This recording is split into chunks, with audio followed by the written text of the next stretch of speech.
Oh!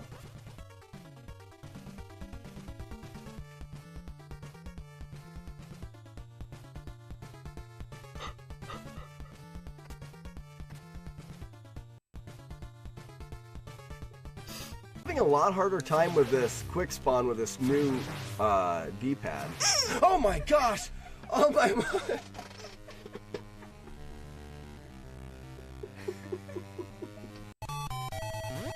Oh, Wet Willie didn't do what I expected. I hit myself I hit my own self with the knife. Did you guys see that? I hit myself with the knife, and there's a bat now? I don't even know what to say. Cheat? How do I cheat? Oh, by doing block clips. Block clipping is for stupid, idiot, cheating, speedrunning losers. Stupid. Guess what I can do? I get loose. Hey, I get funky. I get down. It's all about your feet. That song was stuck in my head all soccer the other day, and I kept saying, I get loose, and they were all like, You're like, you're supposed to say, I get funky. No one played along. It is over for the Buckets. They suck. Oh no! Look at those hot moves. How did I throw that star over the head of the Mumsy? All right, this is Bob Barker.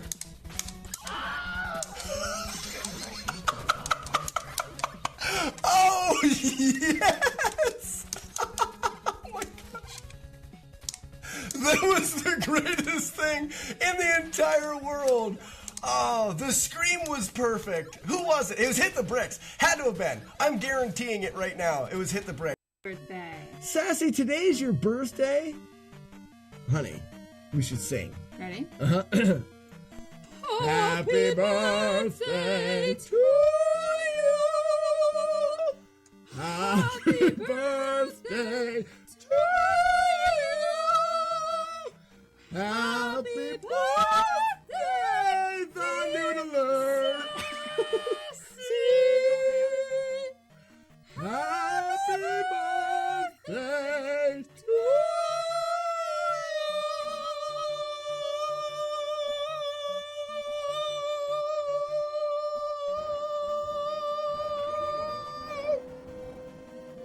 With the wolf! That was awful.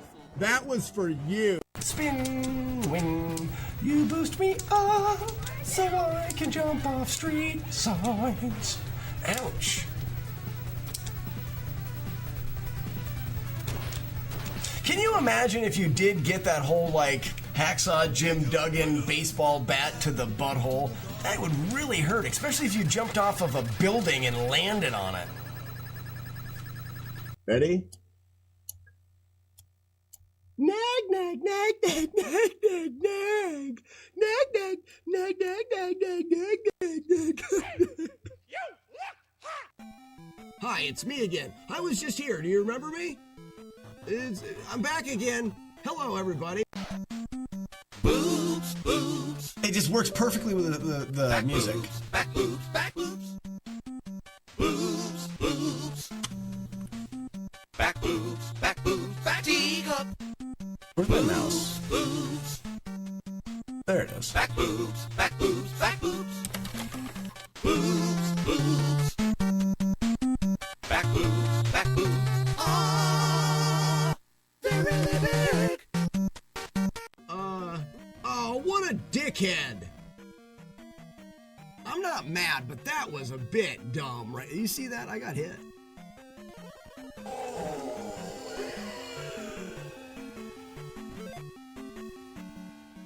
Whoa. Guys, that was a Dale behind the great brown whale Moby 5 hit. But it wasn't he can't be a Dale, but that's the closest we will ever come to a male Moby 5 hit. Wow, what a day.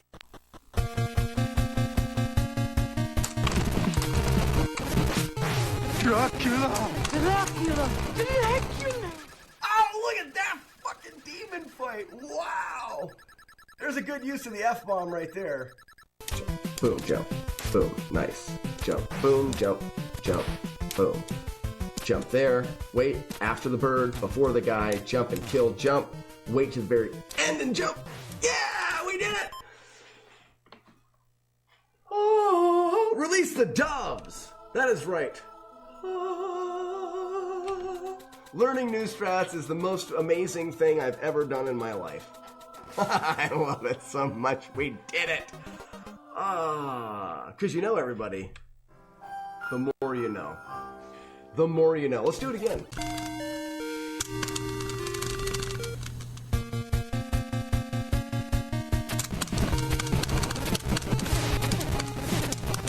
Nope. Pineapple shrimp, lemon shrimp, coconut. Got it! It was a bad setup, but we got the head kill. That's a first. Burger, shrimp sandwich. That's about it. Dang you, stupids. Guys, that's huge. That's huge. I killed the frickin' head in a run. It doesn't show. Oh, view page source. Claws, our master. Claw chooses who will go and who will stay. I have been chosen. Look at that. That was crazy. I killed him before he even hit the ground. That was 15 presses a second.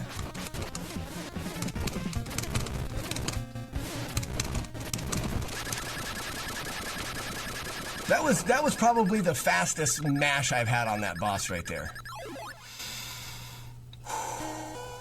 Very warm. I feel like I'm coming out of the backside of a rhino right now. Get it? The owner of the squeaker.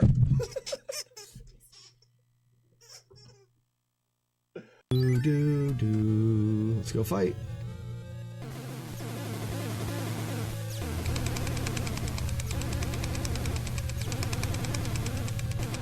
That was almost like the fastest fight I've ever seen. That fight was awesome.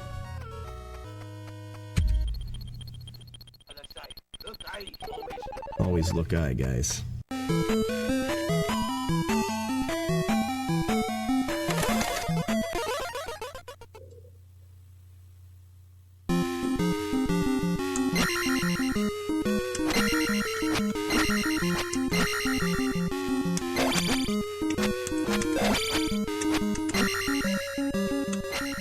No! Fuck you! Fuck you! No! Oh no! That's all there is to it, Dustin. That's all there is to it. A winner. Just like that. We'll be right back. Don't go away. Alright, Monica, here's your hot drop. Get your willy ready. Hot drop. Got it! Oh, well done! What a beautiful willy! Good job! Yeah, Monica, your willy was perfect. You have a perfect willy. Got him. Very.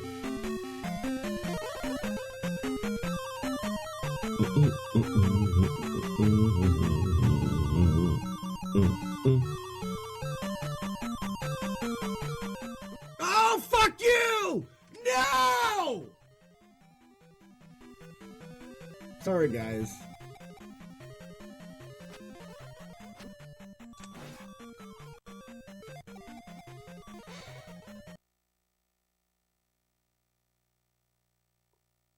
I love it when I get the question, how do speedrunners figure things out? This is it. Pogfather says, pull out. That's what she said. Inspector, what time? Zoltan Grace 2, Jetpex, Mecha Capper, Des Griffin, Des Diabolical, Monstrace Merci, La Triforce Exchange Less. Good morning. Good morning. That's the wrong game.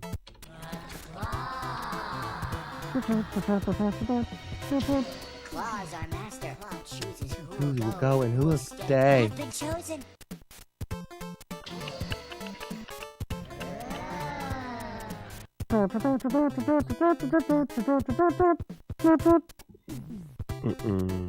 Nice to see you too, Matt D. Says we're getting hiccups. Yeah, I tested the internet this morning and my good speed is gone. My good speed is gone. Friday was just a really clear day. We're overcast and raining today. I lowered the bit rate, but I don't know if I lowered it enough.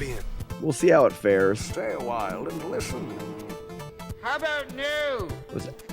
Did you know that Super Mario Bros. 3 was released after Super Mario Bros? Well, that seems obvious. 0. Seems like that. Mario Bros. 3 was released after Super Mario. That just makes sense. Good morning, Renegade. MLG. Oh, I don't have this up. You're all doomed.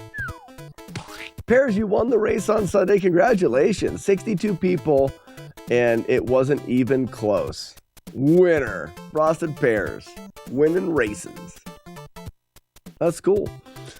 I lost my tablet, so I didn't sign in last week. My daughter found it. Oh, you didn't sign in last week? That's okay. You can build a streak back up. Matt Cave. Good morning. Coffee brewing, workday starting, and I'm ready for more. Happy cup of coffee, Matt Cave. Rap-a-dap-a-deep-a-deep, rap-a-deep-boop-a-dee-da-reep-a-deep-a-dap-a-da-boop. You watched it live. It was amazing. I think they didn't expect someone to finish this fast. That's cool. Did you practice what did I say to practice? It was dumb. Oh, pop a bag of popcorn and practice as long as it takes you to eat that bag of popcorn, and that's the amount of time you should practice every night. Smart. Super smart.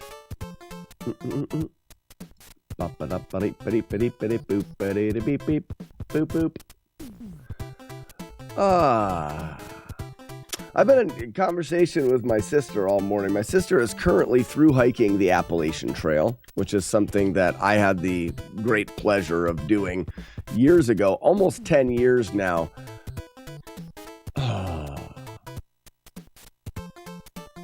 It's weird because part of me is so incredibly jealous of her that it makes talking about it hard. Unfortunately / fortunately, I found a problem on the last day that I had to work out. Last day of practice? Well, that's fortunate then, right?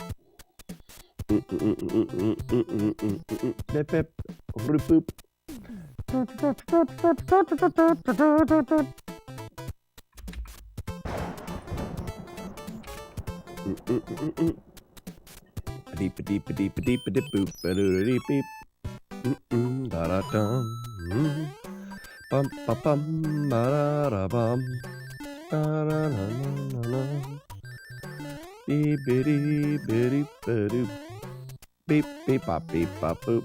I heard hours of that music. Michael Wallace. We've been hearing it for the last couple weeks now as we're learning this run. I don't get sick of the music in this game. It's really good. Rewatched True Lies last night. What a good movie. Rewatching movies. Matt Cave, did you ever watch the movie Equilibrium? Equilibrium is one of my all-time favorite movies. It got overlooked. I believe it was released right around the time of The Matrix and has a kind of a similar feel to The Matrix. So I feel like Equilibrium was a kind of missed most people. Yeah, we're doing full runs now, Matt. Howdy, Amsterdam. Good morning. Yeah, Equilibrium is a really good movie. Ba-ba-dee-dee-ba-da.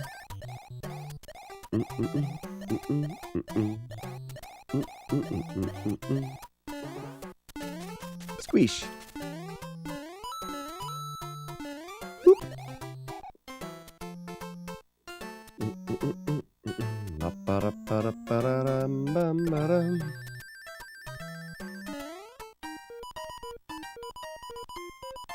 You have any good pranks that you could do to your wife?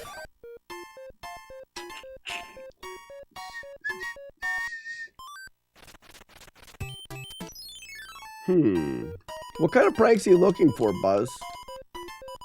I'm more into the clever pranks. Ooh, early firepower. That's what we want. I'm more into the clever pranks. Things that go unnoticed or things that potentially take multiple days.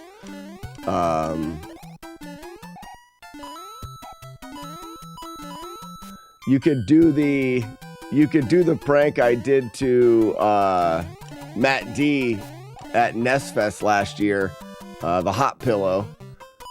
Go out and get some dollar hand warmers and then put them in her pillowcase and put them on the back side, so in the middle of the night if she flips her pillow over to get the cold side of the pillow, which most people do, it just gets warmer. That was funny. I thought I was clever for that one. Oh, I know. Butter snaps. I miss doing the Rud rolls too. I've tried a couple of them. The music gets taken directly down, and I even try some without music, and they're now being flagged for community guidelines. So I just can't use those clips. I don't know why. I don't know if it's my channel. They watch out for that, but essentially I can't even post them.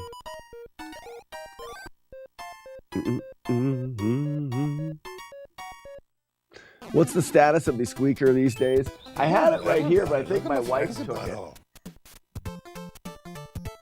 So I'm not 100% sure about the squeaker. Hi, honey. Okay.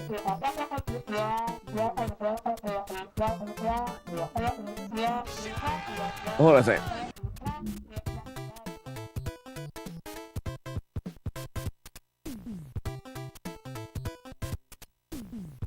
Looks like I'm lowering the audio quality or the video quality again.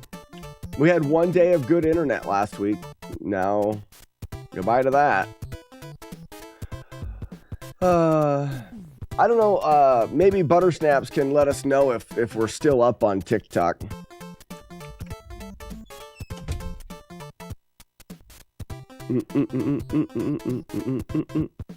Is everything back? That's what I get for trying to be a streamer in the forest.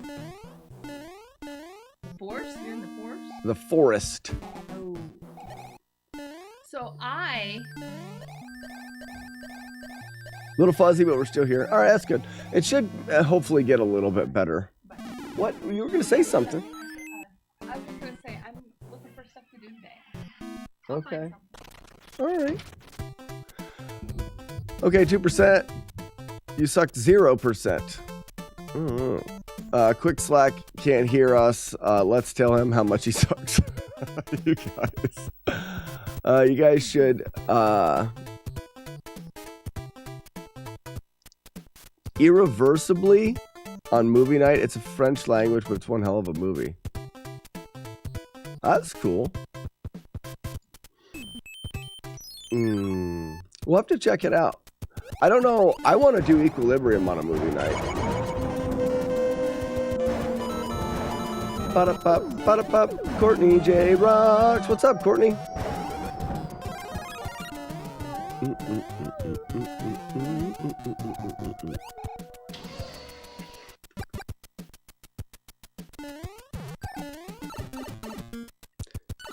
Ba-da-ba-da-ba-da. Oh, I forgot to do the timer. I am Henry the Red, Lord of the Northlands and leader of its peoples. Well, hello, Mr. Fancy Pants.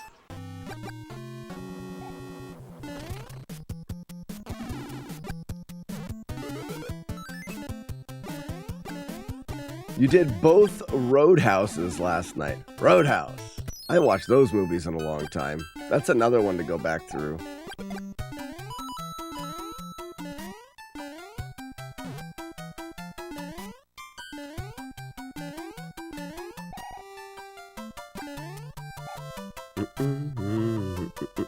people watch too many movies? Not really.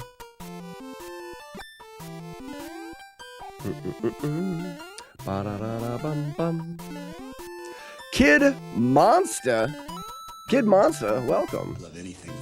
Yeah, we're doing the classic Mario game with an interesting twist. This is a no-hit playthrough. So at any point in time, if I get hit, I will reset back to the beginning. If we get a decent ways in, World 3, 4, I'll finish the playthrough. But the goal is to have a playthrough of the game where you don't take any damage. Coffee ready. My family calls the coffee maker alert the beep of happiness. But Kid Monster, if you like old retro games and old retro challenges, you can give a peek to my YouTube channel, same name. That's where all of the finished playthroughs are. I've done quite a few NES games with the overall challenge of not taking damage. I do some speedrunning as well, but I really enjoy the no-hit challenges of the old games. I didn't set up this boss fight, so we're gonna wing it. Wing it!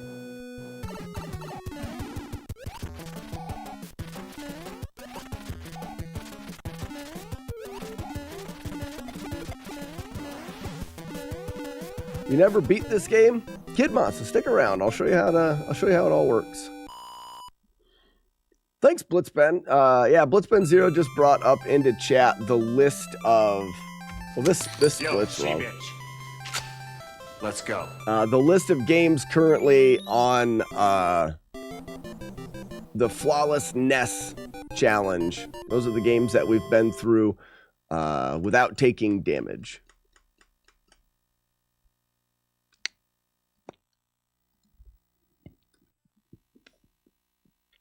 This game we've been through twice with 4 hits. 4 hits is our best playthrough.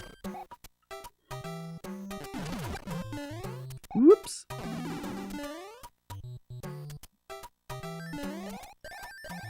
Matt Cave, have you been working through some of the other ones? I know you've watched some of them.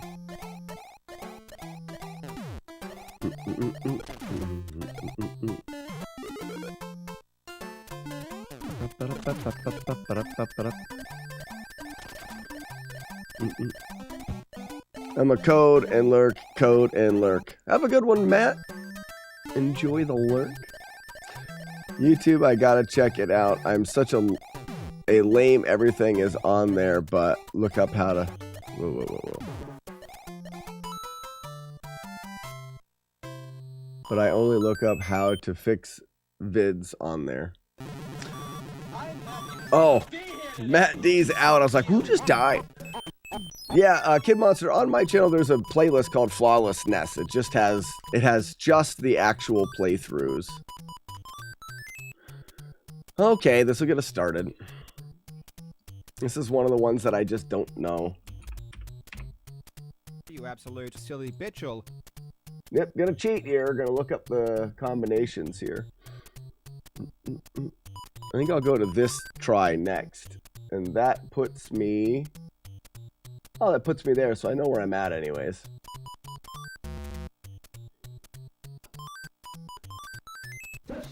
Touchdown!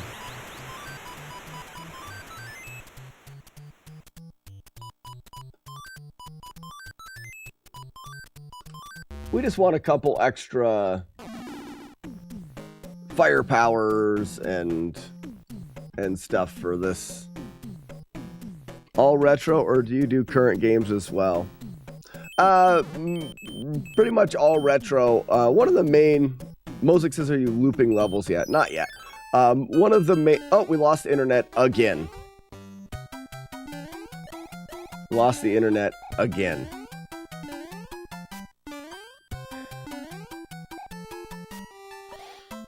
Well, it looks like we didn't completely lose the internet.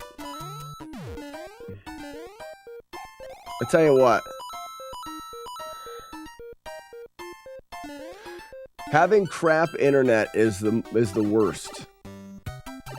If everyone's still there, the question was modern games, and the internet just showed why I don't do modern games. My internet connection where I live is so poor that this is the extent of what I could stream.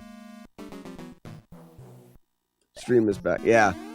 This is the extent of what I can do. I can't do modern games because my internet can barely handle retro games. I enjoy retro games, and that's where my passion is. So I don't know. I mean, there are some modern games that I like as well, but I would probably still stay mainly with retro, even if I had the ability. But I can guarantee if I had the ability to play some other games, I would play some other ones. I just can't. The conversations over the years have been wide about different things to do. I've even considered selling my house and moving.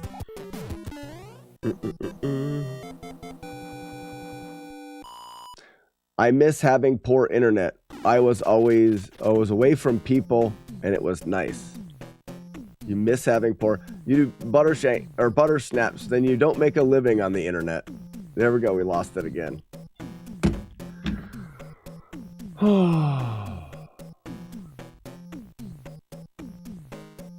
Looks like we're back up again, maybe. Good morning, Corin. Cubby, cat, thank you for the GL. Do you have something for April 1st later planned? No, I do not.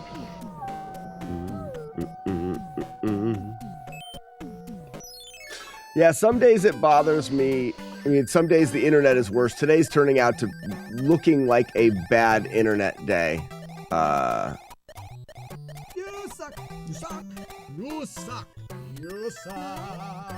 You suck. Is it T-Mobile or Starlink? I'm currently using T-Mobile. I've stopped using Starlink. Starlink is just way too inconsistent to stream. So what Starlink does is it constantly drops, and when it drops for long enough that it cuts. It'll actually drop the stream, and I have to restart the stream.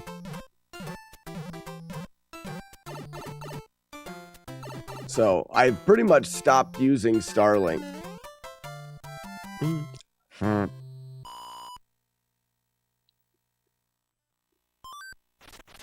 But I've been I mean, it's getting harder to deal with over the years. I mean, we're well into my 5th year of live streaming, and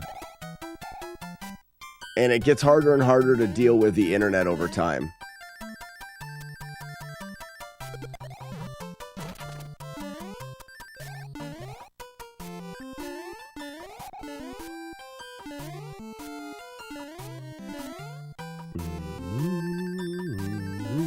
Because how many people stick around through that? I mean, there's a lot of you guys that still stick around as the internet is dropping and being terrible. But I know that there's a bunch of viewers that don't stick around on days that the internet's not good. And those days are pretty frequent. Yeah, D, I'm still in a small town. I was born and raised in a small town on a farm, and I still live in that small town. I'm no longer a farmer.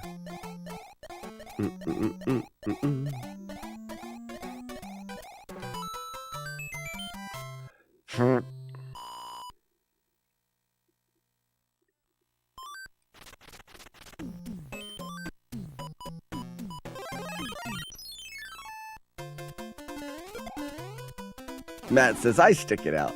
That's great that I mean, I just really wish my internet was better. Thought I could catch your live before bed. How are you? J-Roo, I'm doing good. The internet today is proving to be real crappy. My internet is really based off of weather as well. I mean, like outside right now, today's a rainy, overcast day. But hope you're having a good one.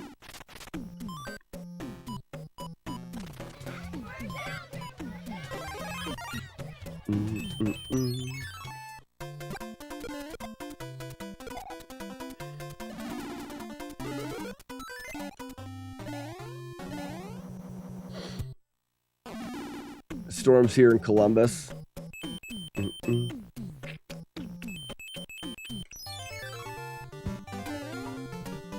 One of my best friends has a channel and he lives in an area with bad connection. Calls it Outer Rim Problems. Yeah, we're starting Outer Rim Problems. Well, we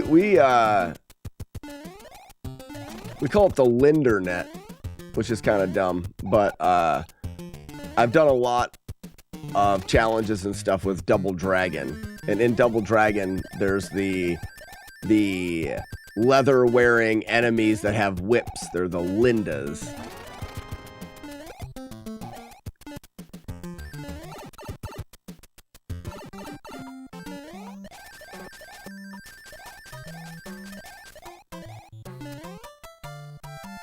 And the internet is gone again.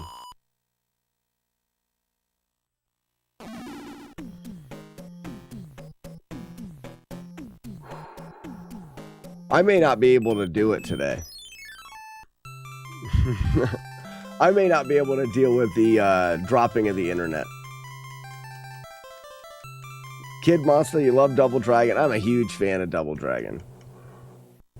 From doing speed runs and getting records to I still strongly believe that my playthrough of the original Double Dragon without damage is the only one that exists. There's one out there that I can't say for sure, but if I was to guess, the other one that you can find on YouTube is a spliced playthrough. I mean, I don't know that. Just from what I know about the game and how the game works, I don't see that run being a legitimate full playthrough, but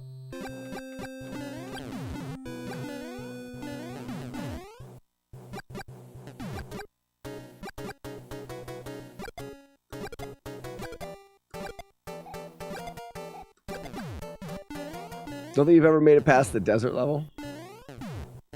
I could switch to Starlink today and see what happens.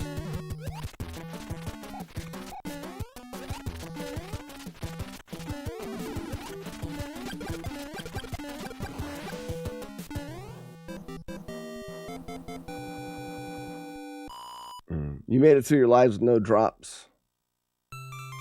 Round one. My friend I mentioned has Starlink as well. The problem with Starlink is, even though the internet can be faster, because it's got a switch between satellites, oftentimes the switch between satellites, I haven't lost you the last 2 times you said that it dropped. Well, that's good. That's good. Oftentimes when it switches between satellites, it's down for too long and it'll drop the whole stream.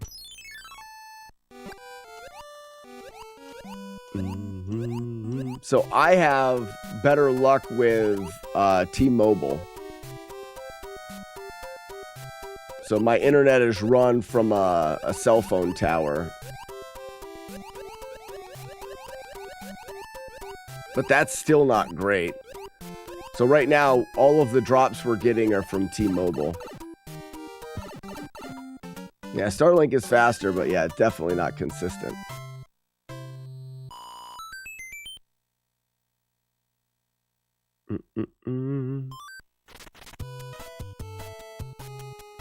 I have the same combo, but T-Mobile is even less reliable at my house than Starlink. Ugh, gross. The fact that 2 Italian plumbers had us kids mesmerized is wild. Had a TV show and everything. They did.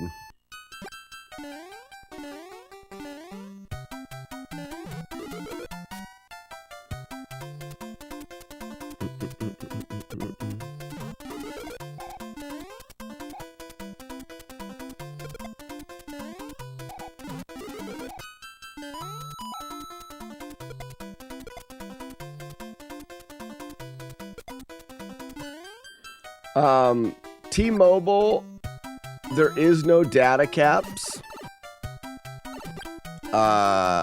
When they offered T-Mobile home internet in my area, it was a very new thing, and you could get grandfathered into unlimited. So we have unlimited in the area. I actually work for an internet provider. All the major cable providers are pushing to get fiber run everywhere they can. Might be worth calling your local one and asking if they're heading your way. Yeah, I've got a bit of an inside line on what's going with fiber optic in the area. Very rural, very remote even. The closest town to me is 10 miles. Like the closest town, like the town that I live in has one stop sign. It has no businesses except for it has a post office. It has a fire station and a post office. There's no businesses. There's no gas station. We're pretty remote. So I think the likelihood of us getting fiber out here anytime soon is pretty low. It's not, I mean, it's going to happen. We know that.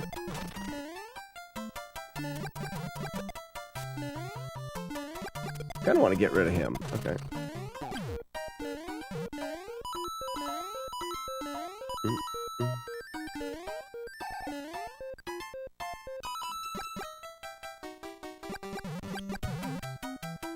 Oh, you giant jerk.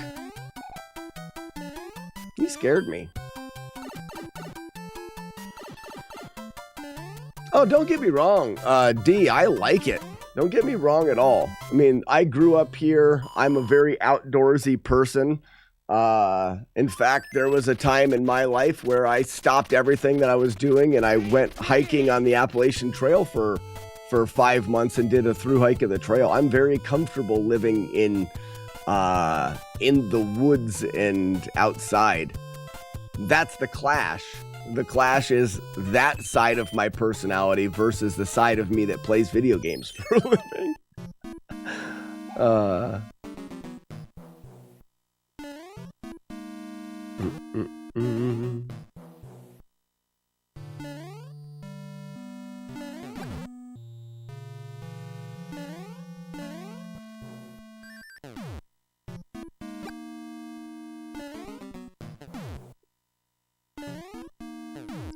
Wee.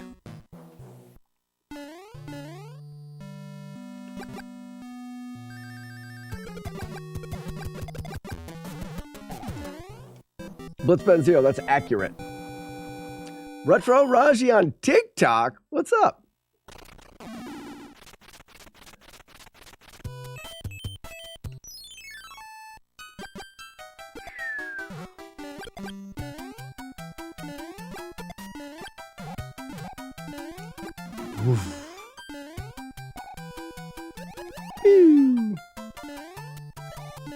What's good? Not the internet today. I'm having a bad internet day. Overcast and bad weather is leading to poor internet for the stream today. Run's doing pretty good. This is the first kind of attempt of the day, and we're on World 3, so that's good.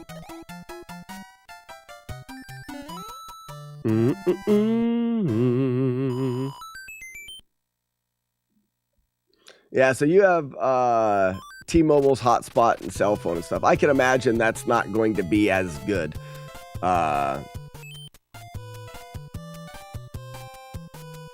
3, we're taking these guys on, but we should have firepower. Ooh.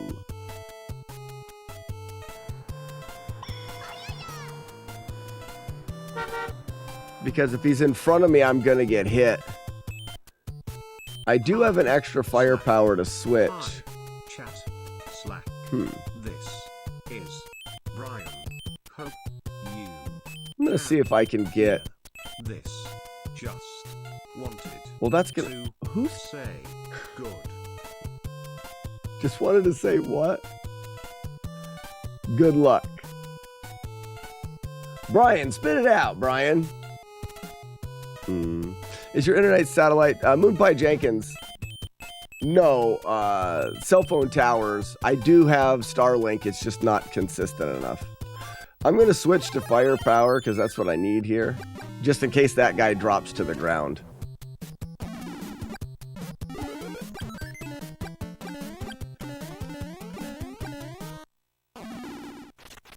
Oh, good. Well, not good, actually. I don't want to take this guy here, but I'm glad I switched to firepower. I probably would have got hit there.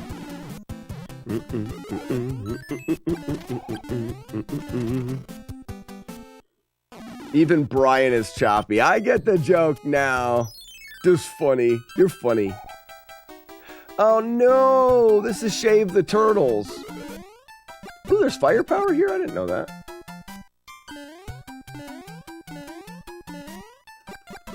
I don't know.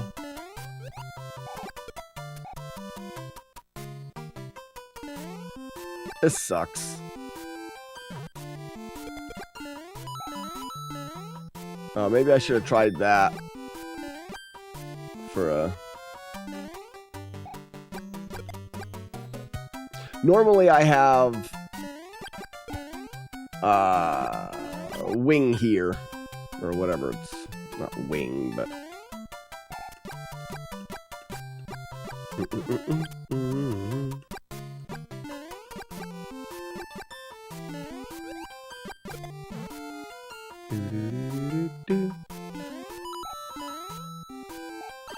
I made it.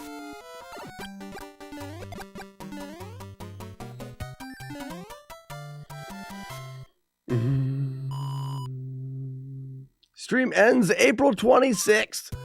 Do you still have to blow in the cartridge? No. Slacking all day. You got it.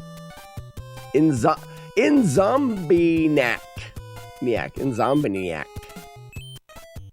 I'm sure I'm saying that wrong. Welcome.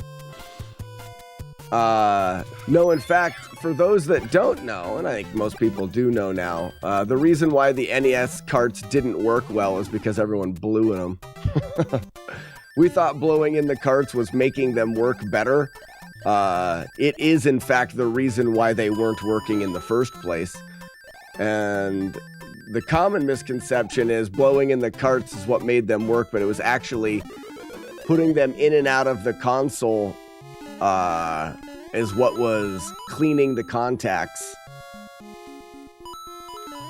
I play everything on original hardware. Kid Monster, I am on a CRT original front loader. I've got my collection of carts. I would say 99% of the challenges and stuff that I do are on original hardware.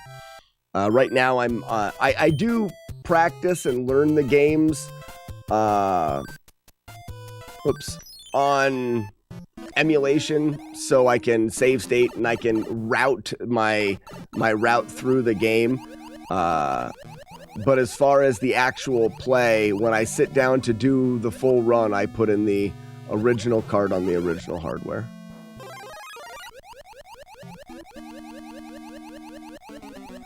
I thought the moisture actually did help. It just made the problem worse over time.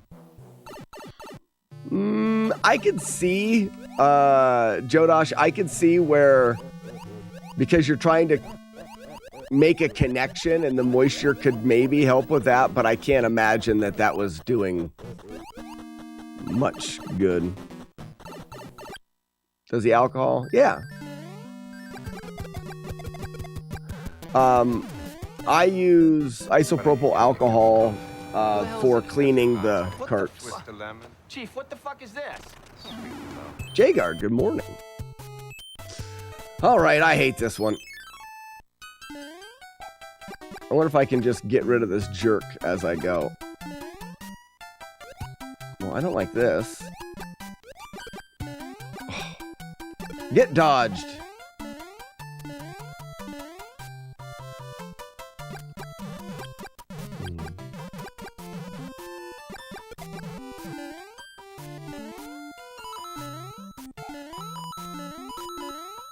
I should be all right here.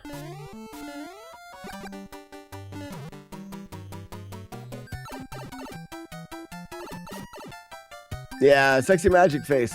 My toolkit is some cotton swabs, some alcohol, and depending on the game, I thought it was getting rid of dust. Dust doesn't affect the connection that much. What affects the connection is you're working with metal contacts, and blowing on the games and introducing moisture makes the metal corrode.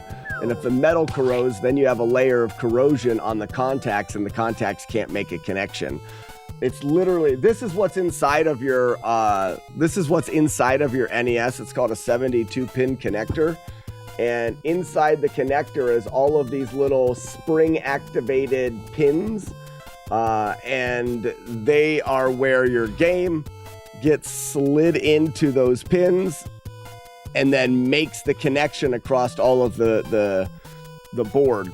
If there's corrosion on your board, those pins aren't making the connection, but the pins still try to squeeze onto the board. So every time you put them in and take it out and you go back and forth, those pins are dragging across your board, cleaning the corrosion off. In fact, if you get an NES cleaner, it is doing that exact thing. The idea is the cleaner goes into your console and you move it in and out to clean your connections.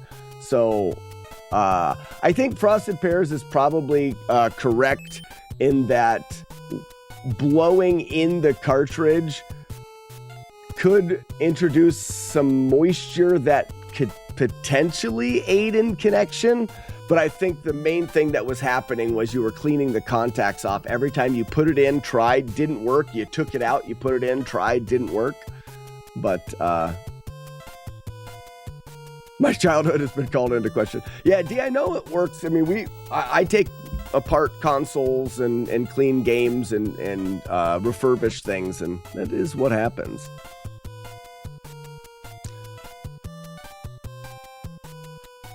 No, it wasn't Frosted Pears. It was Jodosh was talking about moisture.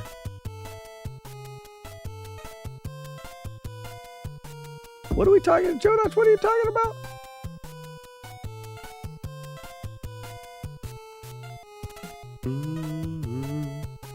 Okay.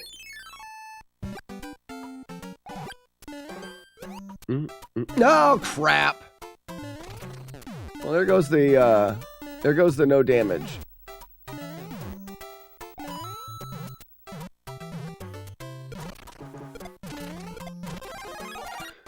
All right, we got one hit. We'll keep it going for now for fun.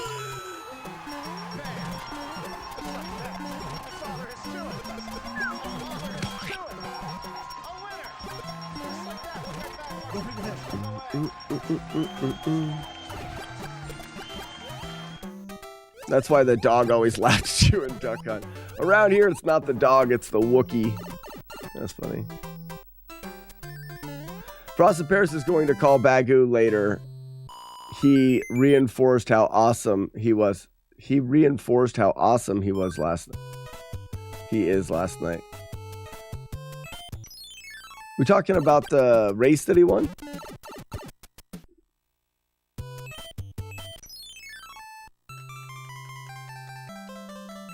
I didn't even notice you were running 0 damage. Straight professional. Yeah, that's my D Buttersnaps. If you type in Slackinator on YouTube, you'll see that's what I do. I've made a career out of beating old Nintendo games without taking damage. I've done a lot of the notoriously difficult games. Here's a challenge for anybody, whether you're in YouTube or TikTok, anybody in chat. Name a really hard Nintendo game that you think would be impossible to beat without damage. Go! This is my favorite part of the day. This is where I get to boast a bit. Mega Man's we have yet to do. So, Insomniac. I haven't started doing the Mega Man series yet. That is a series of games that I'd really like to do. But that is not one that I've done. I won't do Tubin. I think the game is silly. We are working, I am working on Battletoads. I currently have I think Battletoads is a 3-hit.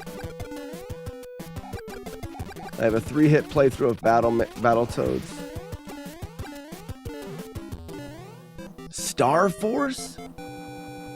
I've never played Star Force. Budsy, RNG, I have the first 2 Double Dragons. I really would like to do Double Dragon 3 to finish off that trilogy. But we've done the first 2. Insomniac, we've done Contra. I should play through, Matt Cave, I should play through Battletoads. Once you learn it,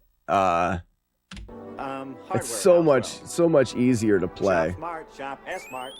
I forgot about Double Dragon. Double Dragon's a great game. Pac-Man is the only one that pops into head. I've never played Pac-Man. I played it on in arcades, but I haven't played it. Shoot them all with your balls. Shoot them in their butts. Shoot them all with your balls. And shoot them in their butts. Shoot them with your balls. Shoot them where? In their butts. Shoot them with your balls. And shoot them right in their butts. Something like that. I forgot the song. I wonder if Xerxes is possible damage list. Another game I never played much of. Sexy Magic Fig says Ninja Turtles. I did do the original Ninja Turtles. Oh, Kid Chameleon. Now that's a game I haven't thought about Kid Chameleon in a long time.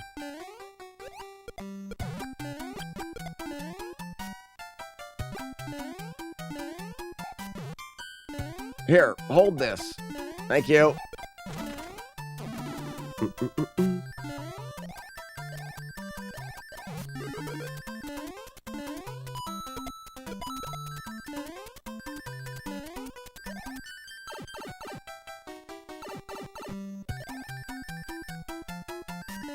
No damage run while using the power glove. It's so bad.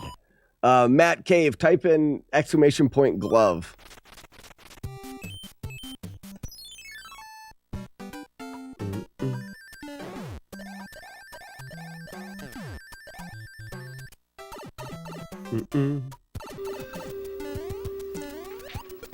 I love the power glove. It's so bad.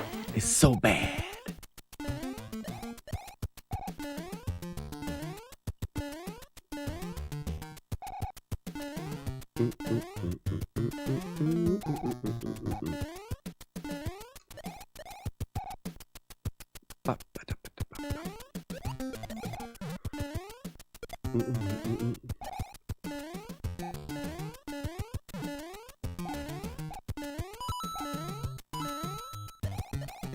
Oh, I almost ran directly off of that. I thought I was on the last platform. So one of the you guys are bringing up some like Cobra Triangle and some of the other games. One of the key parts in me deciding what games I'm going to do, I do base it a lot off of a popularity of the game. In the end, I'm trying to entertain, and a lot of times I'm going for, I kind of wanted a firepower there. I'm going for a game that was either really popular or really notorious for being difficult. And that's what led me to, even the Double Dragons or, Ninja Gaiden, the Castlevania series. You can't touch my butt. You can't touch my butt. You can't touch my butt. You can't touch my butt.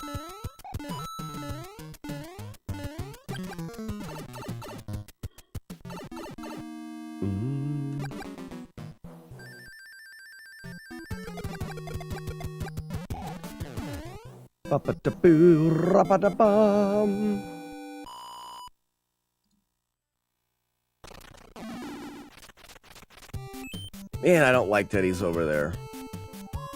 We already used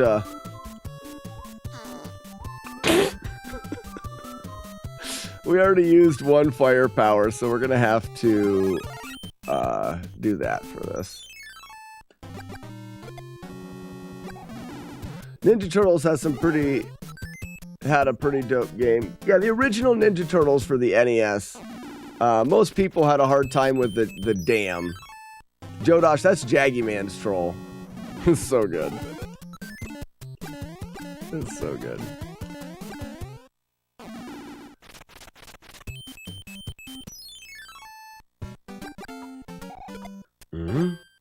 You shoot them all with your balls and shoot them in their butts.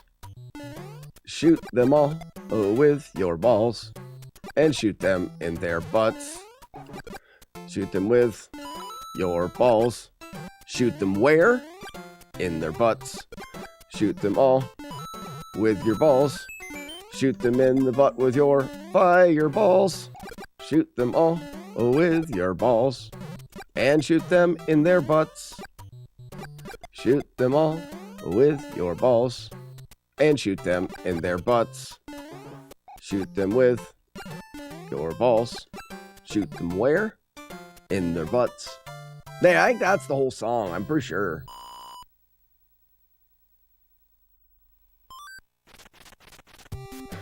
Now I'm going to have a theme song today.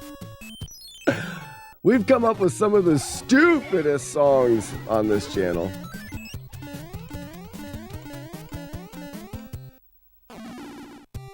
I should check for an extra firepower. I am low on 1 firepower.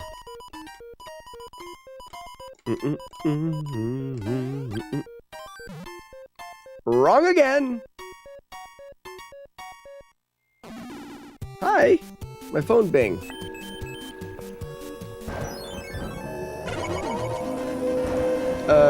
Go! Warlord Zed! What's going on, bud? Squeesh. Big jump! Squeesh. Squeesh. Squeesh. Bum bum. Squeesh.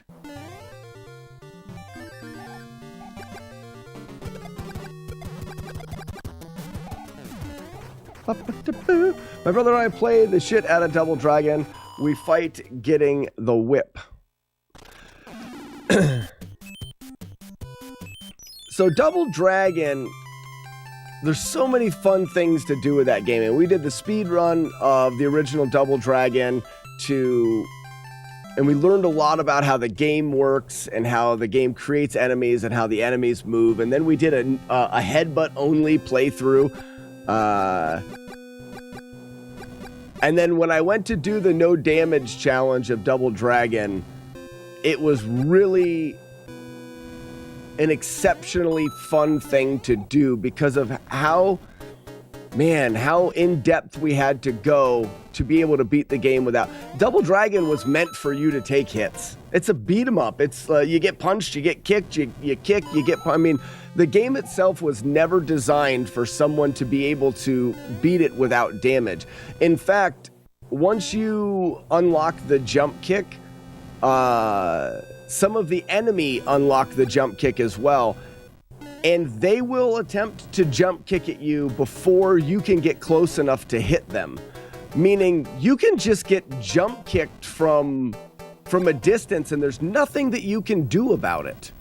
That alone made the challenge really difficult in some of those hits, but we were able to come up with strategies for each part of the game. And like I said, my run of Double Dragon without damage, I believe, is the only one. There's one I found on YouTube I think is spliced together, but I don't know that for sure. The one that's on YouTube, the reason why I say it's spliced together is the luck that he gets in that run. Didn't make it.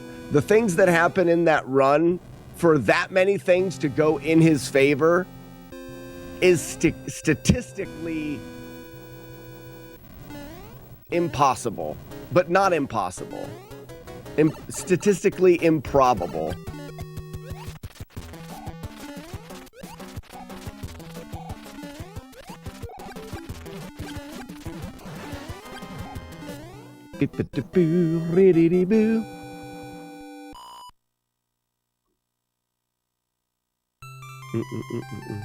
Gonna look it up real quick. Name spelled the same? Yeah, it is. D. And then you can see all the other ones too. Rhino Van Dam. Good afternoon, Rhino Van Dam. How we doing? And welcome. Oh, whoops. Groovy. Groovy.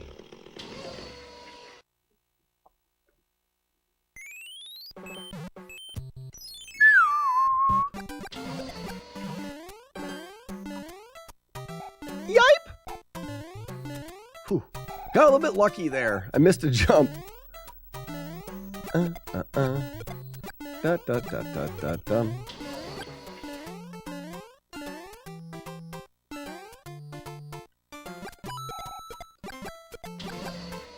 Played that a little too close.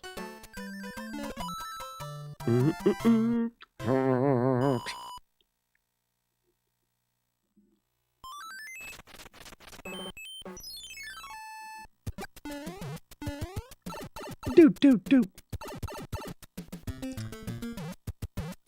Streaks, how am I at 111 and Jagard is at 110? I don't know.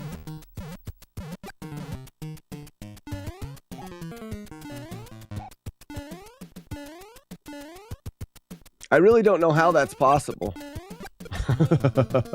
You guys are tier. I mean, unless, well, when I first started it, I think it worked a little differently. But Rhino Van Dam, these are full attempts. Our best playthroughs, we have two 4-hit playthroughs. This is currently a 1-hit playthrough to World 5.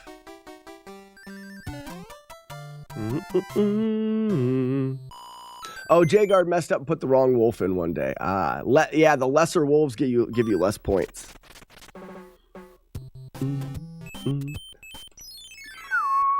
Isn't this the guaranteed saber-tooth beaver suit? Saber-tooth beaver suit. Saber-tooth beaver suit.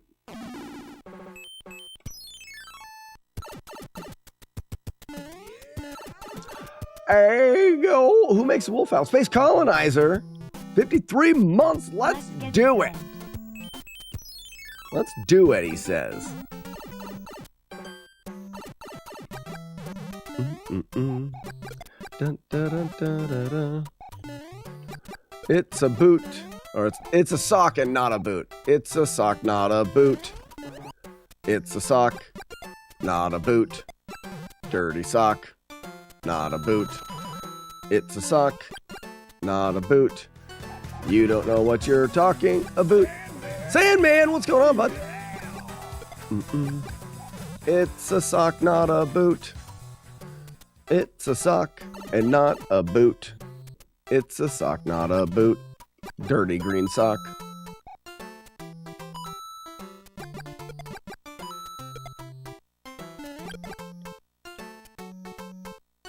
It's a sock and not a boot.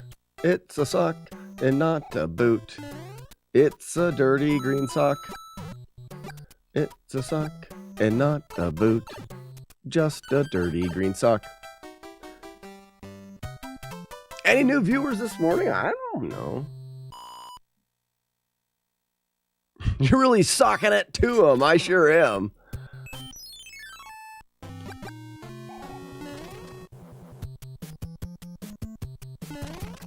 Hot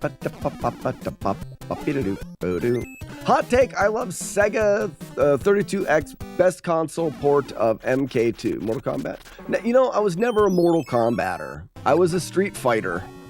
And a poor Street Fighter. I've never been big into the fighting games. Ooh, P-Finger, my favorite.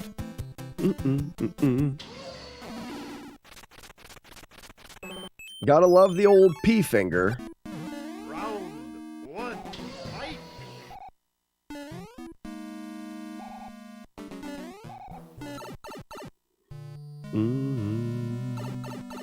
I took a hit here one time. I don't know why. I just didn't jump through there fast enough one time. Round 2, fight! I was very sad about it. It hurt me deeply. It was deeply hurt.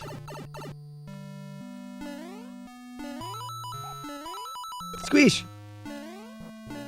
Squish! We also have a perfect command for you win perfect.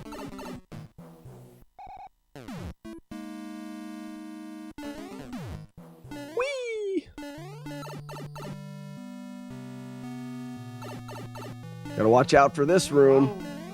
Made it.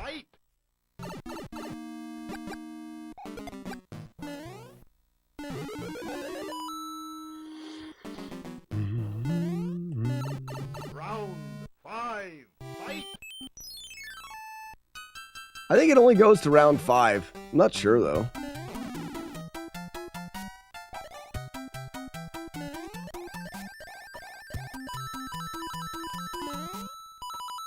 You win.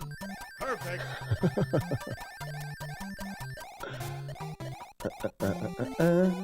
Do do do do. Ba da da ba. Be do do do reap boop. Ba da da ba. Na na na ba.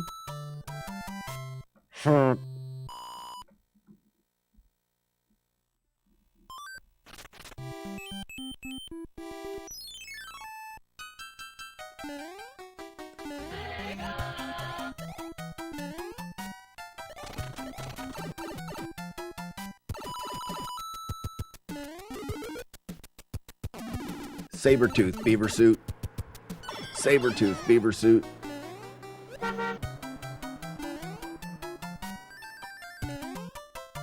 Hi Slack, hi chat. Those of you on YouTube and TikTok need to come join us on Twitch. Shut the fuck up, Brian. Boots boot fucking wow. I still could use another firepower here. Well said, Jagard. I stink. I mean, I don't stink. I'm just getting random leaves. Leaves. Go to sleep. This is like one of my least favorite stages in the whole game.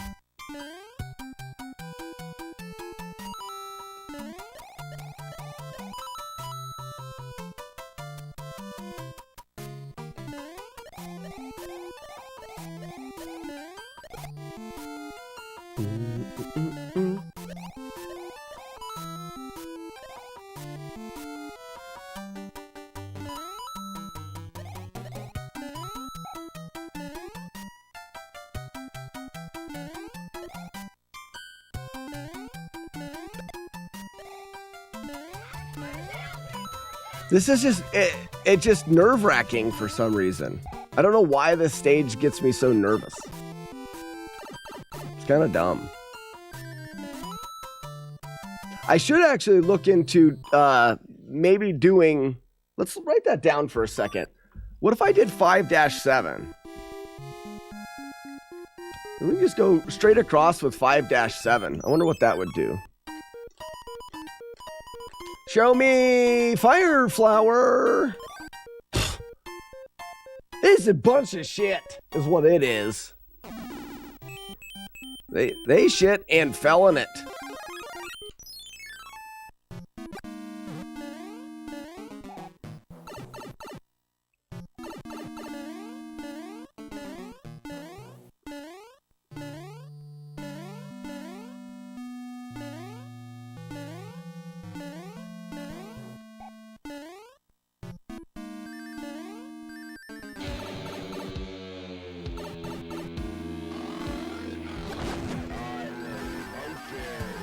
Iron Monkey, good morning. Beep, beep, beep, beep, beep, beep, beep.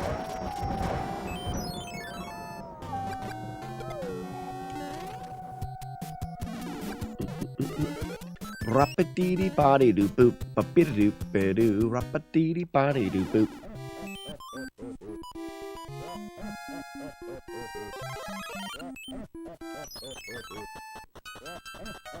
Roof, roof, roof, roof, roof, roof, roof. Beep, beep. Ba-ba-da-boo. Ba-ba-da-boo. Ba-ba-da-boom. Bo-dee-doo-boom.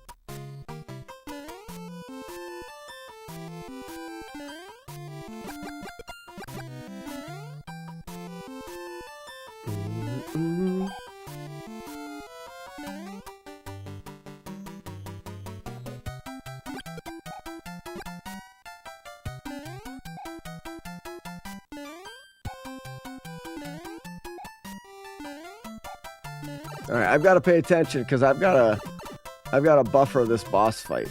No, I hate it. Who was it? Oh, it was Iron Monkey. Why? Ray, no, no, no, no. I thought we were friends. Oh. Well, if my heart wasn't pounding before, it's never not funny. It's never funny. That is not it's wrong. It is never funny. Gosh, my heart is pounding right now.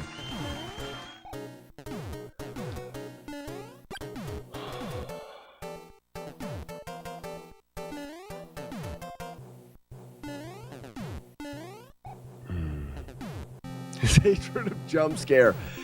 Do you blame me? Oh my gosh. While trying to do things on Nintendo.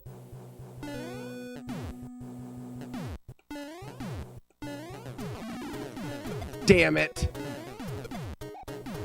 Round 2, fight! I really should rework that jump.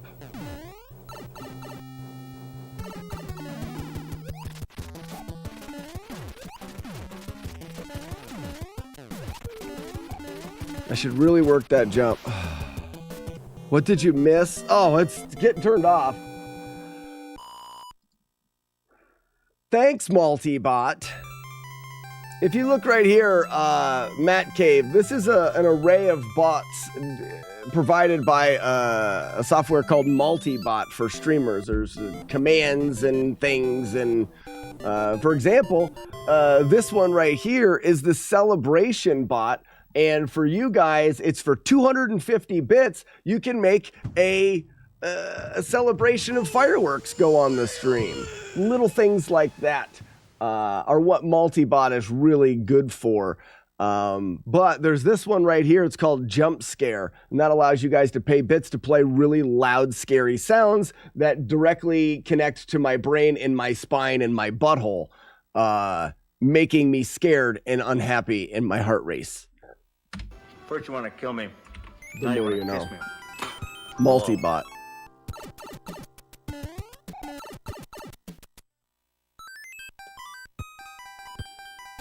So we should be okay. I would like to not have to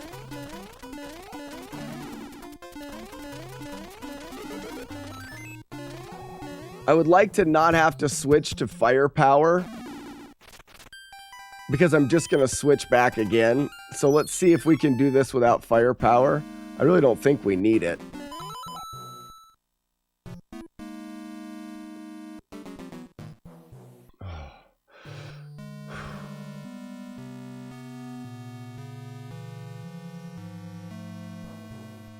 Yeah, I can't imagine why everyone would choose jump scare over celebration. Celebration's much cheaper.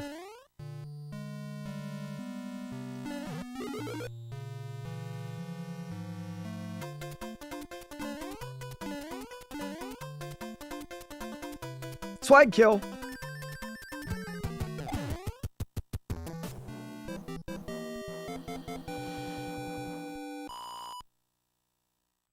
Celebration also has coins, which is fun. You're right, it is. I have coins set so expensive that no one can ever play it. We can put coins at... How about coins at 50 cents? And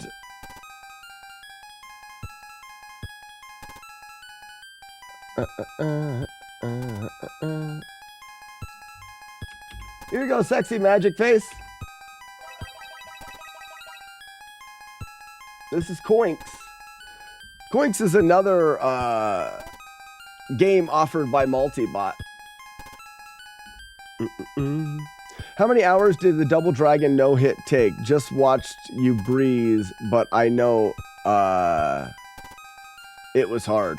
It's probably one of it's probably one of the hardest no-hit challenges I've done. I don't remember how long the grind was. One of the reasons why the grind wasn't quite as long as some other ones is because the game is short. For example, I did Zelda 2: The Adventure of Link, but that game alone is it's like an hour and 20 minutes. It's like an hour and 40 minutes to complete. Oh yeah, exclamation point coin will drop a coin and you try to score points. Yeah, like an hour and 40 minutes. That grind took well over a year. With some breaks and stuff, probably closer to a year and a half. Whereas Double Dragon didn't take that long, but it's just because the game was shorter. The game is still ridiculously difficult to do without damage.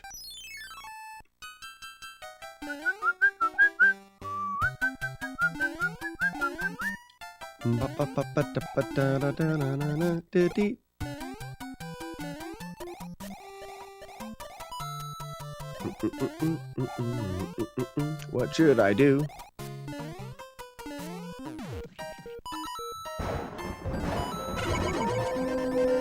Nintendo, good morning!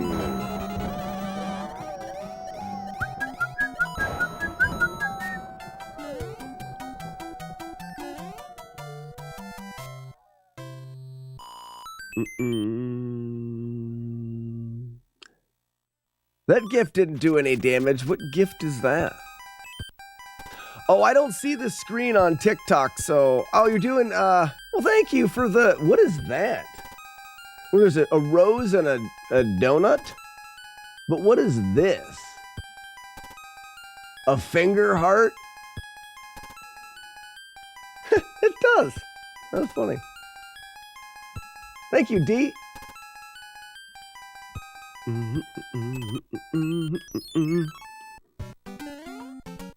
I got a message that says my messages weren't sent because it was identical. Oh yeah, Sexy Magic Face. Anytime we're doing something on Twitch, you have to make the message unique by adding something to it. So you would do exclamation point coin, exclamation point coin 2, exclamation point coin 3. Add a number at the end so that the message isn't identical. It's something that we can't... I've looked to see if I can shut that off, but it's a base thing that Twitch has to keep people from spamming. I would shut it off because people don't spam enough, and I would rather have the ability.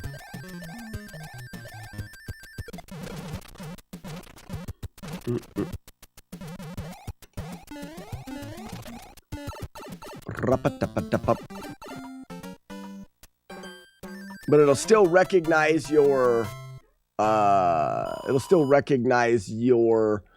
coin thing if as long as you start with exclamation point coin. It's the same thing when you're playing the miraculous and awesome totally tubular arrow shooter game of Justice Forever. I am Iron Man. Your admins can. Yeah, I think the mods and stuff can. I want to shut it off for everybody. And then if you want to abuse it and if you want to abuse chat and spam like that, we'll ban you. And then you won't be here anymore. It's as easy as that. Like, give me the option to allow it. I like... this is all stars for these. I like giving people the ability to be a good person and first, rather than censoring the people that I know would be fine.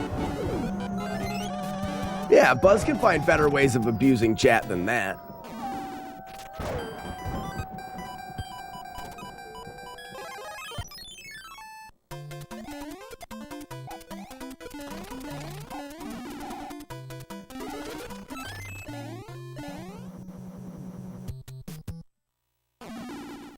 Exactly.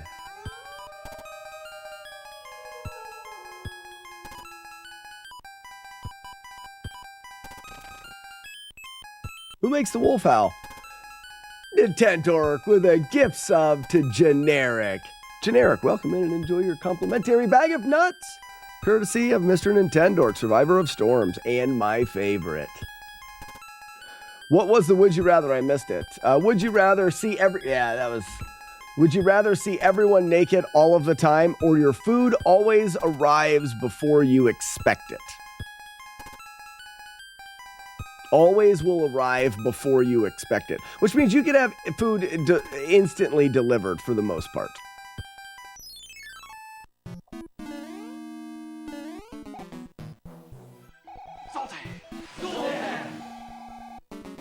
Zoltan!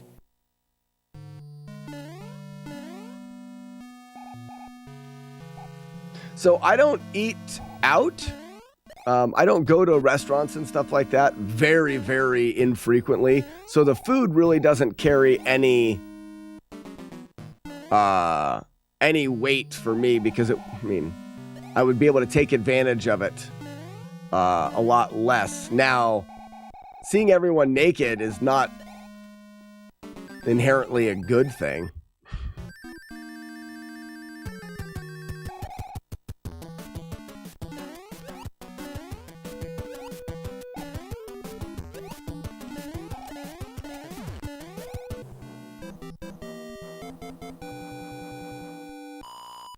What if my food arrives 2 weeks before I expect it and it goes bad? I mean, that's true. Turkey legs, easy peasy. Lemon squeezy. I feel like anytime given the opportunity to add a lemon squeezy to your sentence, it's just taking advantage of what is given to you. What's up, Inspector? Have you played Kid Icarus? Insomniac. I have, in fact, I've got a pretty competitive speedrun time in Kid Icarus. I have a 3-hit playthrough when we were going for no damage, so I have not completed a no damage playthrough of Kid Icarus as of yet. Kid Icarus is one of those interesting games that may never be completed without damage. And the reason for that is statistics. There's rooms in Kid Icarus that are swarming rooms, where you go in there and 8 random enemies are created and they move randomly, and they're difficult to get through without damage.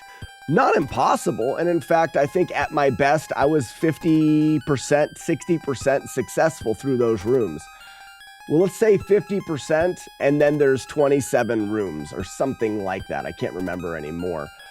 Essentially, the odds of beating Kid Icarus without damage would be similar to flipping a quarter 27 times and getting heads every time. Not impossible.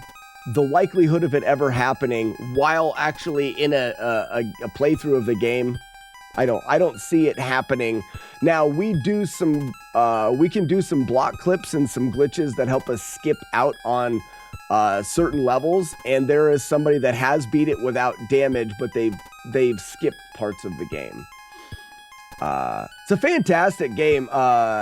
Insomniac, if you like Kid Icarus, I will occasionally play through it, and I do need to de-rust because I think I'll be doing Kid Icarus for NES Fest, and I oftentimes go through and do the best ending. So you max out the character as you play through. Takes about 50 minutes. In 50 minutes, you can play through the game and max out the character and get the best ending. It's a really fun game once you understand. Kid Icarus does a bad job of explaining the game as you're playing it. So oftentimes when people don't like Kid Icarus, it's because they don't understand it very well. Also, the game design was designed a little poorly. Maximum difficulty at the very beginning, and the game gets easier as you play it. So when you start off, the first World 1, 1-1, 1-2, 1-3, those are the hardest stages in the game. After that, it gets easier. Jaggy, man, I did lower the P, but the internet is, I mean, we had great internet on Friday. It is terrible today. I've lowered it and we've been having drops because it's overcast and rainy out.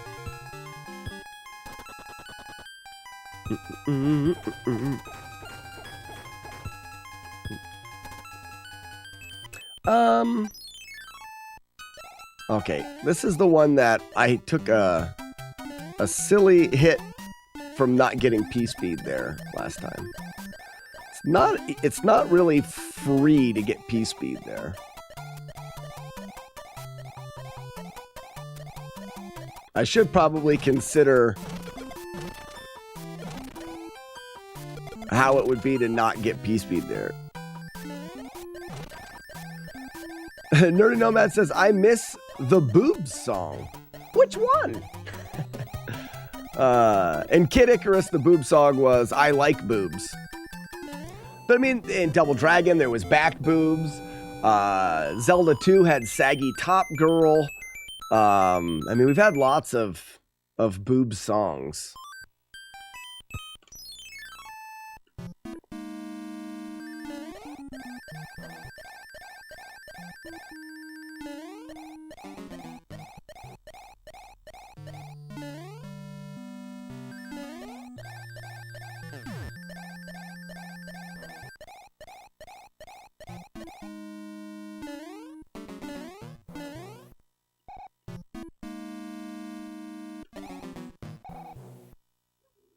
Jumping Grape is by far the greatest hit. Oh, the Jumping Grape? Forgot about that song.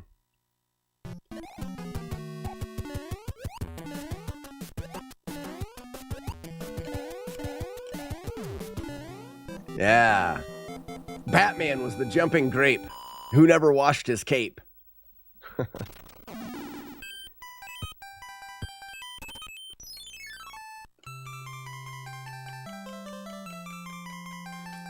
Carrot Cake says, you make this level look like cake.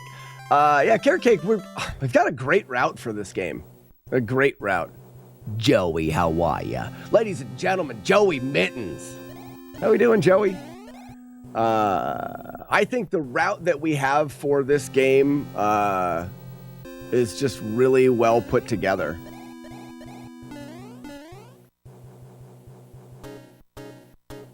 Jagman says, what did they do with my potato? Is your favorite. I love how there's so many stupid songs that I can't even remember them anymore. So the one that Jaggy Man is talking about is Castlevania 3. Have you seen my wiener? What's up, Kung Fu Crickets? Castlevania 3 had a song called, I don't even know if that was really the name, but it was What Did They Do With My Potato? We talked about being abducted by aliens and them taking your potatoes. And you were wondering, oh, what did they do to my potato?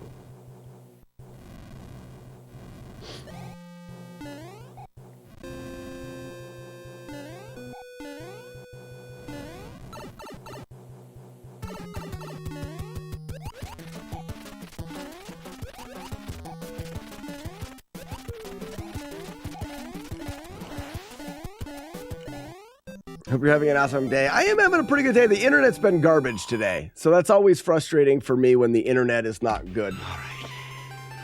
Who wants some? Who wants some? Huh? How about it? Who wants some?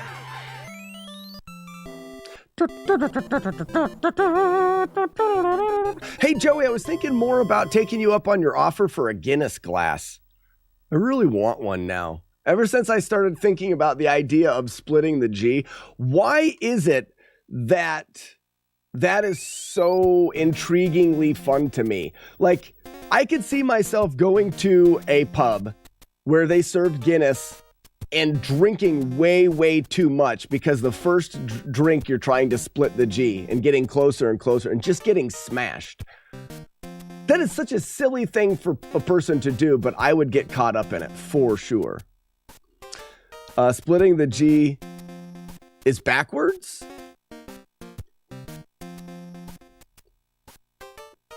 That was the day that they abducted me. Yeah, they poked and prodded with their proby things. And in that moment, I began to cry. What did they do with my potatoes? Splitting the G isn't about the first sip.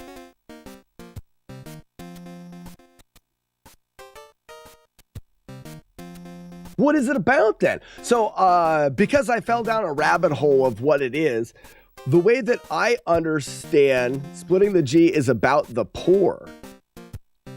Ooh, not the way that I understand it, Joey. If you're pouring it and you're splitting the G with the pour, then you're not putting enough beer in the glass. Or you're saying maybe they split the G when they let it settle before the second pour. I could see that.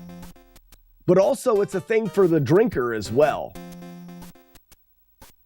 From what I've seen, it's a tradition in Ireland for when you get served a Guinness to drink it, and then after you're done with your first drink, you set it down, and where it settles, you want the beer in the head to create a line that goes directly through and lines up with the line in the G. It's where you let it rest. So it's on both sides. So you pour it, stop your pour, let it rest, and you want to split the G, and then you top it off. And probably started with the pour and then moved to a drinking game. Even if it's not tradition, every time I get a Guinness, I will try to do that. I don't care if it's a tradition or not, if it's not like, you know, gravy to Ireland. Even if it's not Irish gravy, I'll still do it. I'm into stupid little fun games like that. And drinking Guinness. Those are two things that I'm into. Like, I would say that they are my bag baby, if someone was to ask. Turtle, turtle.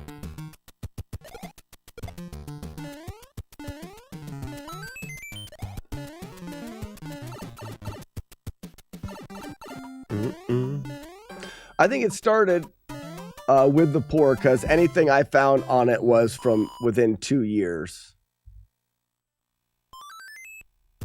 At a Guinness brewery in Ireland, they taught you how to properly pour a Guinness from tap. And that's genuine. That's kind of what we're talking about. So a Guinness glass, it says Guinness. When they pour from the tap, they pour for a certain amount of time, and then they let the Guinness settle. And they want the line between the beer and the head to be in the G on the first settle, then they finish it. And then as a drinker, your first sip takes it down to the G is the thing that I'm more interested in because it involves me drinking it. But I just got the case of glasses and I'll grab 2 this week and send them your way. That would be amazing. I would love that so much. What's up, buddy?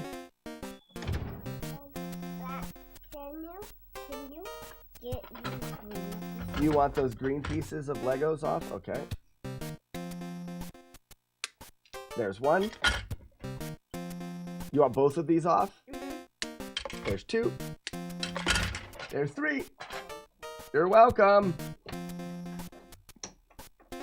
Try pulling it towards you a little bit while you turn. There you go. Got it. Push. Push. I'm so sad. I'm so sad. There's not very many things that I want more than good internet. Oh my gosh. I can't even express how amazing it would be to have good internet. JB from New York, how's it going? If you're still sticking around in the TikTok. Huh. Edge broke it by dropping his huge 36 months in a row. My kids do that all the time. Some of those Lego pieces are tricky. Yeah, Matt Cave, I'm the Lego taker-parter guy. I love Legos.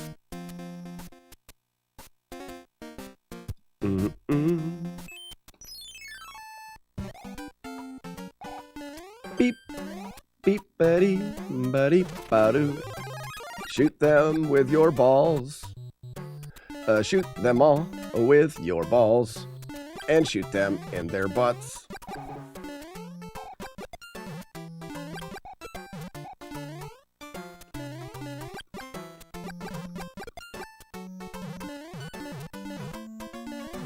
Fireballs.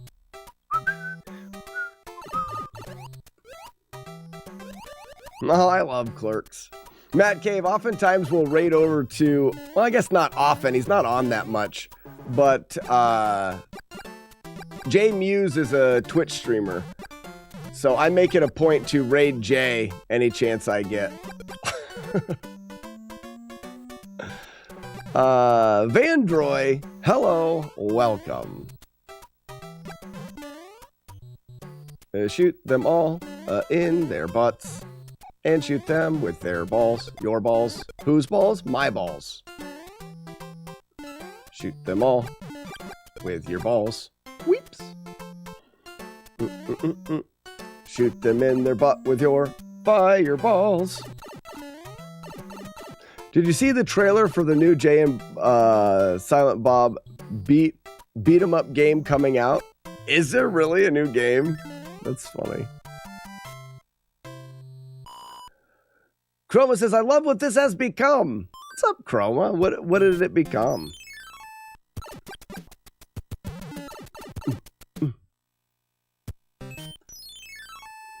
Boo-doop boobs.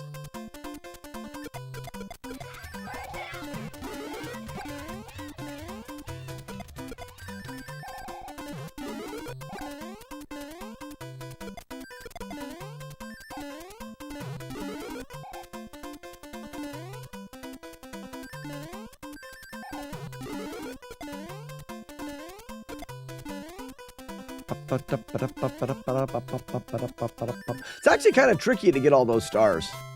Oh, the balls and the butts. Yeah, that's a great song. It's a great song. It's very classy. Like, I feel like it should be on Classy 100 if it was on the radio. So you know what's sad, Slack?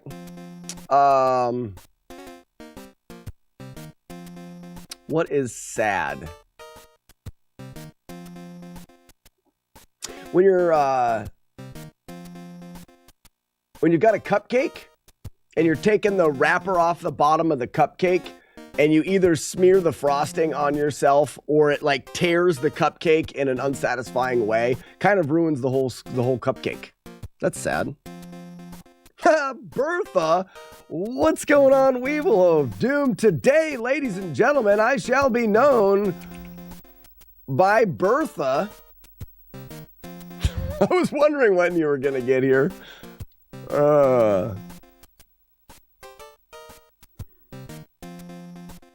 Jay and Silent Bob, chronic blunt punch. That's funny. I put less time into CB3 and I'm closer to being done with it, not even completing a full run than Double Dragon. Edge, that's not sad. Double Dragon Damageless is really hard. Castlevania 3 is not that hard. In the grand scheme of damageless playthroughs, what you're saying checks out. It makes sense. Castlevania 1 took me a couple days. Castlevania 2 I did on my second try. Castlevania 3 I was on it for no longer than 2 weeks. Maybe 3 weeks. I can't remember. I wasn't playing it for very long. Scooby-Doo. So that makes sense. Not sad. It's actually good.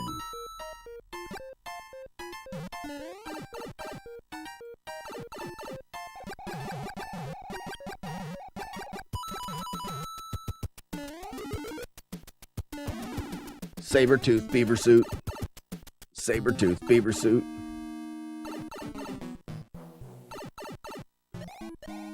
Slack, have you relabeled yourself as Bertha? Yeah. Bertha. Just today. Today I shall be known as Bertha.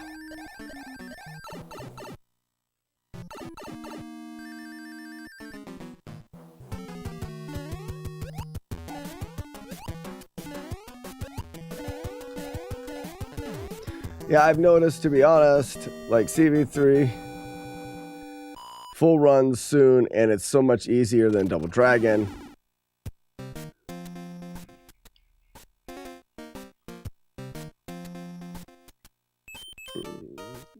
Double Dragon, every punch or kick in that game matters. You can't sleep ever in that game. If you are a couple frames off with a punch or a kick, you can get hit. With Castlevania, there's only a few spots that are remotely challenging in that. In comparison, like I said.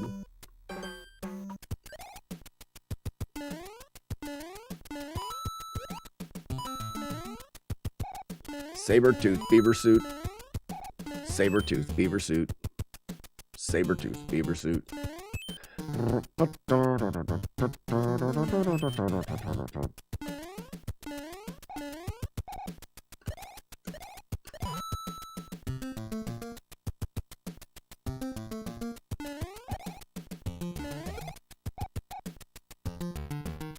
Oof. Beep-a-da-bop-a-da-boop. Dibby-dibby-dabby-doop. Dibby-dibby-dabby-doop. Saber-tooth beaver suit.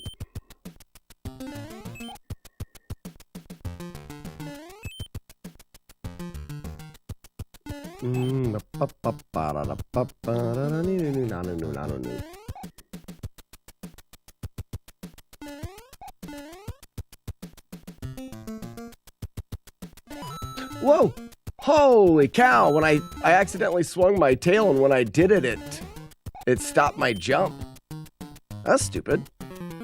I didn't like that at all. It made me scared.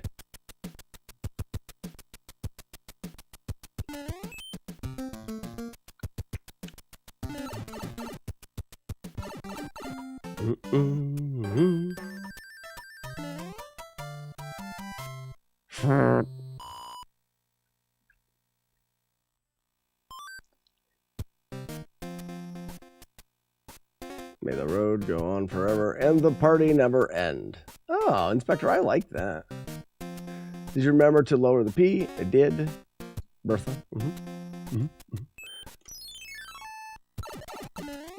Whee!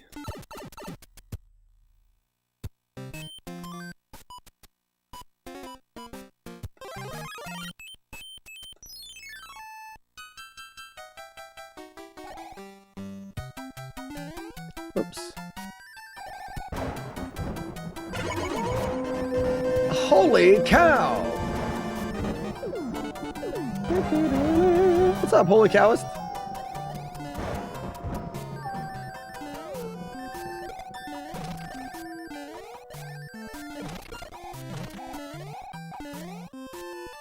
Boop.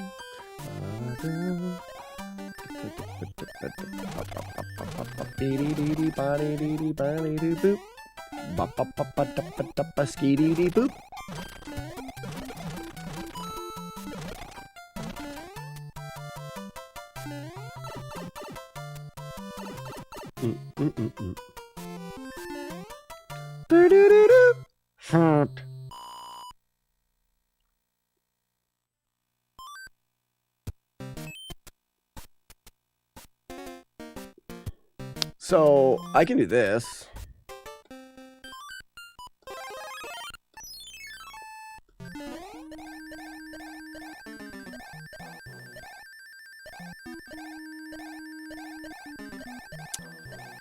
So in the fourth stage, depending on what I do in the fourth stage, whether I cloud or P-wing, I'll either cloud or P-wing this stage.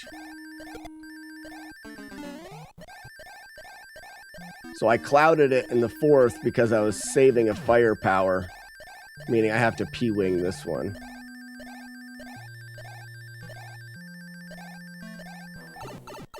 Which only becomes tricky here.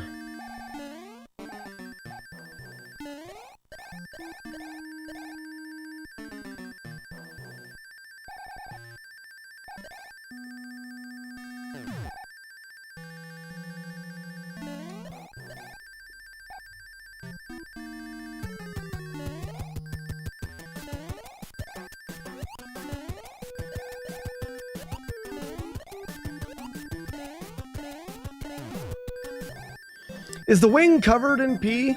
Completely.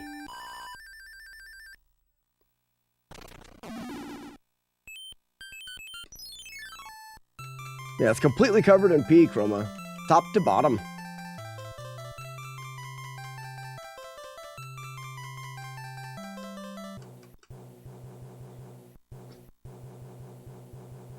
Do.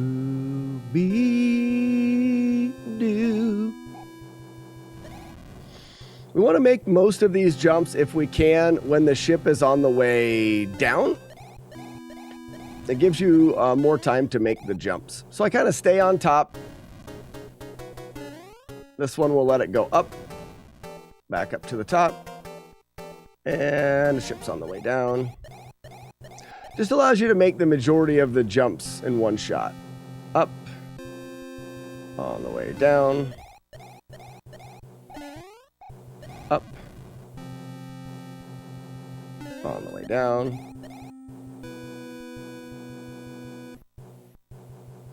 Makes me want to cover more things in P. Don't fight it. Really, I don't know why you would fight it if you are fighting it.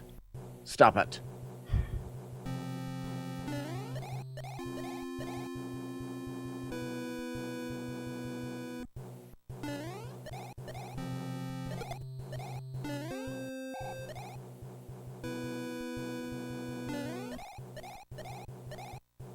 Bags of wings are already a solid start. They are.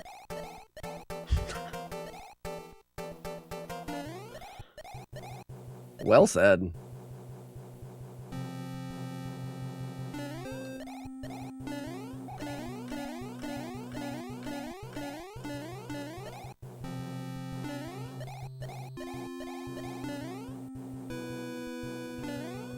So this boss, we should have to twiddle over him once.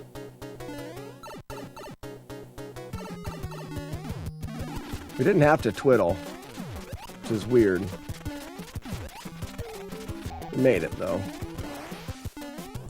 Beep-a-da-boo, repeaty-boo. All right, you primitive screwheads, listen up.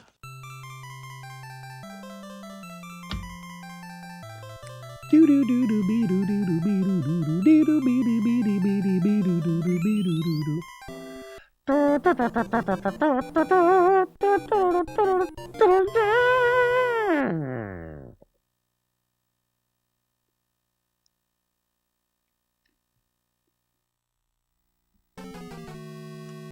Aha!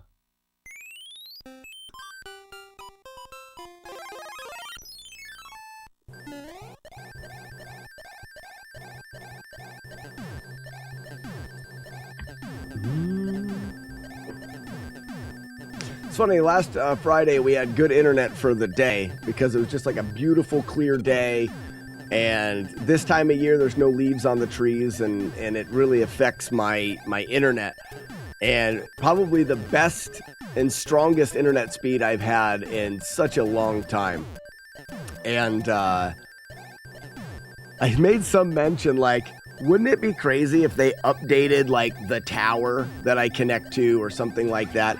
And, like, we could consider seeing speeds like this from now on. And then that was on Friday. Now, today, we've had some of the worst internet we've had in a while. That's what I get for opening my mouth.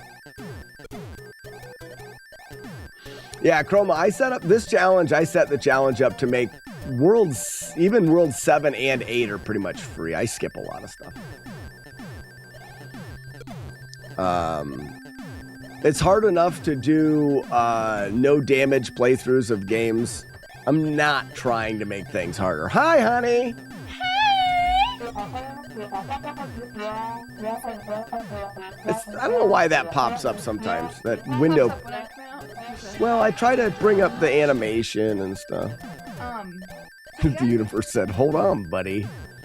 Yeah. Okay. Go on. That guy emailed us back about the thing on May, and then you're Matt. Oh, for the okay. It's confusing because he says, I think he may have made a mistake. He said it doesn't start until Monday evening, so you drive down Monday, and then home on Tuesday morning. Maybe home on Wednesday morning? It doesn't start, but that's not what we read. Well, but that was just a different year. Maybe it's changed. Okay. Because the one we were looking at was for last year. This is true. Or maybe everything on Monday is like for him. And after board, you know what I mean? Maybe the stuff on Monday is for her. And he said back on Tuesday morning? Yeah. That's not It's right. gotta mean Wednesday. Well, we'll respond to him and I'll say, did you mean Wednesday morning?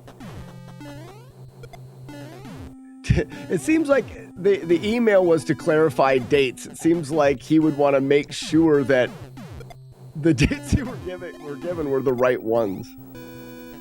I know. But anyways, did you hear back from anybody else today? Bummer. I feel like we need a person who's not connected to us to like call them and ask them questions. Because I want to know about it, but I don't want them to know it's me who wants to know about it. So like, if like Maddie called them, like, hey, I'm thinking about doing this. Can I ask you some questions? Really? Yeah. I mean, we could probably make that happen.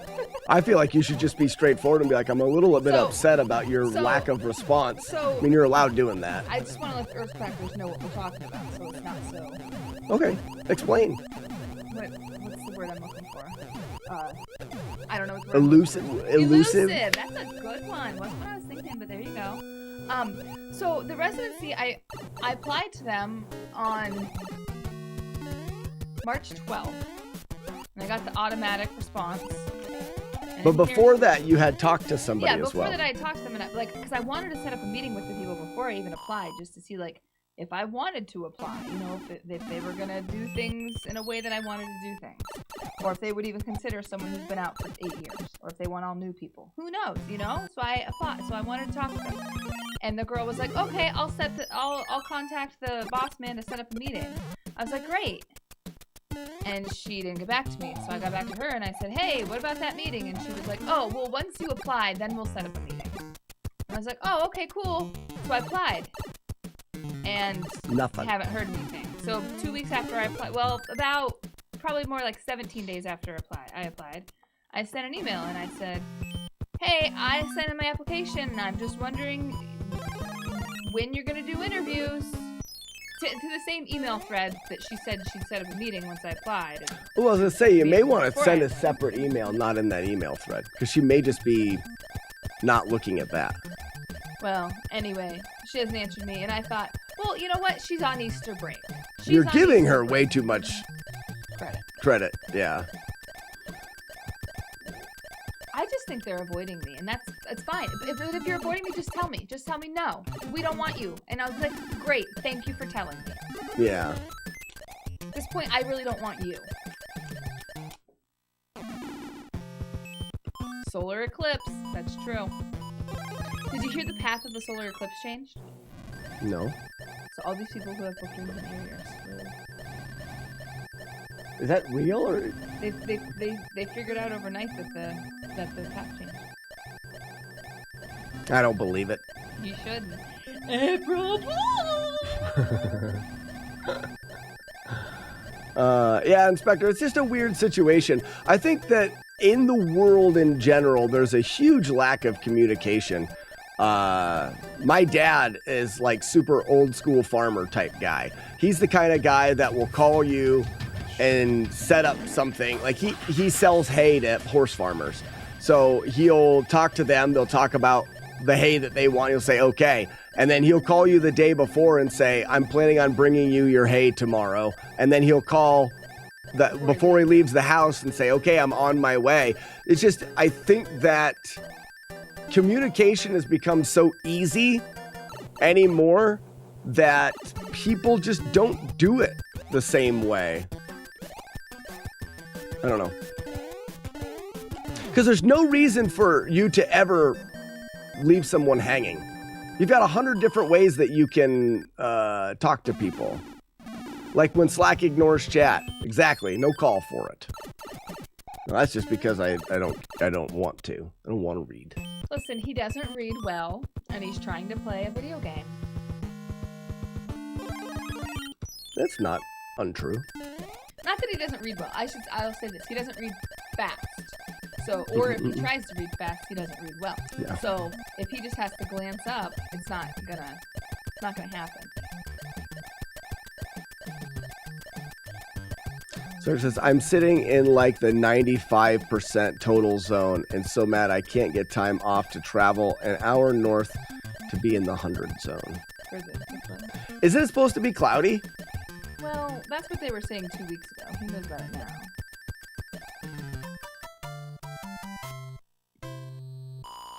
Legend said that Sharon would have twice more fame than Slack if she is streaming. Is it only because I'm a girl, though? That's not a lie. That's just fact. That's just fact. Someone's a monkey. Iron Monkey. I wouldn't worry. I've been a hiring manager at a hospital system for many positions, and things take time. No, and we're completely fine about that, Yeah, Iron Monkey. And the email I just said, can you let me know what dates you'll be interviewing? Or just that other opportunities. the idea is, I didn't say quite like that. I completely understand that things take time, and I'm fine with that. But you should be able to tell people that. Give them a time frame. They take longer, sure. Reach out and say, hey, we're not doing interviews for a month. But to leave it completely ghosted and not let, I mean, it's unprofessional and it's a shitty thing to do. And that's my opinion. But they could do a much better job of letting us know what's going on instead of just leaving us on the hook. Well, I did. That's what we're saying, Ledger, is that they haven't answered my emails. Yeah, no answer at all. All right. Well, I'm gonna. Did you do a follow-up? Yes. That's good. Oh, okay. I am going to flit away now. What's up, Mike? Old eyes, not illiterate. You have old eyes. Yeah, I'm old, for sure. There's a chance whoever you talked to doesn't really have any idea and when interviews might take place. Could be 3 months of taking apps before they even... Well, they have to hire at a certain point. Yeah, they're starting at the end of June, so... I mean, the job starts... People have to, in theory, people have to move there and stuff. So usually people find out in March. Now, this is a different situation because it's a brand new program and they weren't ready to hire at March, which is the traditional date for residency. And they only were announced. But it's not like, I don't care. I mean, I guess I would kind of care if they were like, we're not going to interview until June 1st, because that's just really cutting it close for a lot of people. Because it's an entire lifestyle change. But it's just that, I mean, at this point, pizza. I honestly wouldn't care if they emailed me and said, just go away. We don't want you here. You just want to know. I just want them to say X or Y. It doesn't matter. It doesn't matter we're the... interviewing next June. Great, now I know. We interviewed last week and you weren't part of it. Thank you for telling me. Just tell me. Just tell me. Or if you don't know, just say you don't know. And the person I interviewed, I interviewed the email address on the website. So in theory, you would think that's the email address that we would email, because that's the email address that they... Yeah, the person you're emailing, it's their job to be... I'm emailing the secretary of the program. But it doesn't matter. It's not a big deal. It's not a big deal. We're just venting, and... We're not venting. But the thing about it is Inspector, even if they don't know, it's a courtesy to respond with, we're not sure. A response is necessary, in my opinion. Whether or not they have good information or bad information or some information, I mean, it doesn't matter. When somebody in a professional environment like that, when someone emails you with a question, you answer the email. You should. It's just should. You should do that. Quick question. Uh-oh. Insipid Inspector, are you actually some sort of inspector? Probably. There's a sin his name. I know we need a new inspector starting in a couple weeks, and my boss is having me put in an ad yet. JS says technical agree, difficulties. Ledger. Technical difficulties? Not really. This is a pretty good playthrough so far. But I really just want to hear from Inspector real quick. Yes, concrete, soil, and asphalt. Ass. sorry. Not that funny, Nathan. I never said it was that funny. It was worth a giggle. Piece of Pizza's in here. She'll agree it was worth a giggle. He said asphalt. But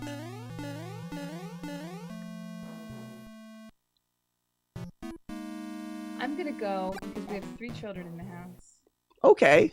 The giggliest giggle. Someone else chuckled. Well, after 15 years, asphalt still makes me giggle too. You guys are meant for each other. I know, it's great, isn't it? Yeah, it's great. I'm glad you found your soul friends. My soul friends. Nobody ever asks if I'm an actual drunk. Well, you haven't indicated that. I mean, he indicated that his job needs a new inspector. You didn't indicate that your bar needs a new drunk.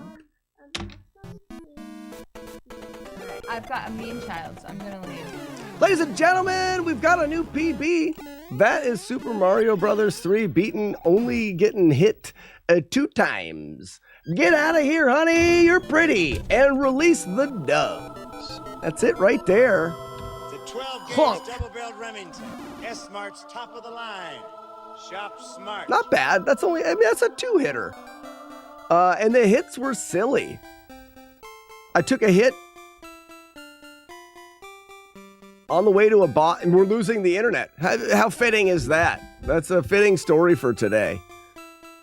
Internet troubles. Thank you for the GGs and the doves, everybody, and welcome in. Piece of Pizza. I hope you're having a great Monday.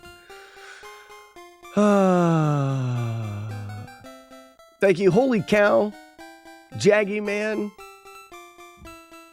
E-Town Gooner, DOS Times, Fluffy Ponies, Heelston, yep, 2-hitter,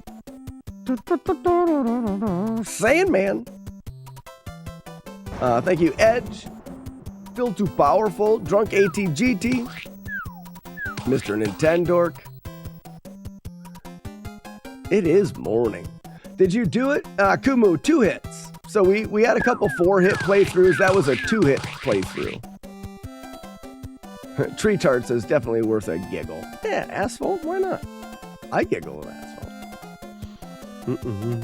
Thank you so much, Amsterdam. So gotta go again. Yeah, we'll probably do one more attempt. We'll do another attempt, but if we get hit at all, we'll reset. That was a full playthrough. I worked all weekend and then had a doctor's appointment bright and early this morning, so I'm ready to just chill. Nice. This game is really fun. It is really fun. We'll probably do, like I said, one more set of attempts where if we get hit, we just reset the whole thing. Maybe until just after noon. And then we're going to move on to Jaws speedruns. And I need a cup of coffee, though. Maybe not coffee. Yeah, I think coffee is the way to go. Did you guys know if you beat this game and you start a new playthrough, you get an inventory full of P-Wings? You get like endless P-Wings. It's not endless. What is there? There's 7 in each one, 7 times 4. So you get 28 P-Wings, which is kind of neat. I don't know if everyone knew that. I didn't know that. And I wish they would have made another one like it. It's a good game. Gotta go to a work meeting. Matt Cave, we like to say F the meeting in the B. Catch up with you again. Matt Cave, before you go, I like to give people challenges when they have to go on a meeting. Here is your challenge for your meeting. Put a pencil in your ear for the meeting, and if someone asks about it, ignore them. That is your challenge if you choose to accept it. If you choose not to accept it, that's fine. You don't have to have fun. That's on you. But that is your challenge if you so choose to accept. I worked pretty much my whole life in construction, and 2 words will instantly make me grown man giggle. Asphalt and nut driver. Yeah. Challenge accepted. Fantastic.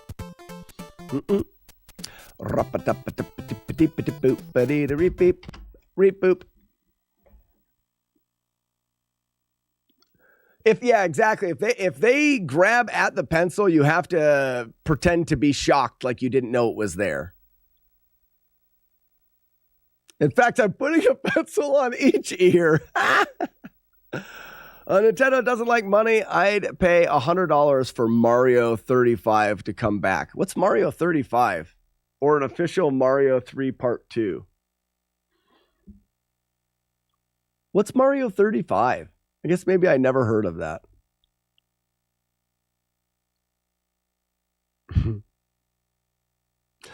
Give me 2 minutes to make a cup of coffee and I'll be right back, everybody. Try to not be too entertained by these clips from yonder hithen past. If you are interested, please go to the Discord. Hiya, hiya, hiya, and Kanko hiya. Please go to the Discord. There is a channel in the Minecraft section called Westwoods. And that's where you will say, hey, oh, you dick! Yep, that's what you say there. That's exactly what you should say there. That's what... Learn here.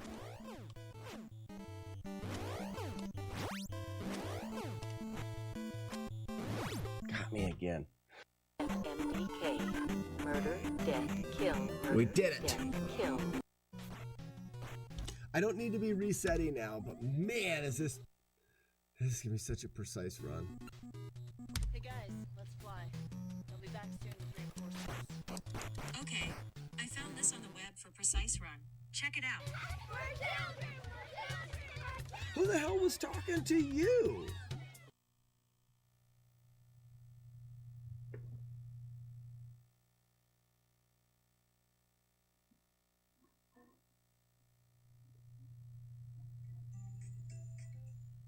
Hold on a second. Boom, jump, boom, nice. Jump, boom, jump, jump, boom. Jump there, wait after the bird, before the guy, jump and kill, jump, wait to the very end and jump.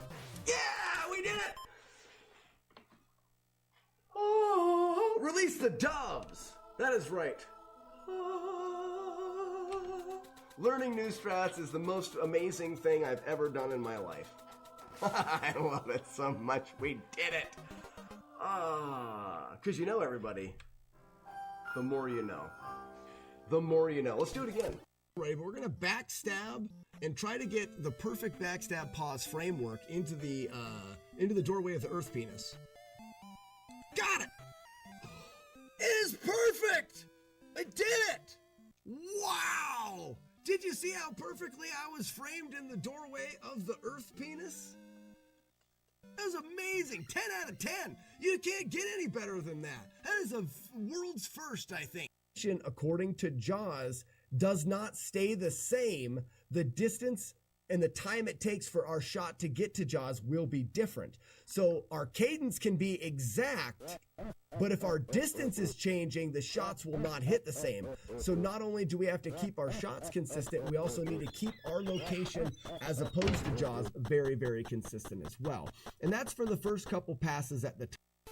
Boom, jump, boom, nice. Jump, boom, jump, jump, boom.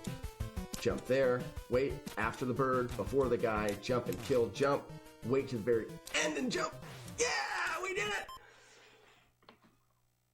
Oh, release the doves. That is right. Learning new strats is the most amazing thing I've ever done in my life. I love it so much. We did it.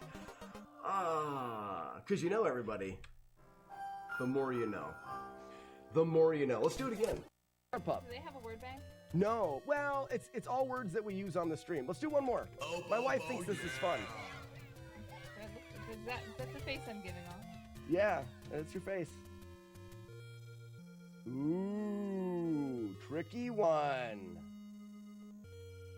Wow. Uh-huh. Burgertroid. Oh, wow. Got it. Obviously, it's morning butthole. Oh, yeah. That's a long one. You should have. You should have known. What's a morning butthole? Haven't we talked about this before? No, but I don't really care. So tomorrow it's Sassy's birthday, but you're also going to stream tomorrow. We'll stream late tomorrow. Branch fall out of a tree this past year, and I cut a black walnut piece of inlay for it. Okay, it's hard to see because of lighting and such, but it's just a piece of black walnut instead of right there. I credit walking on life bars to was it Auntie that oh my gosh, you scared me. Oh my gosh, I thought there was a devil child out here. What are you scaring me like that for? It's his fault. Beer is the first split. Hit the split. Open the beer, drink the beer. Hold it upside down to prove that it is empty. Hit your beer split, pick your controller up, and start the run. Okay. Are you guys ready? And 3, 2, 1, clunk. Open.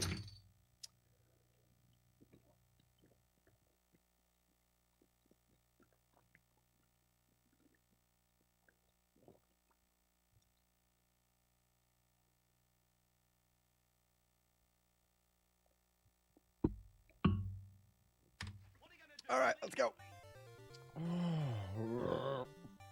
Oh. Wow, that's going to change things a bit. It is over for the Buckets. They suck. Oh no! Evil Jim.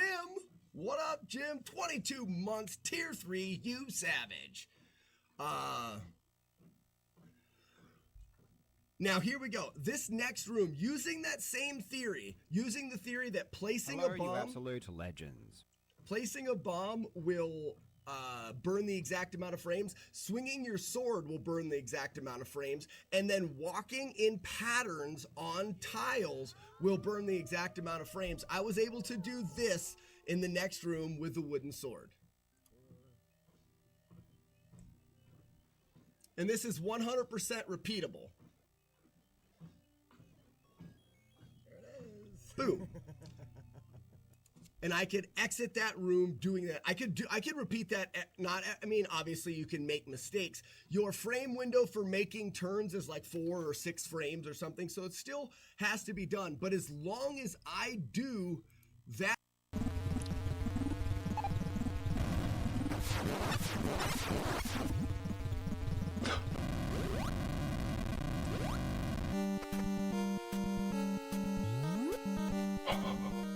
Are you kidding me?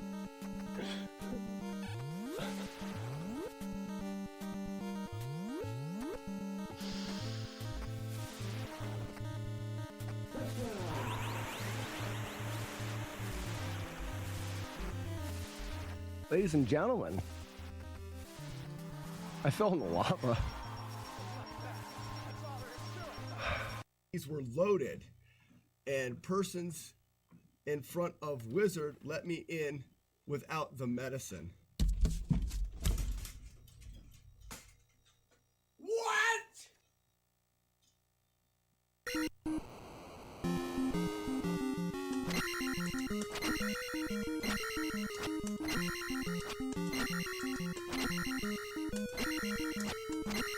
There it was.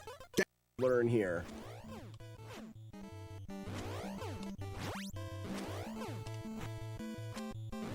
Got me again. Learn here.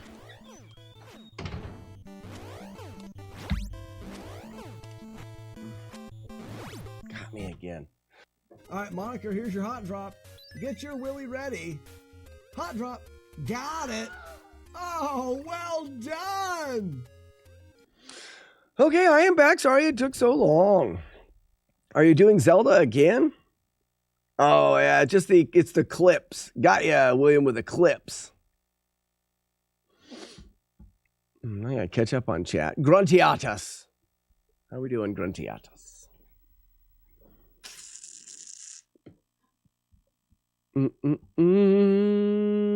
Kermit says, hey, man, Kermit, welcome.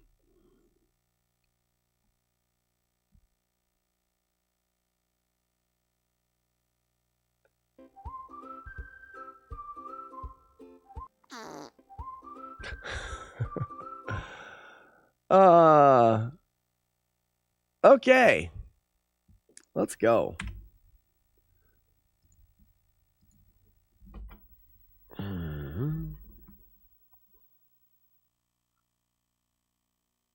Kidney stones allow you to not drink coffee? Oh, that stinks.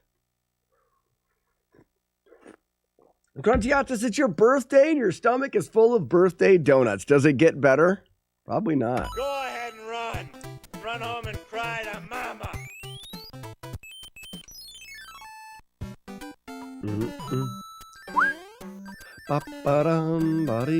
Boops. Sorry, I missed the jump. Give me some sugar, baby. Pretty much anything with caffeine, gross.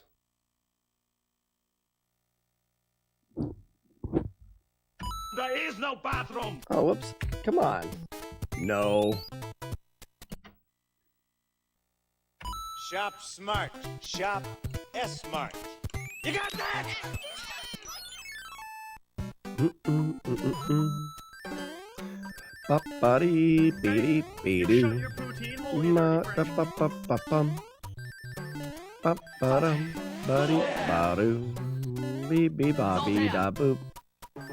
Praise be to Zoltan Cookie. So pretty much water and lemonade. I mean, beer doesn't have caffeine in it. You can drink beer. Lucky you. You know? Just stop by for a few minutes. All right, Kookie.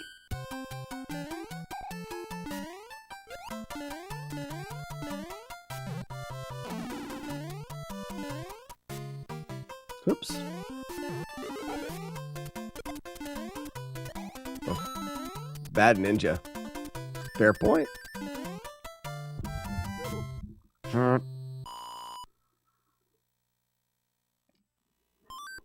I had a few beers yesterday on Easter.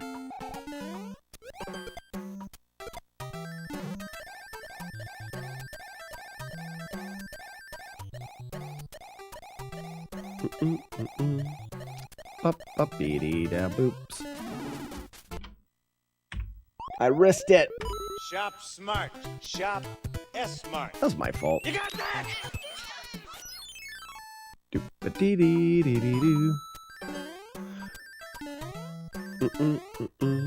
It's that whole balancing, trying to go fast with things that are safer because there's no need to go fast.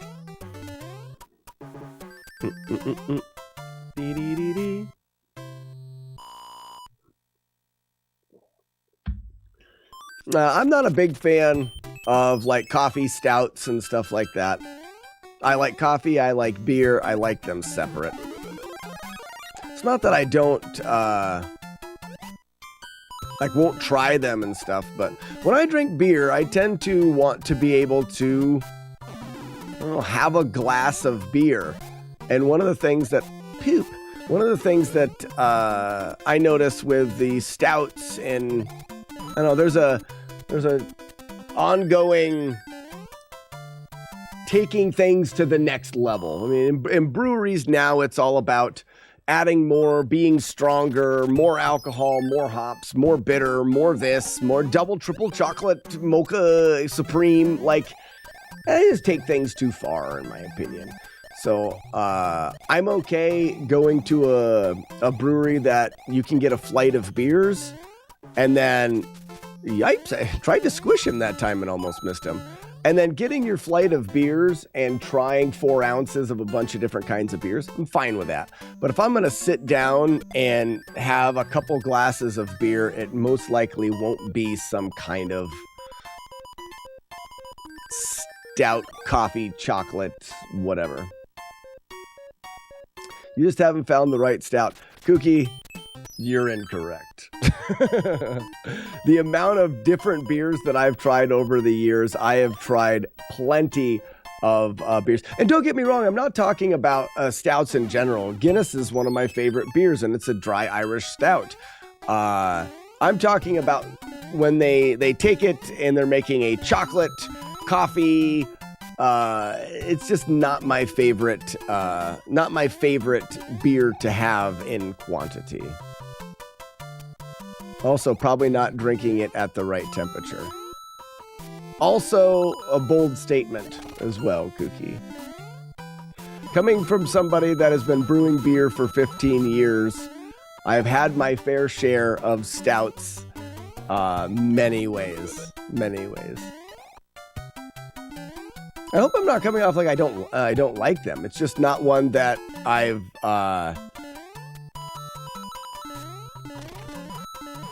not one that to go to a brewery and like oftentimes you go to a brewery and you get a flight of beers and then after that you choose a couple beers to have full glasses of. I don't rarely choose the stout. Designer stouts are for the birds.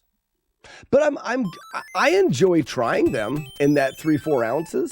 Sure. Shall I make my statement underscored or italics? I mean, I'm making bold statements. Yeah, right. Or can you change your font and stuff on Twitch? I don't think you can. So bold, Kookie. So bold. I'll poop. I'll wait.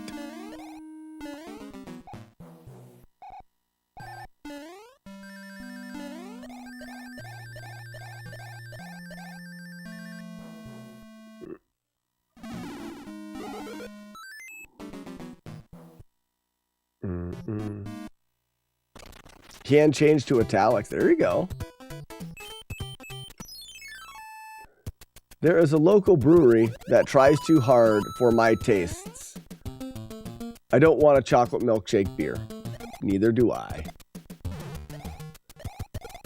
But the thing is to me, I think that's fine because there are people that really do like that. There's a lot of people that like beers that are taken to that, that level. Just not going to be something that I'm going to have a full glass of. Previous topic, if it's a new residency program, the admin taking the CV probably had that tacked on their regular duties. Yeah, it's a first year residency program.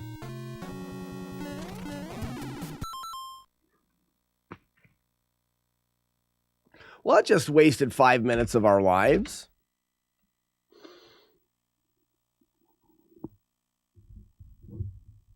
Find an MD on the panel for the program and email them.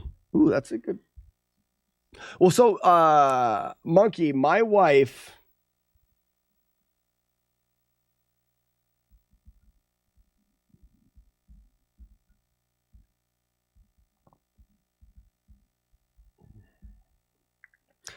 My wife is super hesitant to be a nuisance to anybody. And she's worried about what it would look like if she was too bothersome in this process. And I can't get it through to her that I don't think that she can be too bothersome. I don't think it's out of the question. They never answered her question. Email again, or email somebody else, or find someone that will answer the question. Again, we don't care what the answer is. I just believe that you should get a response from somebody. So she's going to hesitate at all costs to not be a nuisance, and because she's worried about what that may make her look like in the hiring process. That's what I say. It'll look like she's wants to be in the program and is motivated. I think she should be doing that. So emailing somebody else is a good idea.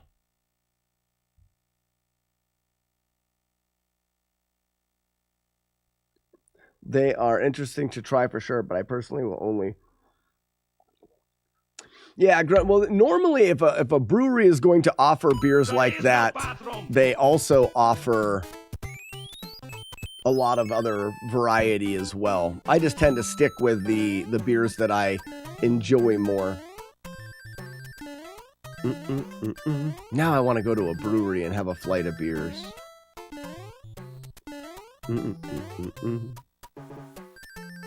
One of my favorite things is to go to a brewery that has a smashing like domestic lager. That shows me more than whether they can make a chocolate stout. So your thin like rice lager is one of the most difficult beers to brew. Your chocolate stout is one of the most foolproof beers. I mean, your heavy stouts are so strong with flavor, and to like what Kooky says, oftentimes stouts are drank warmer. The warmer a beer is when you drink it, the stronger the flavor is. Oftentimes when you're drinking a really cold beer, that cold crispness masks flavor. It's meant to be refreshing, not to be super strong flavored. And that's where stouts, having more flavor or maybe a better flavor, are more likely to be drank warm for that flavor. So back to the lagers, you're brewing a beer and your goal is to be as precise as you can in the brewing process, because if you fuck up and you make a mistake, someone will taste it. You could hock a loogie into your boil kettle while making a stout and no one will ever know the difference. Like they're foolproof. So for a brewery to make a bunch of like chocolate vanilla stouts and banana wheats and all of these flavored beers, it doesn't show skill in brewing. But a brewery to come out with a straight up domestic style lager and it's good, they know what they're doing.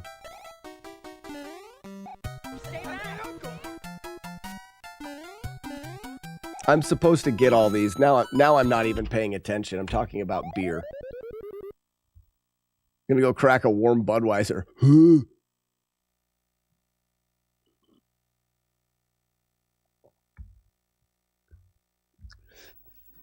Yeah, Gruntiatus, I'm completely with you. I tend to, when I brew beer, I brew beers that tend to be more on the clean, refreshing side of beer, and I bring all the alcohol down.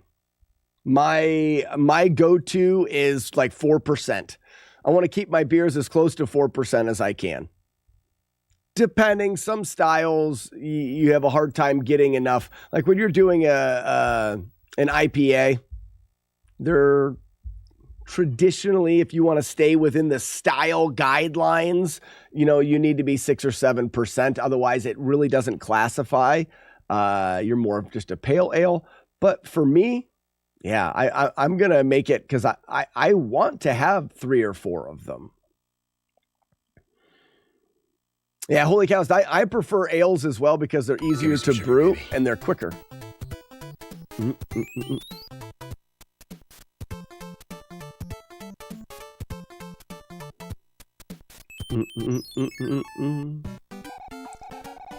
Will be a session IPA. Session IPAs aren't... gross. I was waiting too long at the title screen. Session IPAs, it's like they made up a category to create a beer that traditionally doesn't exist. Because people wanted to be able to drink IPAs and drink more of them. So I guess a session IPA is really not an IPA. It's a pale ale. It's not a imperial or an India pale ale. It's not the same thing. So they just did that because they want to sell them. I would think traditionally speaking, session IPAs don't actually exist.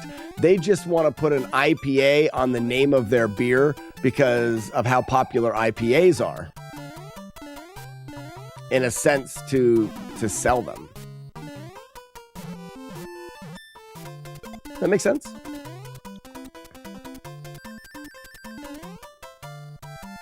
Do you filter lagers? Jake Dog, I don't filter anything.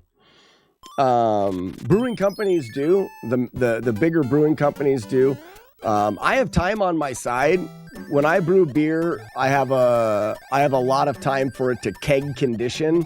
The longer you let beer sit and condition, the more clear the beer is going to be because of the more it has for sediment and things like that to fall out of the beer.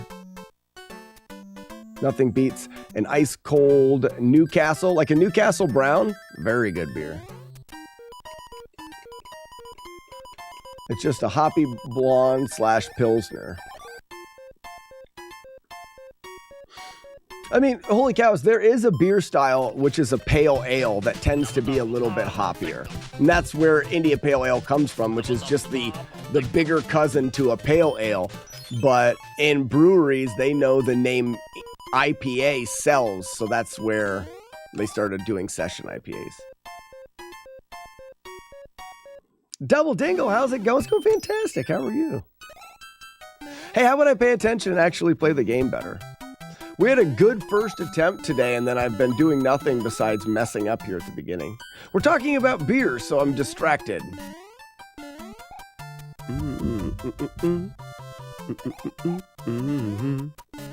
I have a chart that shows all of the beer styles. Oh, I forgot about this. Oh, it's moldy. Gruntiatus, I completely forgot about that. So, beer styles are similar to food recipes and names for food. They're just guidelines. They don't really matter. You can put whatever name you want on a beer. It doesn't really matter. But if you want to be very, like, by definition, by the book, there is guidelines to styles of beer that you can follow. Bugbee99, thank you for the follow. Well, it's a super taster. Her only beer she preferred was Newcastle Brown because it was the least bitter. Newcastle Brown does tend to be very malty and sweet.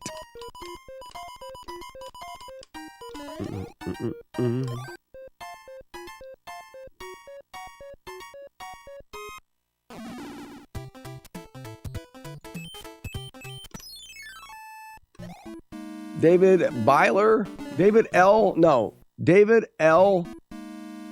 Byer. Yeah, David, this is a really good game. I believe this challenge is going to be over probably before I'm ready to be done with the challenge. We're trying to do a full no damage playthrough of the game. I've done one using the warp whistles. I'm collecting the warp whistles out of habit, but I'm not going to be using them in the playthrough.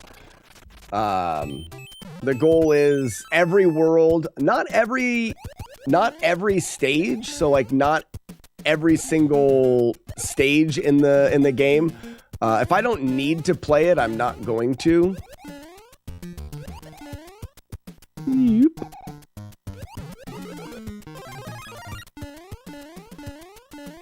But like I said, I have done a no damage playthrough using the whistles, and now it's just going back and doing it without the whistles. David, we just finished up our first try of the day. Was a 2-hit playthrough. So we played through the whole game, every world, and got hit twice.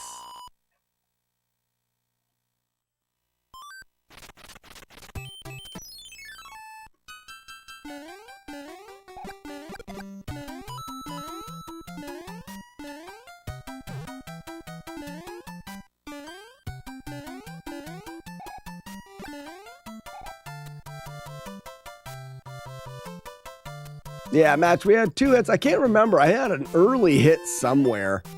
And then the last hit, I don't remember.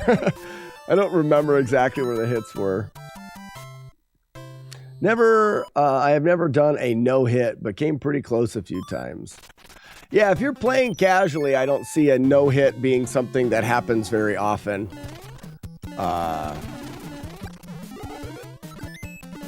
But it is a really fun game. And a no-hit playthrough of the game is not particularly that challenging gameplay-wise. It's a lot to remember because you essentially want to memorize the game. Way easier than Zelda 2. They're not even on the same page. Yeah, comparing the Mario games to the Zelda games and no damage. Yeah, they're not. You can't really even compare them. I got to the airship in 7 last night with 6 hits. That's pretty good. Well, and Matt, you gotta also think about where the hits come from. Because if you get hit, oftentimes losing that power up or whatever can lead to more hits. So if I'm getting hit an extra time, but it's because of a previous hit, mentally I don't really count those. This last playthrough was just 2 hits, period. But you see what I'm trying to say, though.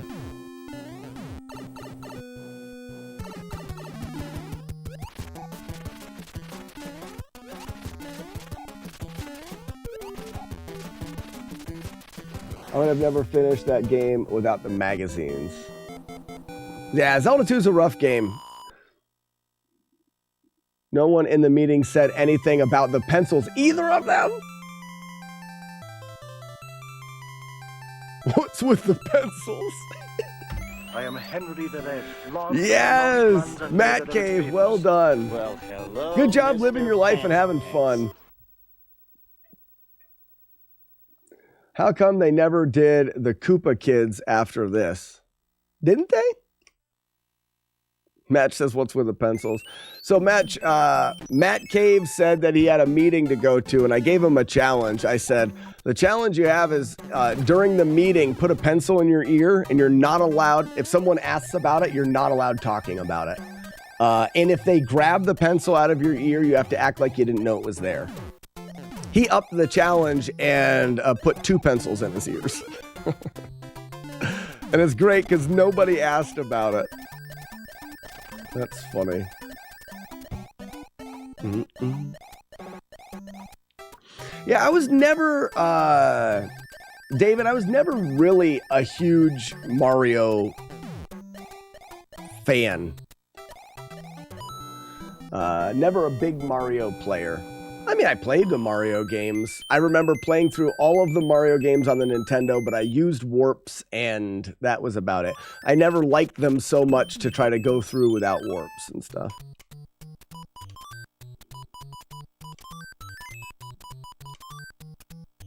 This should tell me where I'm at.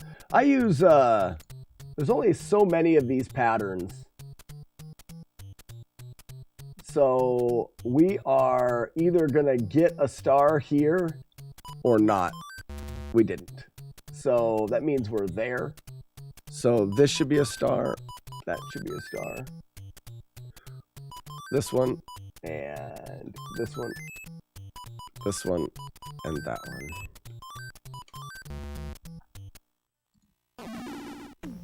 I just do that to get some buffers for some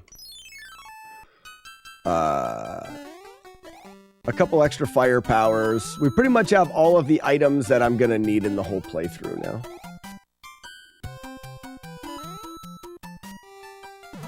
It's one of those things where we could just do that card game naturally, I guess would be the right way to say it. And if we miss, we'll have lots of opportunities to go back, but it's almost just a waste of time. We're guaranteed to be able to get the 2 stars and 2 fire powers. It's gonna happen. I look it up because otherwise I just will have to go back and play again, and it just takes more time. So in the concern of time, we just look at the cheat sheet, so to speak. Are you winning? We're doing pretty good, Weeblo. We finished up that first run as a 2-hit. That's a PB. I don't remember where the hits are. I should have paid more attention.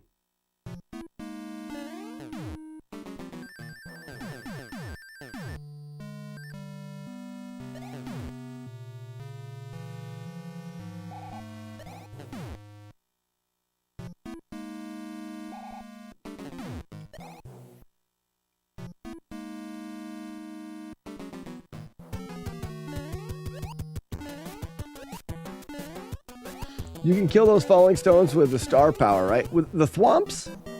Yeah, I think you can kill the thwomps.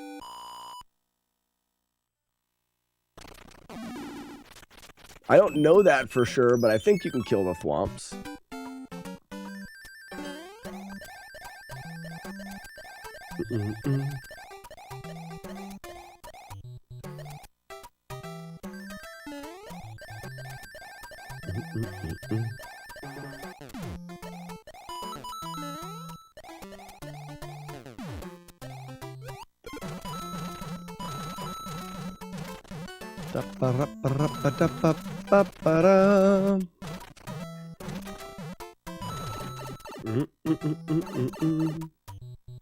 Yep, buddy, buddy, buddy.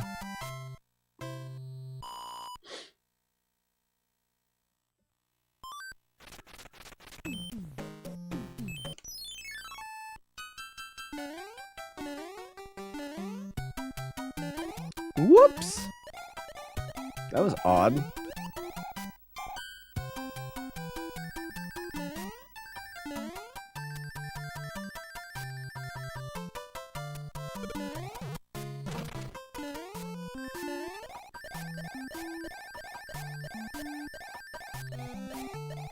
The famous sun stage. Yeah, we just take out the sun. I think there's 2 stages with suns, maybe 3. There's one here, the sun's back in 8.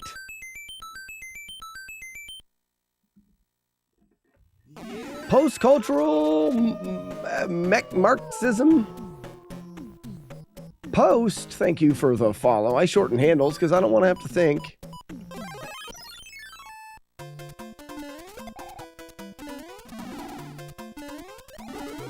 If you have any questions about the stream or the game that we're playing, please don't hesitate to ask. I like to say, the more you know. The more you know, the more fun you're going to have while you are here. So please ask questions.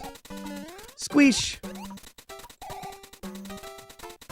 And someone can hit that dove with a tomato if they want. Oh, it got shot. Never mind.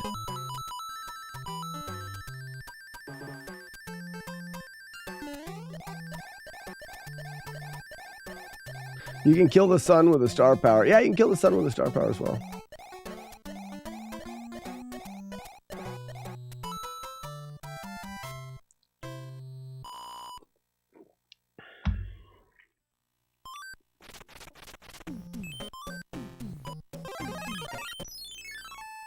I just have stars here. These guys are pretty simple, but like there's some rare cases that you can get caught there, and with a star you can't. I still have the Super Mario Bros. 3 toys from McDonald's Happy Meals. Really?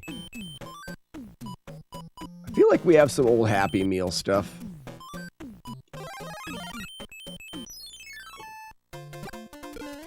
Joker, thank you for the GL. Whee!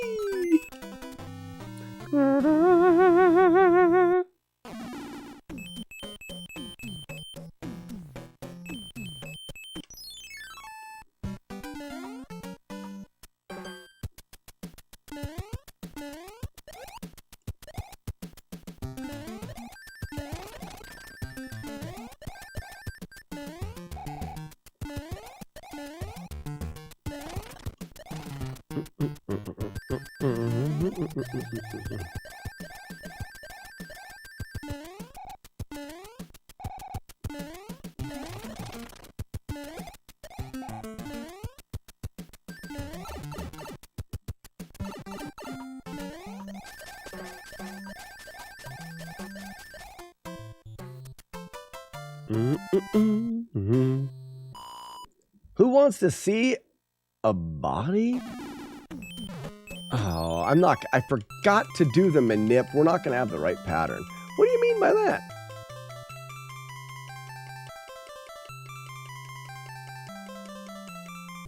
So, depending on how much time it takes you to get to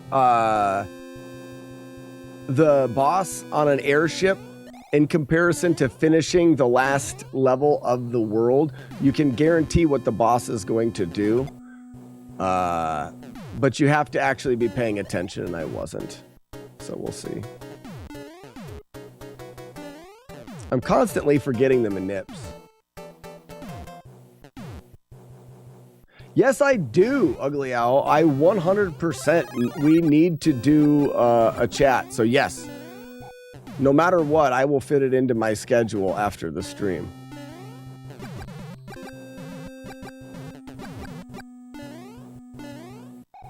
The manips don't work on the Switch. I don't play the Switch, so I don't know. I would imagine that they wouldn't work. The code's not the same.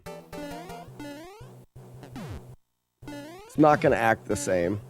We'll see if he shoots early. All right, he did not, which means this is a... I have no idea what he's going to do. Just try to hit him quick and hopefully he doesn't get you. So, Match, I don't even know how that game is programmed. All right, you primitive The screwheads, manips listen up. wouldn't be the same across both of them, but you may be able to develop manipulations for the Switch, but it could be that the game itself is not programmed in a way that allows you to. It just doesn't handle the code the same way. After you get offline. Yep, it'll be like 2 o'clock. So it'll be in an hour and a half, 2.5 hours. Well, none of them are that hard, Match. The main part about the reason for me to do the manipulations is because they can randomly throw their shot at you while you're trying to bounce on them. So you can jump to bounce on them, be in the right spot, and they can hit you. So it's about taking out that randomness. None of the Koopalings or whatever are particularly hard in this game. It's just keeping them consistent. My manager now wants in... Whoa. My manager now wants in, and for the next meeting, he's going to wear his hat that says, "I'm with stupid," and points down at himself. Look what we've done. We've created fun. That's what happens around here. Be careful. You stick around here too long, you're going to have fun, whether you like it or not. That's funny.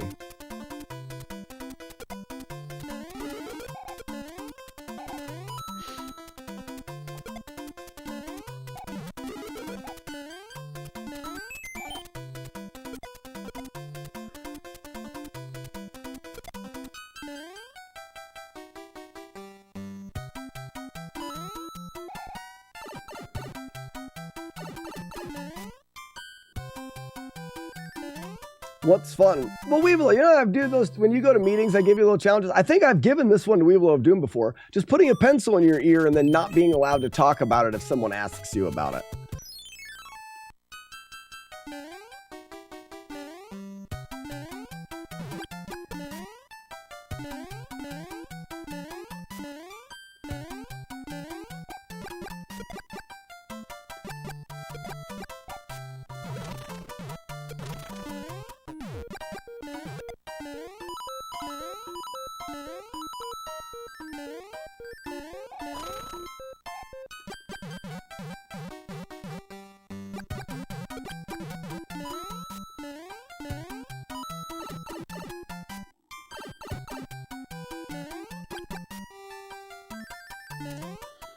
Matt, you have a virtual meeting in 2 minutes?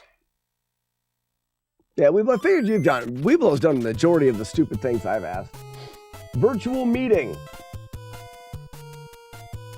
What are some of the ones we've done for virtual meetings?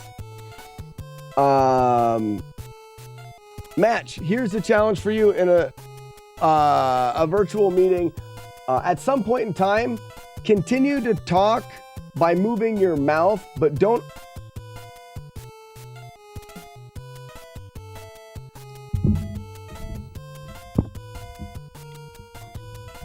And then all of a sudden it starts working again. Just do it for fun.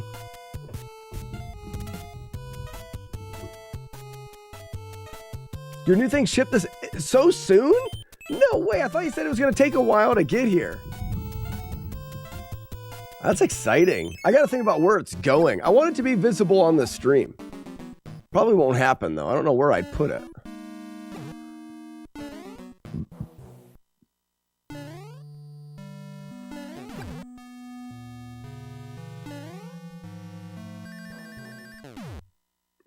Don't touch my butt.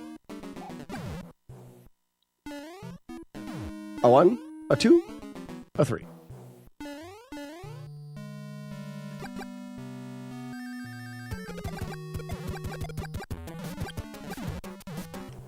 Rip-a-da-boo, riddy-dee-boo. And it will still take a while. Oh, it'll take a while to ship.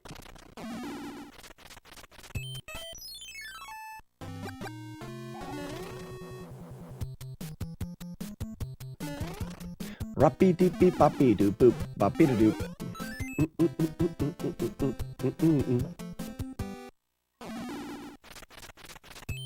Oh, crap. I don't want to do this yet, but it'll be fine.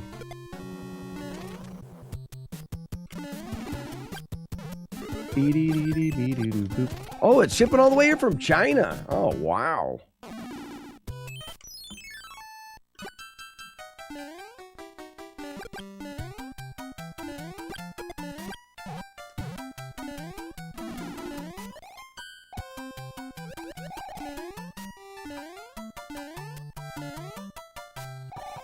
Ba-da-ba-ba-dee-doo-doo. Whee! Ba-na-na-na-na-na.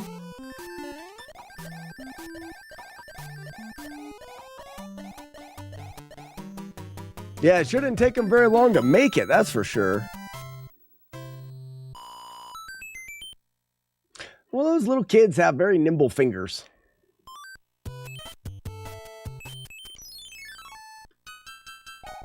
Shave the turtles! Sal down! Do you like the... Huh, no! Okay. I was looking at chat. Do you like the NE or the GameCube console? Not my favorite console. If I'm being honest, and I do be honest, that is. Watch your feet! GameCube was not my favorite console. In fact, I don't know that many GameCube games that I even liked. At all. Someone help me out and redeem GameCube by telling me about games that I need to check out that were good.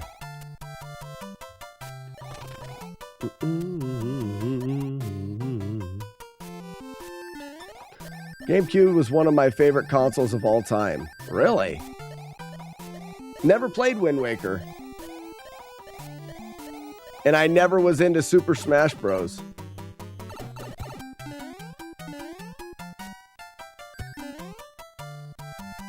Paper Mario, never played.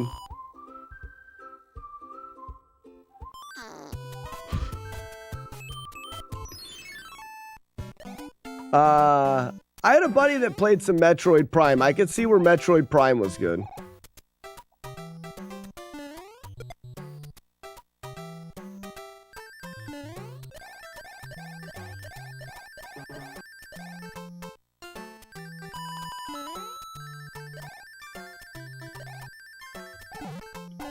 I'm not saying that they were bad. I'm just saying this is the reason why I haven't played that. I mean, it's the reason why I don't have a really good opinion, because I just didn't play enough of the games. I never had a GameCube. My neighbor did, but I just didn't play that much of them. By the time the GameCube came out, we were kind of moving on. I had a PlayStation, then PS2. GameCube plus SNES is unbeatable combo. I really enjoyed the Super Nintendo. Probably... as far as retro gaming went, yeah, you can't go wrong with a Super Nintendo. I tend to like the regular Nintendo more, but that's for nostalgia, not because it's better. I believe that the Super Nintendo was just a better console overall. But nostalgia brings me back to the regular Nintendo every time. It's just what I grew up playing.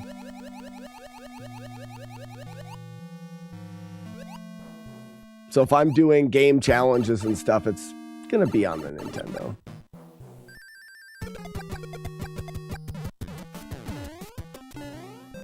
Mm-hmm. 9 great games. Hey, the Pikmin games I played, but I didn't play them on there. What would I have played the Pikmin games on? All right. I hate this stage. I hate this stage with a passion.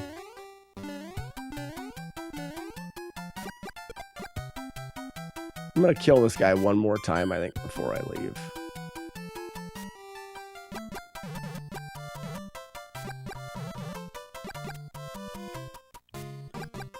We'll go right here. I don't want to be in the water because then he comes back. We got kind of lucky. I mean, not really. It just wasn't as free as I wanted. Probably played it for the Wii. I did have a Wii. I bought my GameCube in 2015. It's still never too late. I should get a GameCube, but so like right now I've got the original Nintendo. Down here is the Super, and then to the side is the 64. Those are the three consoles that I have hooked up to the streaming setup that I can play kind of as we want to. Oh, this is where I took damage in that last run, was right there. So we're farther than we were on the last run now. I don't want to deal with that.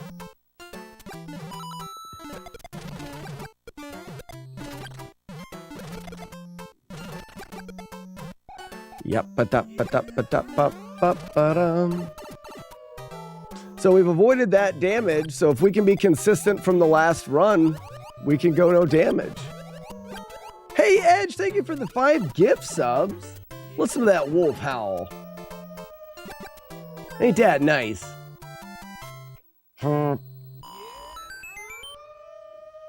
I've been P-winging 3-8. Which one's 3-8? Oh, that one there? Yeah. It's worthy of a P-wing. Welcome in, everybody, and enjoy your gift subs from Edge.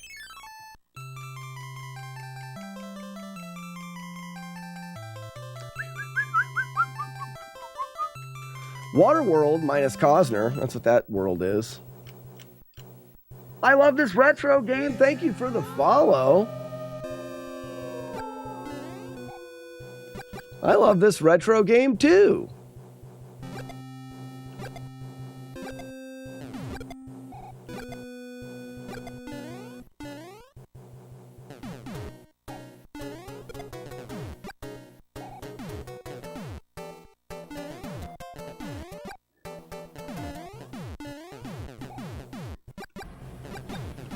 What's up, Raspinall? You meat popsicle?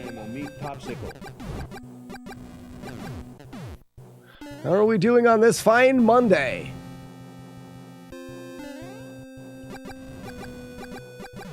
My internet has been pretty garbage today, so there's been a little bit of sadness today on the stream.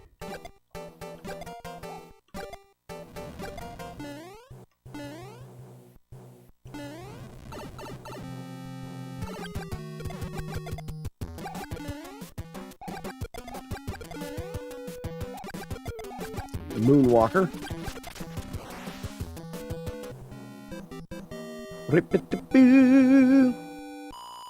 First you want to kill me, now you want to kiss me. Blow.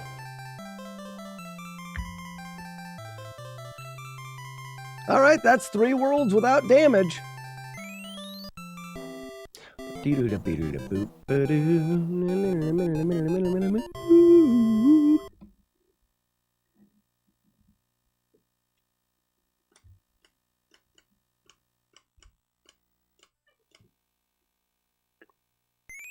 Yeah, you can open up your chats. They tell you keys now.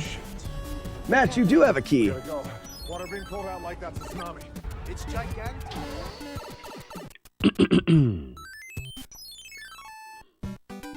Ba-da-bum. Shoot them all with your balls and shoot them in their butts. Shoot them all with your balls. Shoot them in their butts. Shoot them with your fireballs. Shoot them where? In their butts. Shoot them with your fireballs.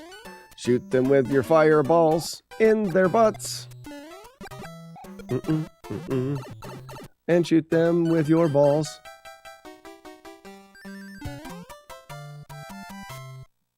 Wow, no hello back. Rude.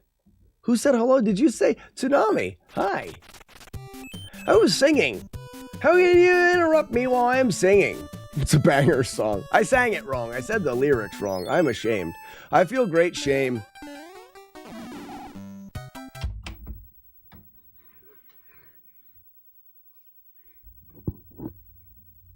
I don't know if I was like a pixel late on that, like barely missed it. You just jump on that turtle. Why did I not get it? It's about buckets and how great they are. That's probably why you're not doing so well with the gameplay, is the song that you're singing is not good. Probably. Oh, well. One more shot.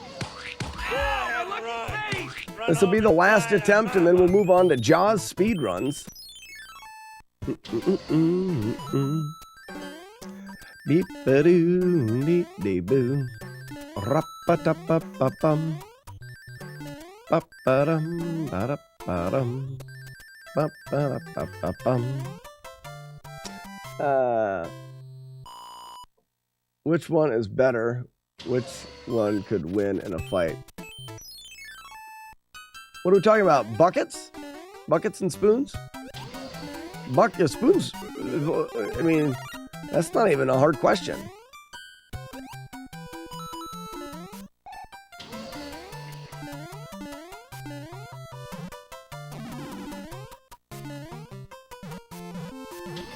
I shit the star out the wrong way. Ninjas or pirates? Ninjas. Hayward Coldy. Super Mario Bros. 3, very good game. It is a very good game.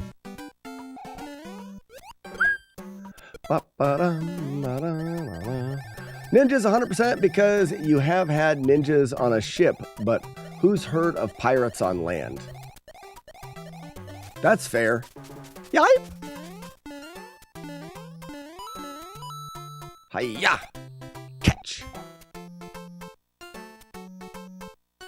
Ninja zombie and pirate robots?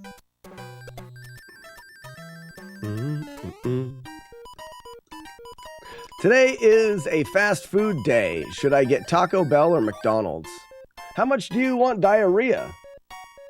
Matt Cave. I answer your question with a question of my own. Like on a scale of 1 to 10, what would you rate your desire for diarrhea?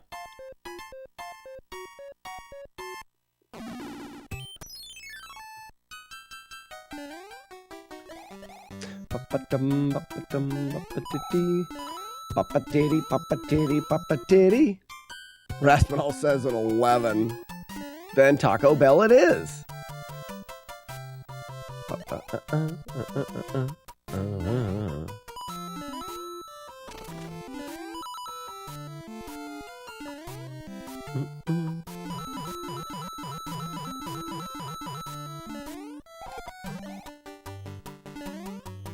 Moldy mushrooms, yuck!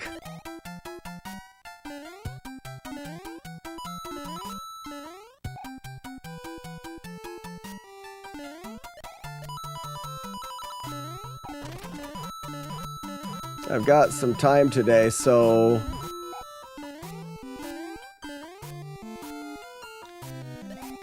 yeah, there we go. I've got some time today, so I guess diarrhea won't interfere too much. You didn't answer the question. I said on a scale of 1 to 10.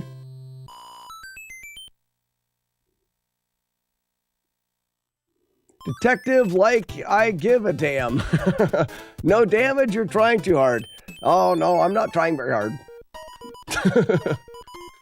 We're not trying very hard, but that is the goal, but we're not trying too hard today. Detective, like I give a damn. That's funny. I always miss that single block. Boop, beep, perch, whoop. Whee. What do you have set up for multi-chats? Nice work with TikTok this morning. So, Raji, I use a service called Restream. Though with TikTok, I don't have a stream key, so TikTok, I have to use their TikTok live thing. So I have two chats that I try to look at. One is for Restream that has YouTube and TikTok, and the other one is for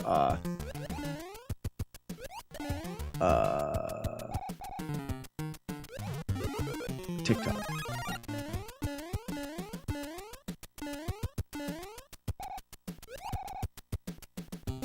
Yeah, with my internet connection, I can't afford to be streaming to a bunch of different places myself. Restream works really well. Yeah, I gotta use TikTok Studio garbage. You're right.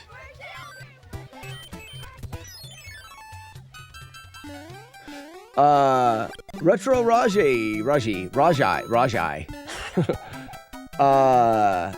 Are you busy today after... Sorry, I'm trying to think and talk. Are you busy today at like 3 or 4?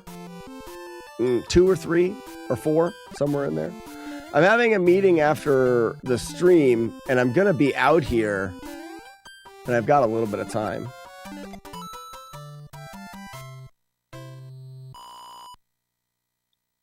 I haven't found a nice solution for multi-chats either.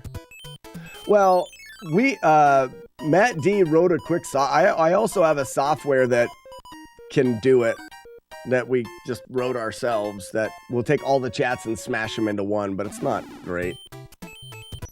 I find Restream does a pretty good job of it. That would be good. We could do that. So I've got a meeting at 2 when the stream is done, and then I could be available a little bit this afternoon, like after that. That meeting will run a half hour or so.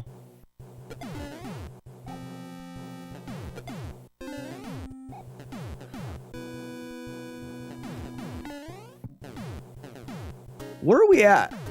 Oh, this is the first one. Wow, sorry. It felt weird. Normally I hold right and get just at the very front of the screen on the first airship. Just keep holding right and then jump things as they're there and you're fine. You can do it here too, but I wait until that guy shoots and then you can jump all the way to the end.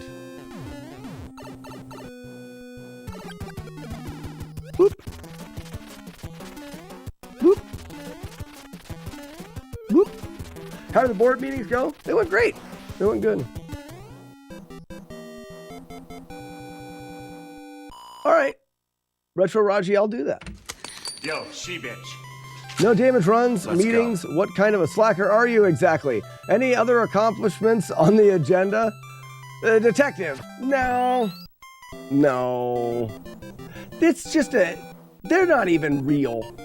They're not even real. I just write that in the title to try to drive as many people to the stream. I'm a liar. Clickbait.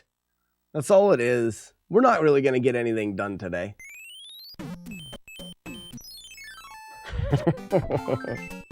If you have any questions, Detective, please don't hesitate to ask.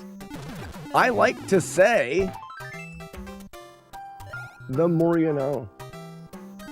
The more you know, the more fun you're going to have while you're here, so please ask questions. I'm not really trying to do anything today, so I'll gladly take time to answer questions.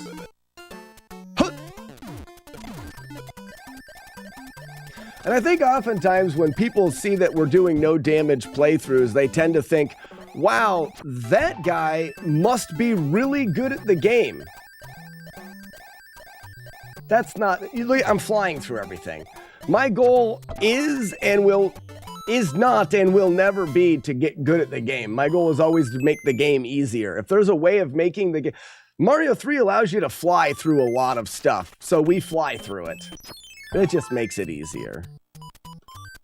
Oh, this is a good one. I should remember this one, but now that I'm using this to look up, I tend to not remember anything.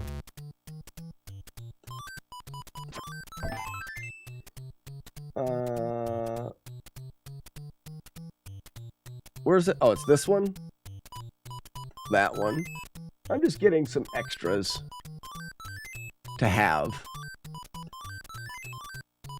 That's enough.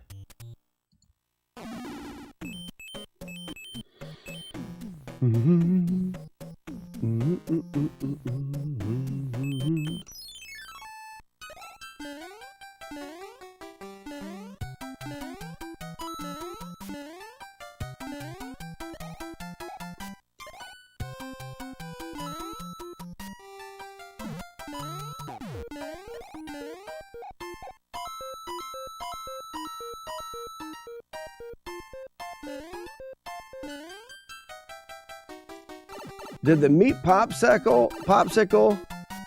Oh, did Rig? Oh, okay. Did beat Adrominic? I can't even pronounce that.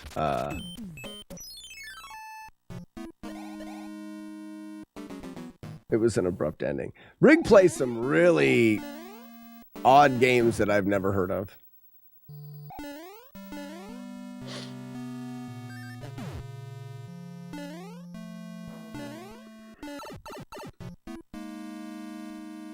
Through a curveball, you're getting Wendy's. Good call. I don't do fast food, but if I was going to, I would probably choose Wendy's over McDonald's and Taco Bell. Like, if diarrhea was not a concern, which you did mention before that diarrhea is not a consideration for your decision, once you take diarrhea out of the equation, the decision, it really opens up your choices. Ra-pa-pa-pa.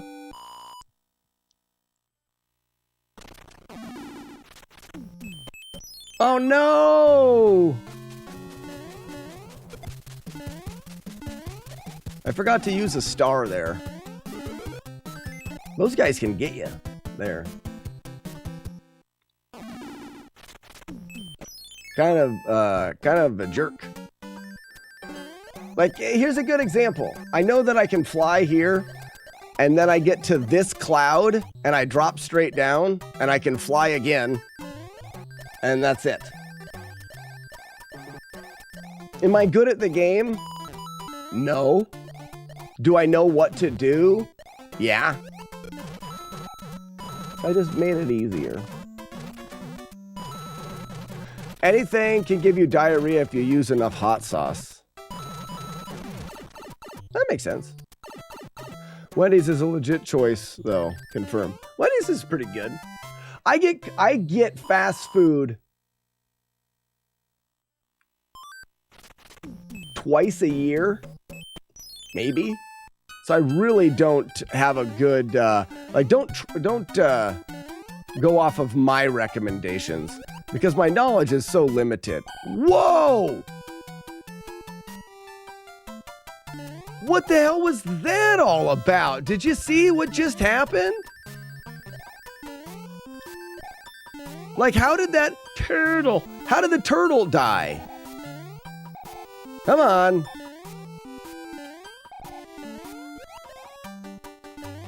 I don't know how to deal with the sun when he's doing his swoopies. Ah! Piss! That's it for Super Mario Brothers 3 today. How did that turtle die?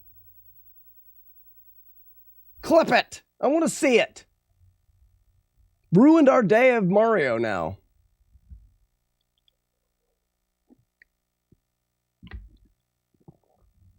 Weevil of Doom sent me for a McRib with extra onions, no pickle one time. I think I ate 2 of them.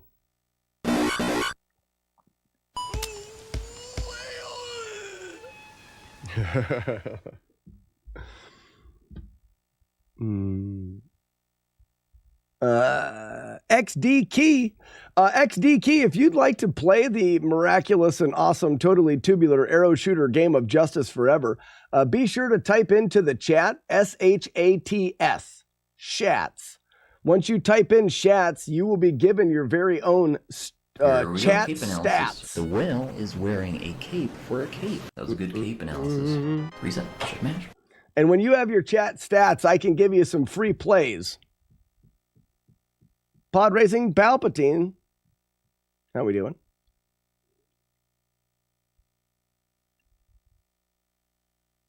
What is the 350 wolves on the screen? That's how many subscribers we have on Twitch.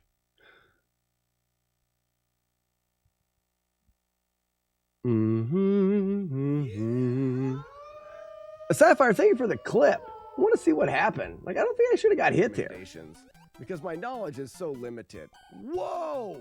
Yeah, look at this crap. Look at this crap right here. Goodbye. Hi, it's me. I'm down here now looking at this shit. Watch. Whoa. Whoops. So there's the shell. My knowledge is so limited. I ran into it with the button held to grab it, and it just kicked it. I guess maybe I didn't, because you can tell I'm holding the button. So watch that. Whoa. Because my knowledge that tail in the air. So you need to hold the B button that you do with the tail. So right here, as I bounce in the air, I swing the tail. That's me pressing and holding the B button. Because my right there, that tail. So I pressed and held the B. So I'm holding the B button and I just run into it and grab that thing. You look to be facing away. Wouldn't matter. If you're holding the B button and you run and you get close enough to the shell, you should pick it up. If you don't get close enough and turn away, maybe I slid into it backwards while holding it. Let's see if we can replicate that. Yeah.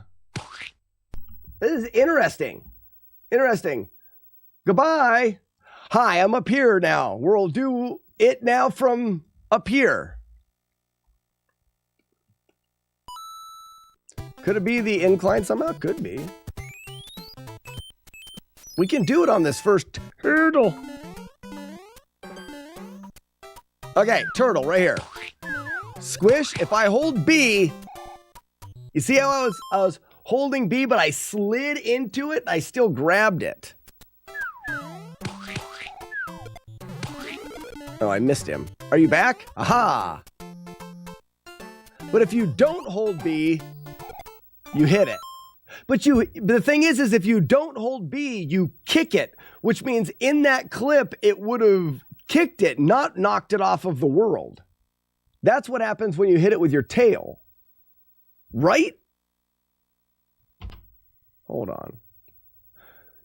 Can you pick them up going uphill? I do it every time. What happened there didn't make sense. I think I need to have a tail for proper consideration here. Oh, that's not a tail. Gross. Are you a tail? Yes. Okay, come here, jerk. So I'm holding the button. See how you grab it?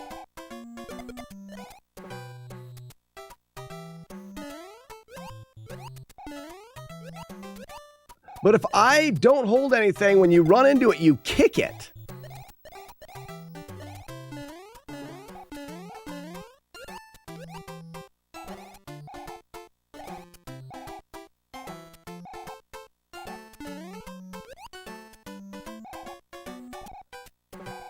See, you automatically grab it.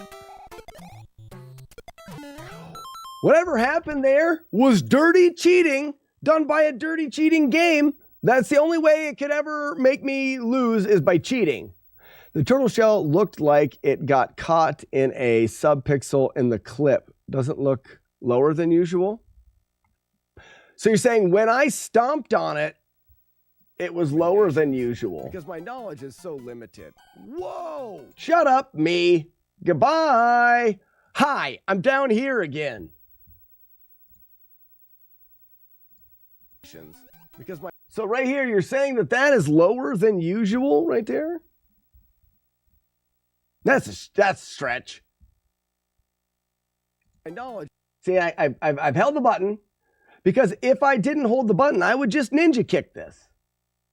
Give it like the whole field goal kick. Just so lit.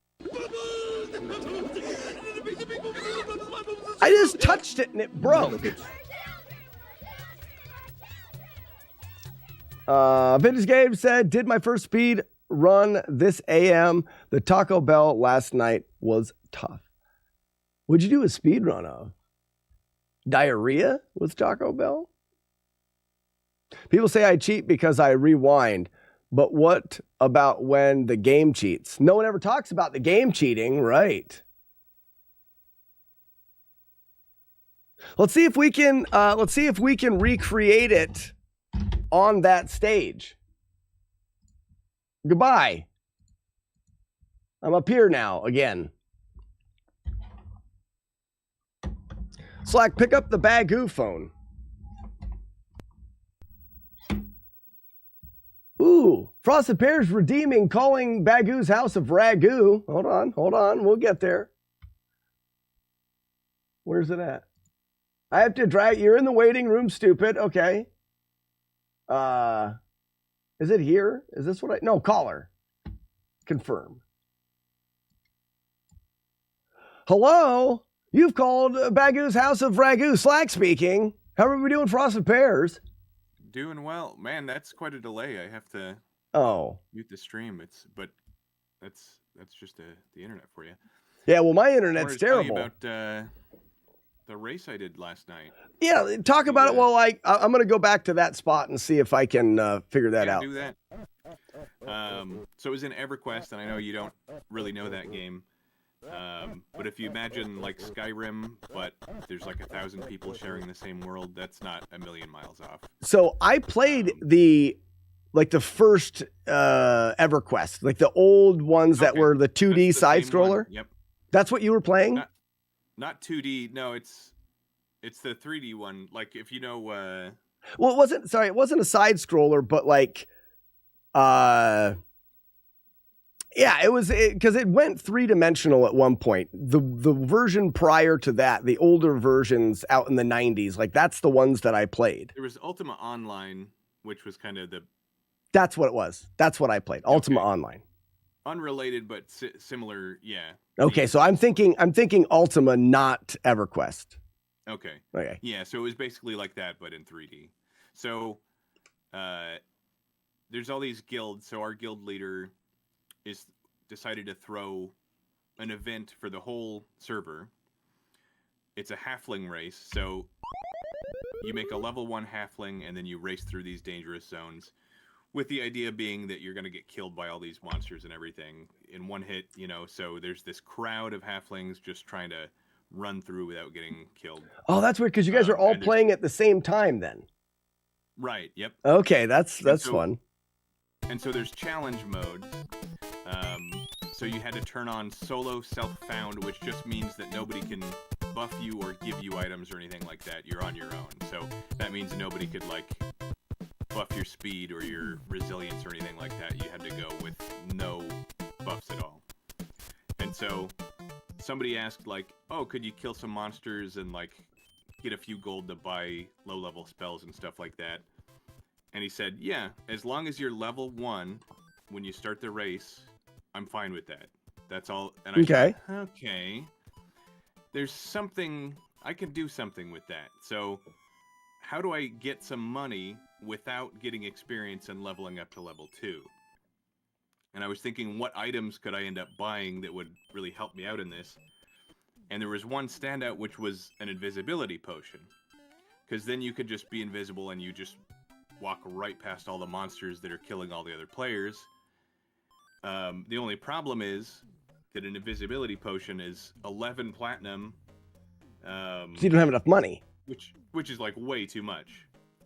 So I'd have to kill a lot of monsters and I'd gain a level.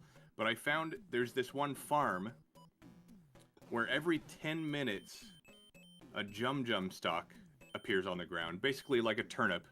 So I can pick one every 10 minutes, which gives me 4 silver. And if I can pick that up and sell it 257 times, I can afford one of these potions. But the potions only last 3 minutes. and the race is 15 minutes. So I figured I could be a little strategic. So I picked 771 turnips to buy 3 invisibility potions. But how quickly do they respawn? Once every 10 minutes. So if you work out the time it took, it was 129 hours. Or about 12 hours per day of me farming these turnips. I guess I'm confused. So if it's a race, how did you do that in the race, and why did everyone just beat you? Because he announced it a month before. He said, next month and this day, we're going to do a race. Because you can't just say it on the same day. You got to give people time to... Oh, I'm catching up. So, like, yeah, you're going to do a race, and you can't level your character up beforehand. Right. But you could collect things beforehand. Yeah. And so... so I kept that a secret the whole time, which was hard, because I wanted to tell people, oh man, get a load of this dumb thing I'm doing. Oh, for sure. But I knew there's all these other people who are not in the race who are going to try to mess with people, right? Because they can like pull monsters over to kind of try and get in the way and stuff like that. Because there's thousands of people on the server. Like, you can't help but have that. And there are certain monsters that see through invisibility. And I thought, if I tell people, they are going to stop me. Mm-hmm. So I had to keep it a secret the whole time. You never had anybody like stumble upon you farming turnips for no reason? I don't know, because I would just, I would set a timer, and every 10 minutes I would just rush the computer, log in, grab it, and then log out immediately. Because I didn't want to call any attention to. This is absurd. This is something that I would do. This is something I would do. Well, that's why I thought you'd appreciate it. So I get to the end of the race, and it worked out perfectly because there were people like running monsters all over the place. Like there was just, I hit zoned into this new area, and there's these hill giants everywhere. Usually there's none in that area, none on the route. And I could see I was kind of in the pack of the people running through there. And they all stopped because they knew, I can't walk forward. These guys will kill me. And I just kind of whistled a happy tune and walked right by. Zipped right through. And Jodosh and Matt D were in the stream. I made sure to stream it because I thought they're not going to believe that they're going to call shenanigans and go, how did this guy get past all that stuff? We didn't even see him. And suddenly he's at the finish line. That doesn't, Right, you cheated. Obviously you have cheated, but now you have proof. Yeah. So I'm running like on the last leg of the journey, and I'm looking around like, I think I'm way in the lead. I don't see anybody around.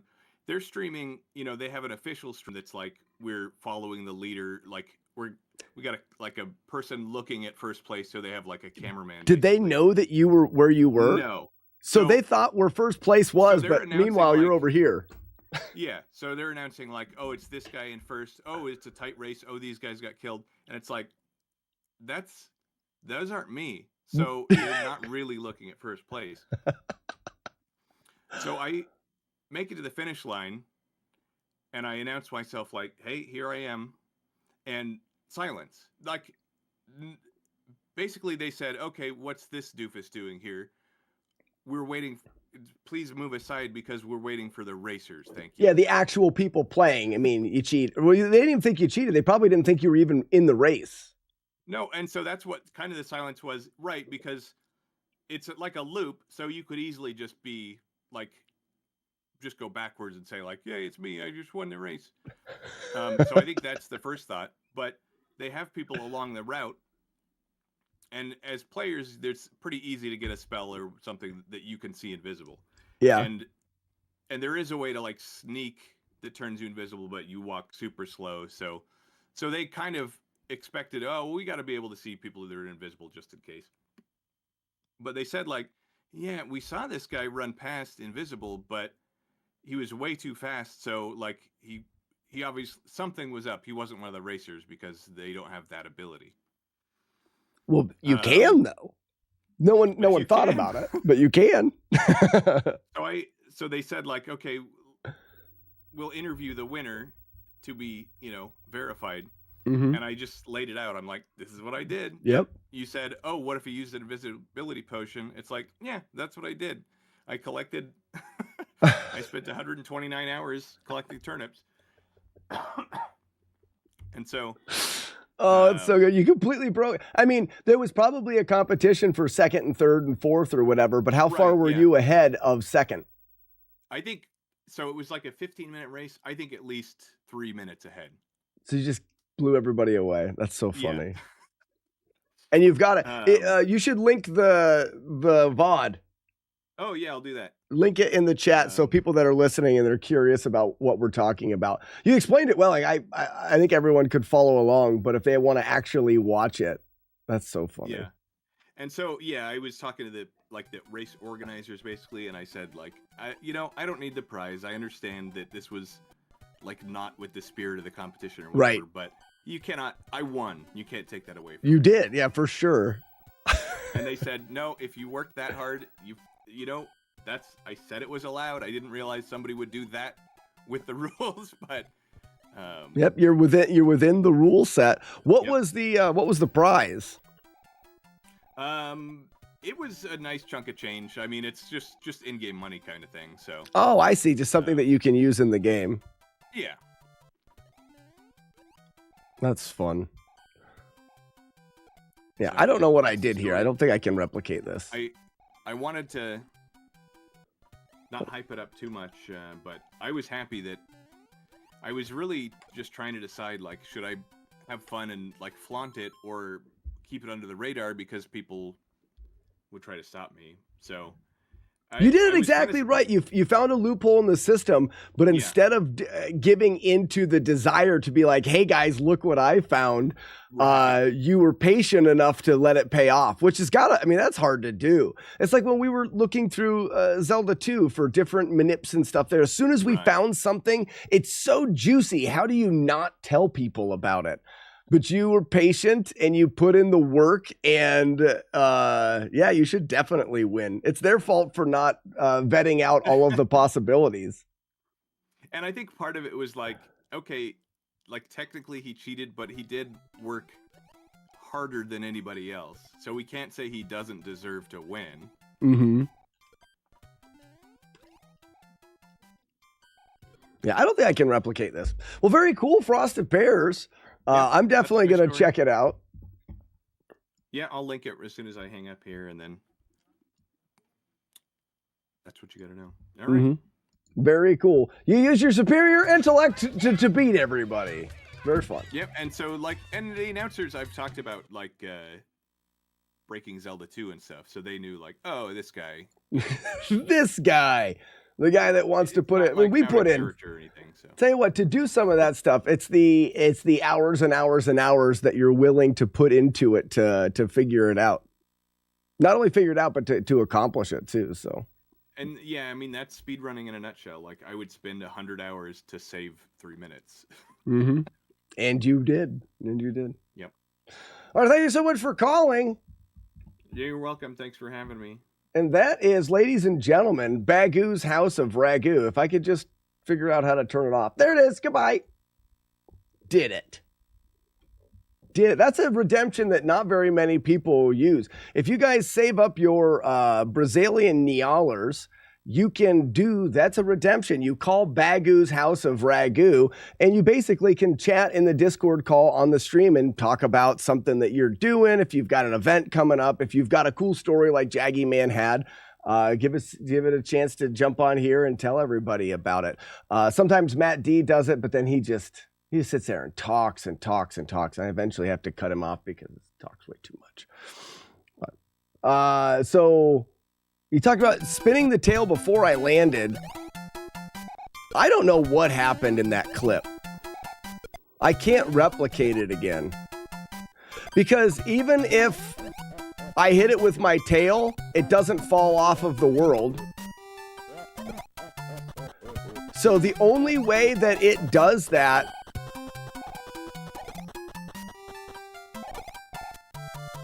you see how there's no way for me to get it to fall through the ground. When you hit it, when I hit it, it just fell through the ground. Again, one last time. Missed me. Because goodbye. Again, I'm back down here. When I hit this, my knowledge is it's up here, like the bottom. So there's a pixel right here that is right in the middle of the shell. So we'll try to line that up. so limited. I just touched it and it fell away.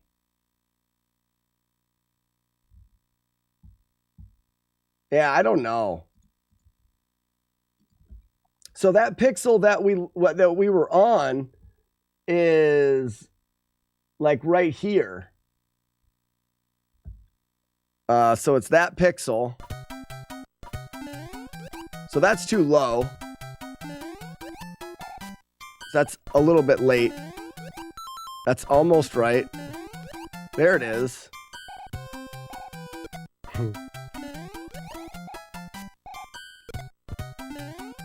Too early. I think it has to do with the shape of the ground.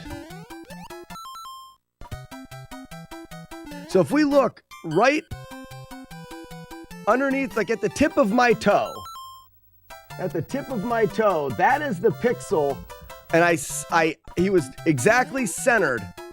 That's not exactly centered. That's not exactly centered. That's not exactly centered. Nope. Nope. Nope. Nope. Nope. Nope. Nope. Nope. Nope. Nope. See, I can't even get it to center. It's always one pixel. So if we look at this, here's the pixel that it was on. And you see how it's a little bit to the left of the middle of that shell? If we look again at the clip, if I freeze frame the clip, because my knowledge is so limited.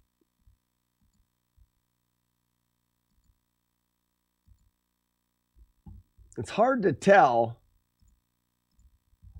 but there's the my knowledge is so limited.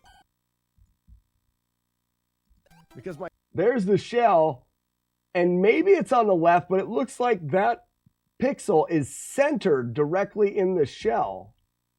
My knowledge. I think it's on the left side, if anything. So what I have here is potentially the same thing. Like that. Nope, it's one more up. So that's on the right.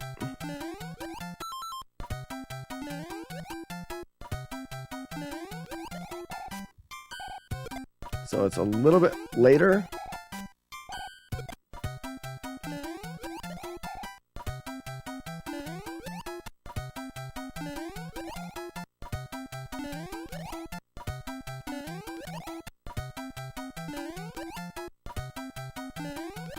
There it is.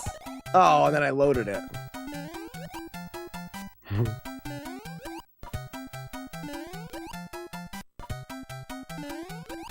Nope. There it is.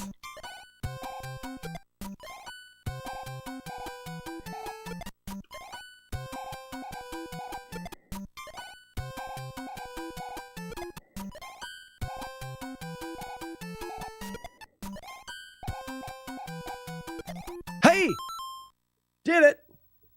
Did it! So it has something to do with lining that pixel up. Sorry, I'm completely ignoring chat. You somehow ended up holding a phantom shell. No, we're...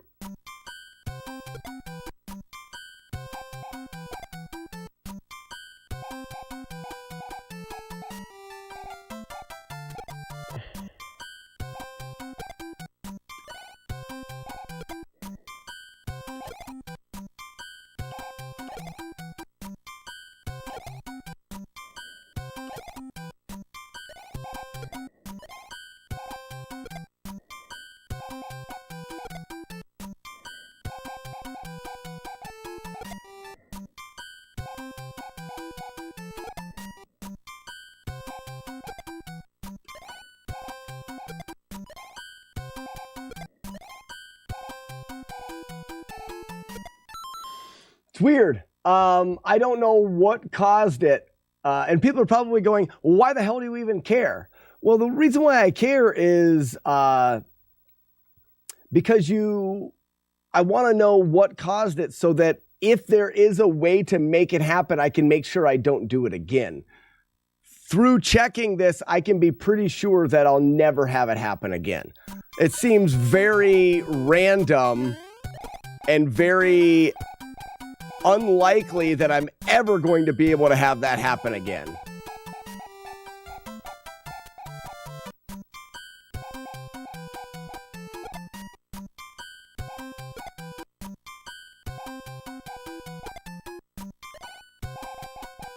Like, I was able to make it happen a second time, but I don't see us ever having that happen again in a run. So we don't have to worry about it. Maybe you have to do the spin in the air like you did. Well, I was able to replicate. Yeah, Rasper, I guess I'm catching up. Probably similar to clipping through the corner of 2 blocks. The shell comes to a rest inside the collision. Yeah, it is. I'm sure it's something to do with multiple variables that are going to be very, very unlikely for us ever to replicate again in a run. So it's not something that I need to spend a lot of time working on. All right, ladies and gentlemen, moving on. We're going to spend the rest of the day working on not strategies, but the route for the Jaws speedrun on the Nintendo. Jaws is a really, really, really optimized speedrun. What's up, Sassy? Too slow? We're going to get into the first encounter. We're going to do it 3 times, and then we'll move on. Go! That's 1. So for those that are curious, because I don't often take time to explain Jaws, but I will. At the beginning of this playthrough, we need to get into this encounter, and we need to get into the encounter quickly. When you start Jaws,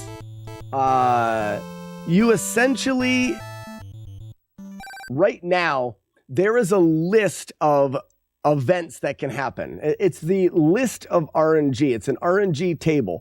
Unlike some games that the RNG depends on things that you do and whatever, this is guaranteed to work its way through the list. And essentially, if something in the game, the spawning of an enemy, the movement of an enemy, the enemy dying and needing to make a drop, any of these things can trigger the need for randomness. An enemy dying is a great example. When you kill an enemy, the game has to decide whether or not that enemy drops an item. So when you kill an enemy on the frame that enemy dies and needs to drop an item, it's going to reference the chart of RNG, or the chart of randomness, to decide what it's going to do. And wherever you are on that chart, it will say, okay, we're at line 4. If you kill this jellyfish and we're on line 4, this is what he'll drop. It'll use that information, and then it'll move you to the next line in the RNG. And then that is where the randomness will sit until it's called upon again. The next event to call it will choose what happens in line 5 and then move to line 6. And in this way, we can 100% manipulate what's going on by having those events called when we want them and keeping track of them. One of the things that calls upon the RNG table is Jaws. When we're in the overworld here, Jaws is swimming around right now. Jaws is there. If we wait here, Jaws will eventually show up because he's bouncing around the overworld right now, and we don't have to go into an encounter or anything. He'll just show up. Come on. There he is. So Jaws is constantly bouncing around the overworld. The other thing that we know is every time we move a tile in the overworld, it is leading us to an encounter. So at the beginning of the game, we're going to get an encounter after, let's wait for it. 1, 2, 3, 4, 5, 6, 7, 8. 8 moves.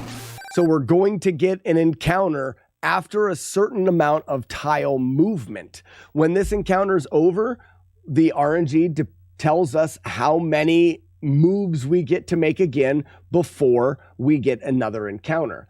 So at the beginning of this game, what we want to do is we want to, remember, we want to keep our location in the RNG table. We want to keep it consistent. So Jaws, as Jaws is moving around the overworld, when the game first starts, he starts moving.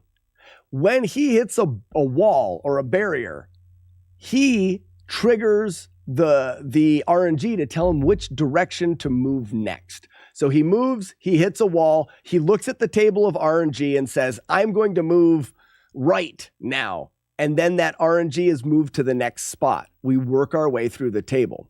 So the very beginning of this game, it's very important for us to do something before Jaws uses some RNG. So what we want to do is we want to get into the first encounter by going down here, and then we're going to move from this tile to the right. But as soon as we start to move, you don't have to move completely into the tile. You just have to start to move into the tile. Once you move, you can turn the other direction, and that counts as a tile movement. And then we can move into the next tile beside us and then quickly move back. And we can get all of those tile movements required to enter the encounter, and we can do it before Jaws ever hits a wall. It just has to be fast. And that's why you'll see my goal is to go down, shimmy to the right tile, into the left, and shimmy back. Like that. And when I do it, I've moved enough overworld tiles to trigger the encounter, and I've done it before Jaws can mess up our RNG. If we look at the bottom, look in the bottom right-hand corner, and you'll see a number when we hit that encounter. Virgil, we definitely do. We got Jaws. Let me do it a little slower. You see the number as 1B11. Right now it says Jaws 1400.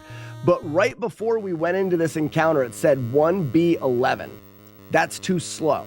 We need it to say, not 11, it needs to be a 10. So we'll go a little faster.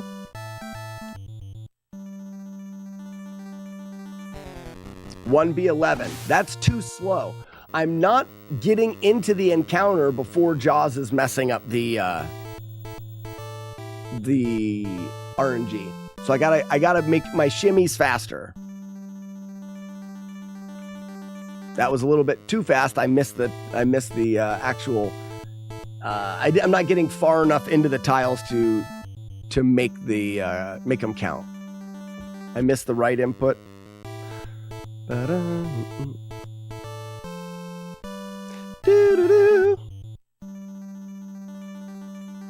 That's too slow.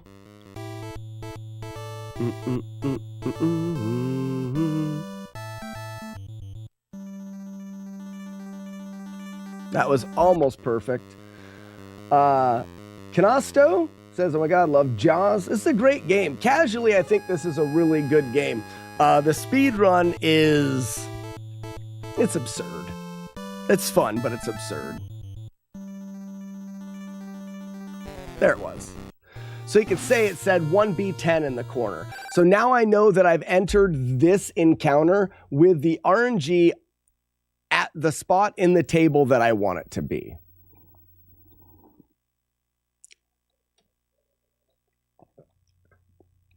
So now, Virgil, well, you're here at a perfect time because I'm going to do a little bit of an explanation of the run here. So now there's a couple other things for us to know. Remember that everything affects the RNG. So I get out of the boat. The first thing that the game's going to do is, you see that jellyfish right here?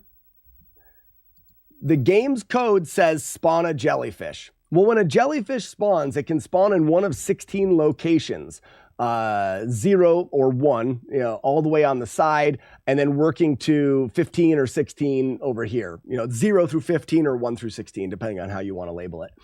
And it can spawn in any one of those, and it uses the RNG to tell it where to be.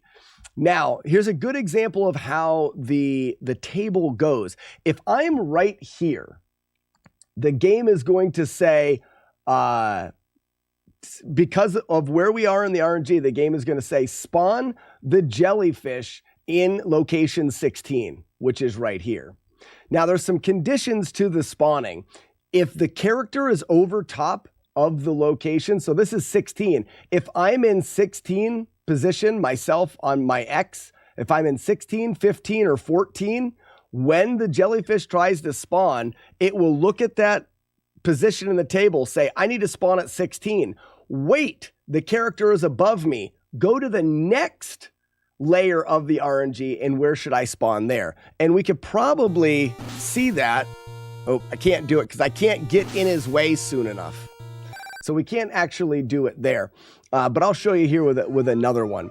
Another part of the spawning, so you can block jellyfish and force them to move to other spots and force the RNG farther into the table. Without the practice ROM, how would you know if you didn't get the right RNG? Sandman, you wouldn't know, and you wouldn't know until later, and it would suck. Having the practice ROM gives me a feel for how fast I need to be, and when I start going on the actual carts, I'm going to reset it if I don't think I'm fast enough, because the game will not give you a good reaction quickly that you're not in the right spot in the RNG. So one of the other things that we can show with the RNG a little bit easier is right now, you'll see this ray spawns on the left side of the screen. The rays will always spawn on the opposite half of the screen that you are on. So currently my location, it's lining me up here about with my head, is on the right side of the screen, causing the ray to go on the left. If we move a little bit to the left, that ray is now on the right side of the screen.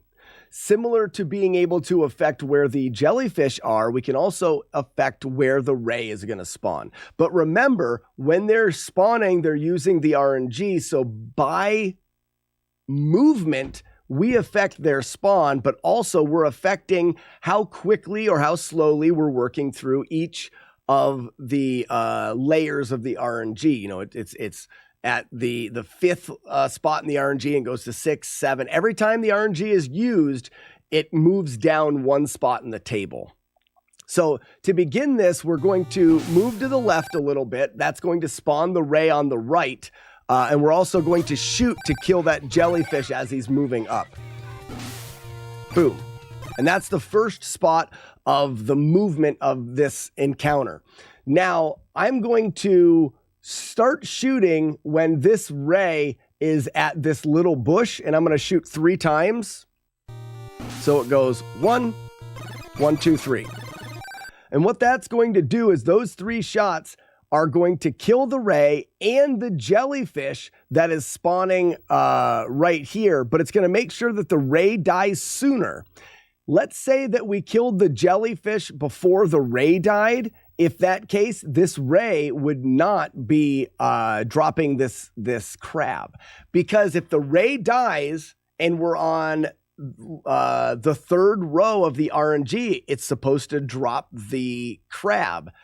If the jellyfish dies first, it's going to check the 3rd row of the RNG, use that number, and then move it to the 4th row, which in that case is not going to be the crab. And we can try to make that happen.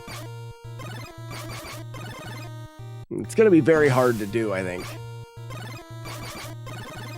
Yeah, this isn't a good example of being able to do it out of order. And now what we want to do is, as this crab is coming at us, we are blocking a jellyfish. If we look, the next jellyfish that spawns is going to spawn right here, but it's because we're blocking the jellyfish that wants to spawn here, and it's using up too much memory. Using too much of the RNG. So after I kill those take those 3 shots. I want to move to the right to get the jellyfish to spawn here on the left, but I'm going to run into that ray if I do it. So I want to shoot once to slow this ray down. 1, missed him. 1, 1, 2, 3. 1, turn, there's the shot. 1, 2, 3.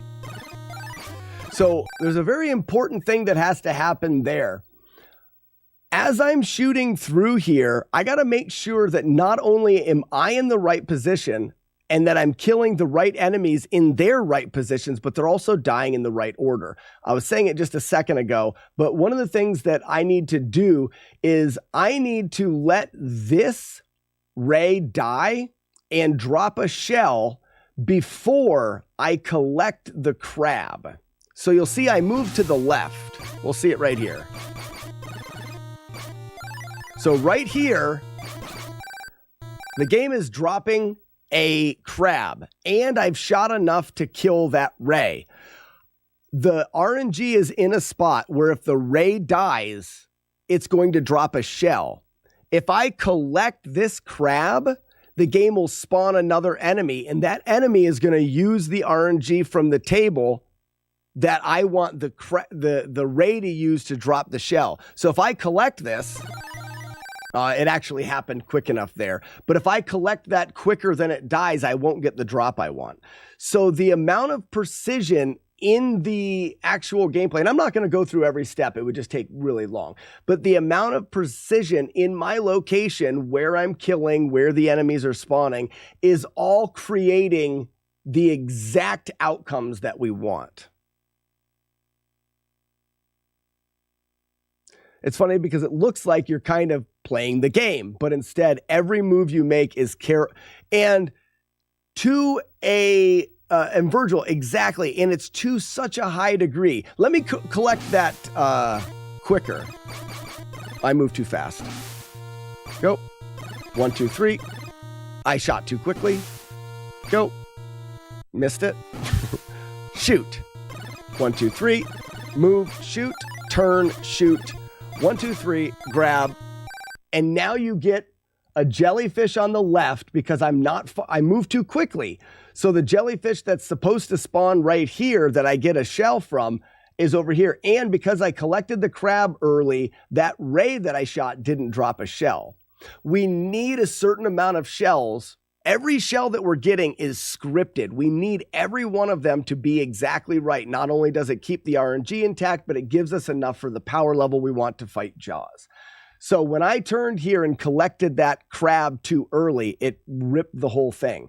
I need to hang out over here, let the ray die so that it drops a shell, then collect the crab, but also collect the crab far enough to the left that I don't block the jellyfish that's spawning here so that I can shoot that jellyfish and it will also drop a shell. So now let me show you what it's supposed to look like.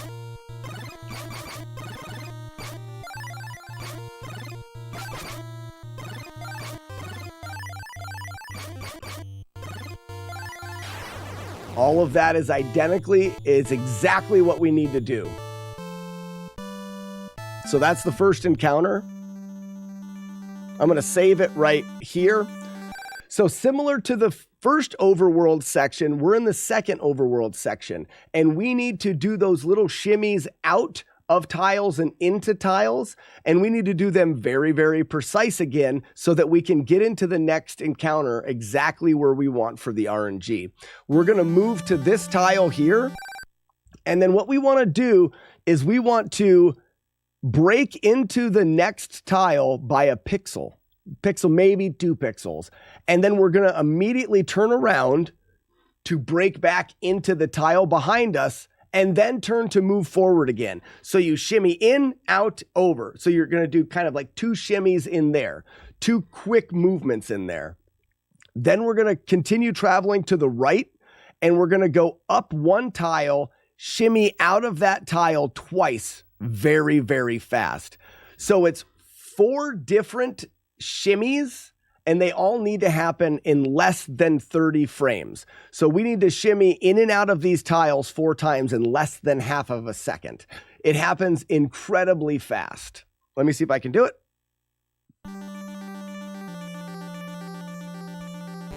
That was exactly it. That was perfect. And I can tell by what the what numbers in the bottom corner. I need 1A12. I'll try to go a little slower, which is hard to do. So if I did, whoops, there's 1911. It said in the corner. I was way off. 1911 there. It's not the right entrance. It wasn't fast enough. It is extremely fast. The fact that what column you are in Pax Jellyfish Spawn is really a pisser that changes everything. What do you mean by that? Actually, Virgil, it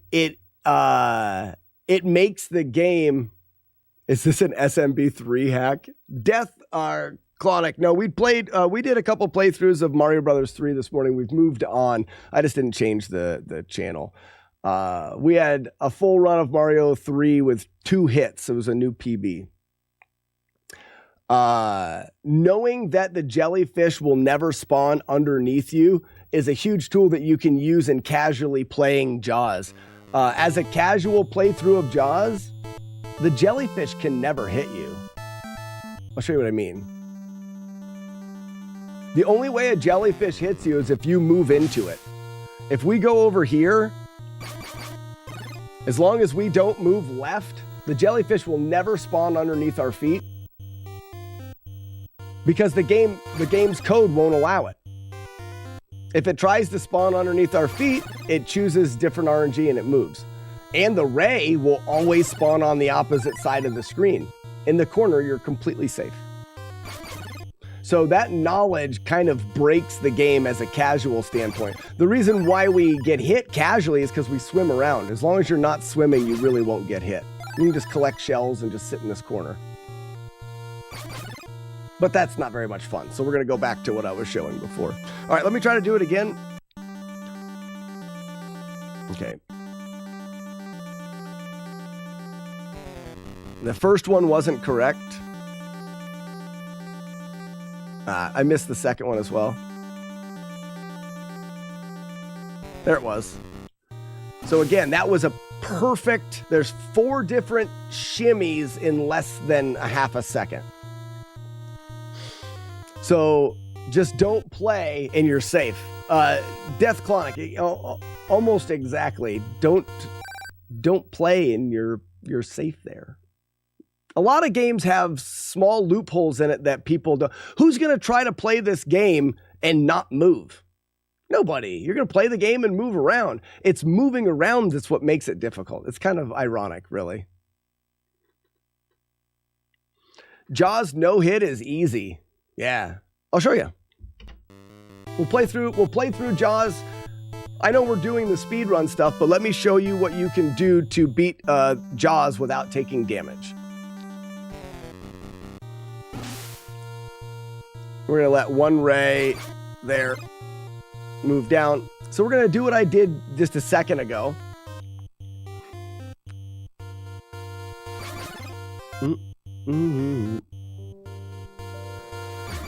We're hoping for some shells. Sassy, thank you for the 100 bits.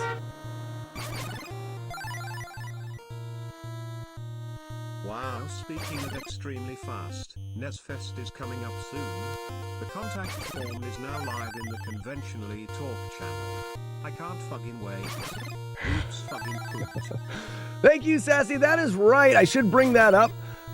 Sassy McPhee has generously offered to help coordinate all hotel travel arrangements and stuff for people that want to go to NES Fest this year. NES Fest is an event that we hold during...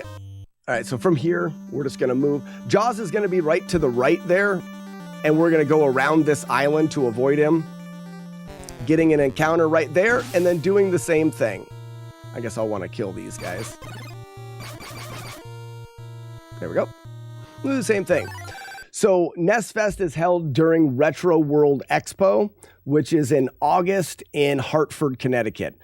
They do this expo. It's a weekend-long event. It's a really fun time. We started having our own events there here 4 years ago, which have transformed into an event that we call NES Fest. It's a bunch of us retro nerds getting into the hotel. We get a hospitality suite, kind of like a giant room with a big table and couch and stuff in it. And we try to beat as many Nintendo games as we can in about 3 days. We live streamed it last year. It was a lot of fun. If you are in the area and want to show up and want to maybe play some games on the live stream, or if you don't want to be part of the live stream, you just want to come help us beat games, we'll have a bunch of other TVs set up for people just to beat games. If you want to come there and you can beat a kind of an obscure game, or even if you could just beat any game you want, show up, hang out. There's food and drink and events, and we'll have, like I said, the live stream going the whole time.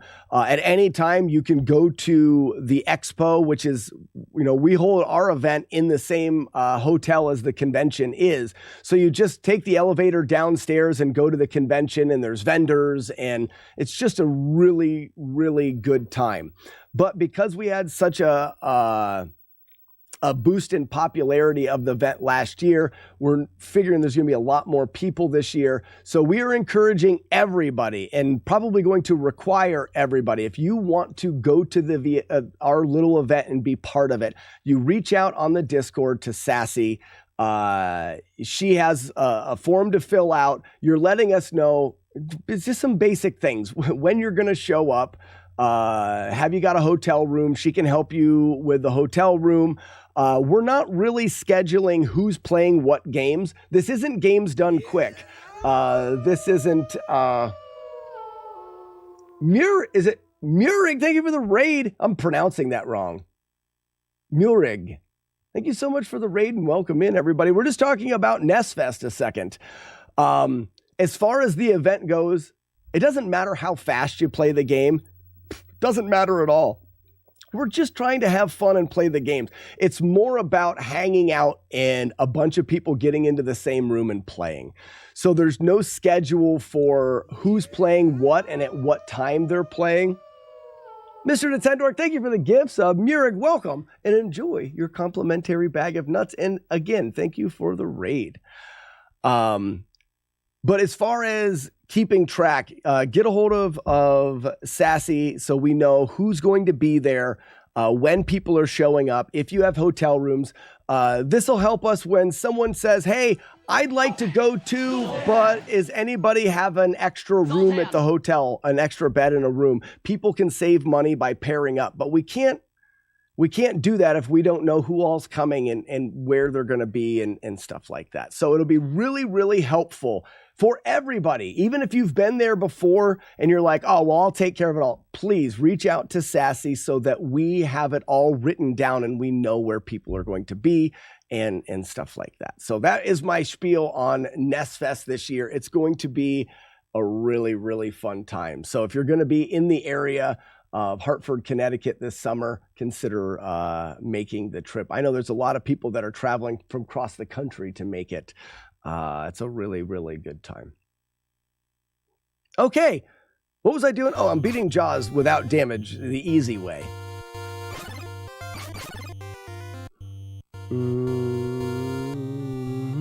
So one of the things I will say, I'm using this little corner strat to make Jaws easier, but this only works in the first, I'd say, 4 or 5 encounters, because eventually the jellyfish will start moving sideways, and then this won't work. But right now it works. Oh, Weevil, you love Florida. You should visit Sassy while you're there. They're great hosts.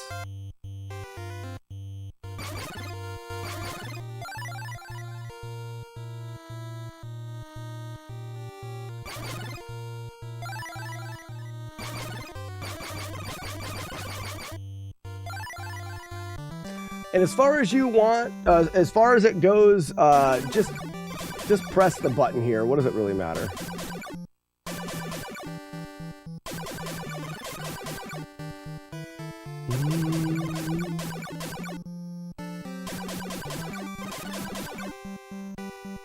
I feel like rhythmically pressing the button, you're going to be just as good as if you actually tried.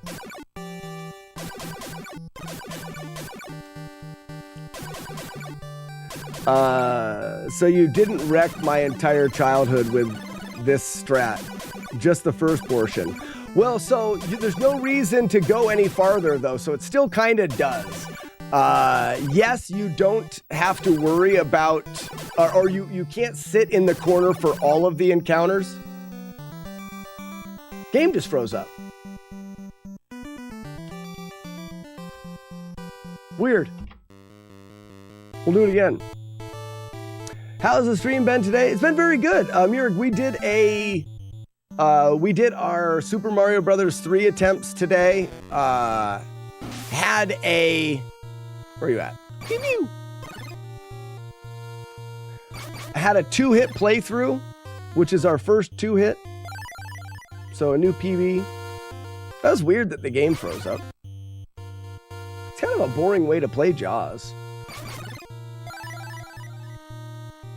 But I do want to show off the other strategies, and that's for the Jaws fight itself, because there's some really cool things that not very many people know about the fight when you're actually fighting Jaws.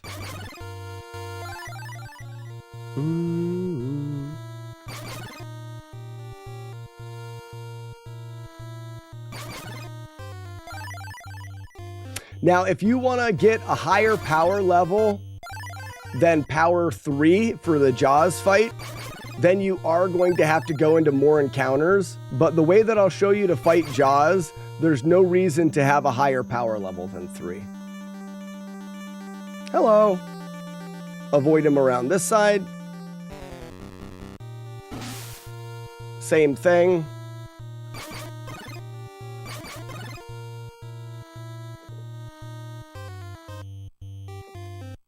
This is the only way you could manage to play Jaws. The fight with Jaws is actually a lot easier than you may think.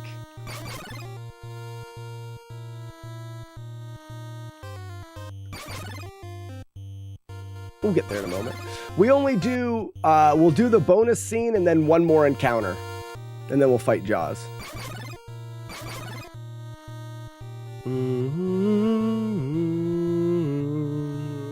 Boop.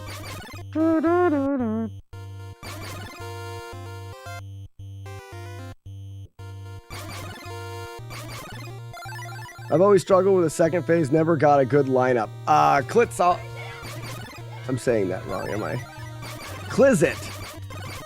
I'll show you how to line all that up.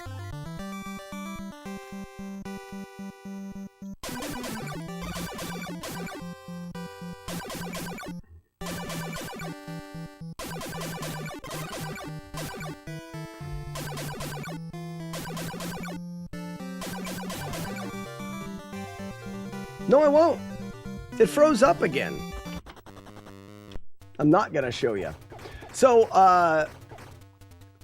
I've got a save state for Jaws. I'll show you the Jaws fight. Essentially, I finished that. I'm playing on the EverDrive, so there's obviously something going on, and I'm not. Well, you know what it is? I'm playing on the practice ROM. Doesn't matter. You're going to do your second encounter, do the bonus scene. Then you're going to go into the harbor where you get the receiver. And then you're going to go back to the first harbor and you'll have one more encounter where you do the same thing. And after that encounter, you'll be able to go get power 2, go back, get power 3, and then you'll run into an encounter with Jaws. After you get power 3, you want to go into the deep ocean for Jaws. And that's the only other thing that's important. And then I'll show you what it looks like in the Jaws fight.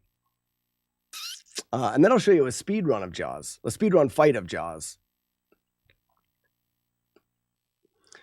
So it's going to be the same thing. We do the same thing in the speed run. It's just much faster to get there. So this is Jaws. Now we have power 3, and the problem with having low power fighting Jaws is that you can't actually kill him fast enough before the encounter ends.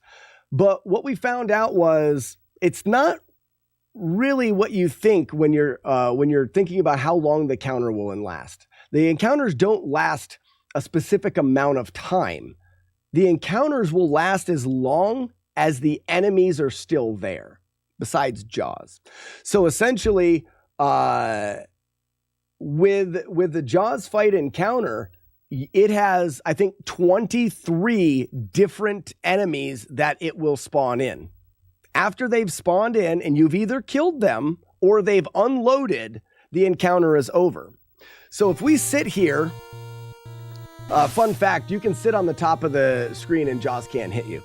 So if we sit here, you'll notice that the jellyfish spawn in at the bottom of the screen and they only have to go to the top and then they disappear. So they exist for a short period of time.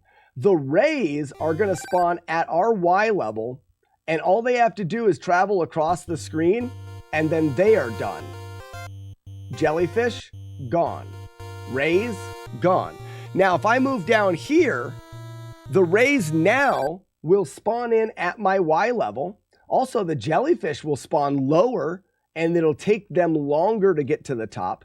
But this ray, you'll notice, exits the right side of the screen and then comes back in a little bit higher. And then that same ray will exit the left side of the screen and come back in a little higher, meaning they do this and take a lot longer to get to the top and disappear. So by going to the bottom of the screen, we're making the the lifetime of a jellyfish longer and rays much, much longer. And what that's going to do is that's going to extend the amount of time that we have to shoot Jaws. We're going to try not to kill anything else. And what we can do to fight Jaws is we can just go to the middle of the screen, all the way to the bottom, and we're going to wait by this little bush here. I like to say, seek refuge in the bush. And we'll wait for Jaws. He's going to miss us here. And we're going to shoot him in the butt. When Jaws comes back in, all we're going to do is dodge down and shoot him in the butt and go back up to the bush. And then repeat this and you win. Because you're letting the other enemies live,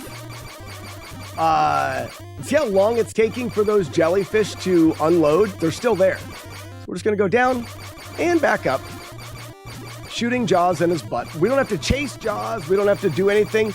Those jellyfish will never spawn underneath you, so you do have to dodge the rays a little bit, but not really. Back up to the bush. We'll stay lower than this ray. Seek refuge in the bush. Exactly. And we're not killing Jaws incredibly fast, but the encounter is going to last so long that we'll have plenty of time to kill Jaws.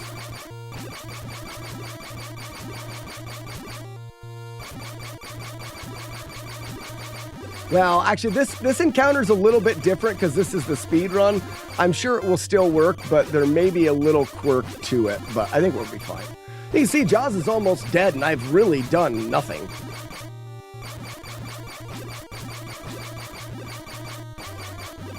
We'll probably kill him by the time he gets to the right side of the screen. Nope.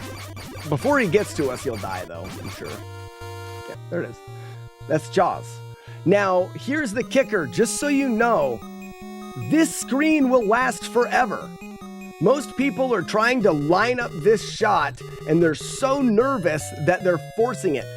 I left this going for as long as I could. The graphics will eventually, I've left it on, I went inside, I went to sleep, I came back out.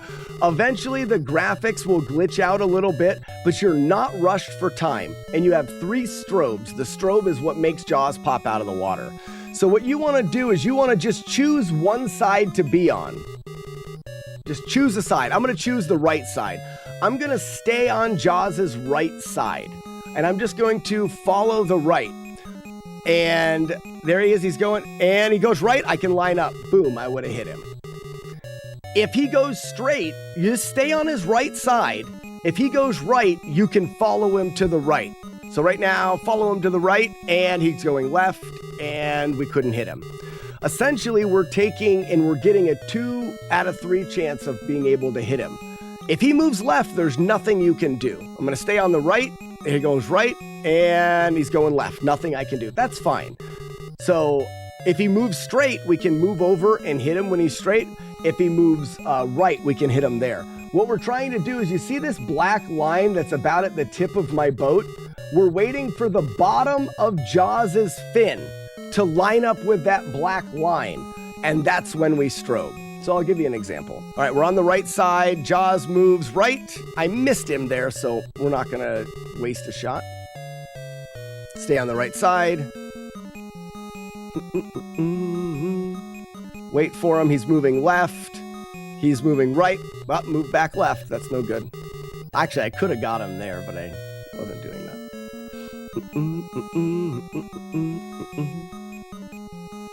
Here he comes. And he stayed left the whole time, so that's not good. Most people got impatient and wasted the strobes. He'll eventually line up. It'll be fine. Going straight. I'm going to stay on the right. He goes right. I follow him. He moves straight. And Jaws. So if you move straight, you move back into him. If you get to the final charge of Jaws, there's no reason why you should never finish the game, because you have infinite amount of time and you just wait for him to line up right. Some people have a hard time lining up Jaws, and oftentimes it's because they don't let Jaws fully come out of the water. Line Jaws' fin up with the front of your boat, and then wait for Jaws, the bottom of his fin, to be on that lowest black line, to press A to get him to come out. And you wait for him to show you his belly, and it's a free shot after that. Now let me show you the speed run of the Jaws kill. It goes from a difficulty of 0 to a difficulty of about 15. It's absurd.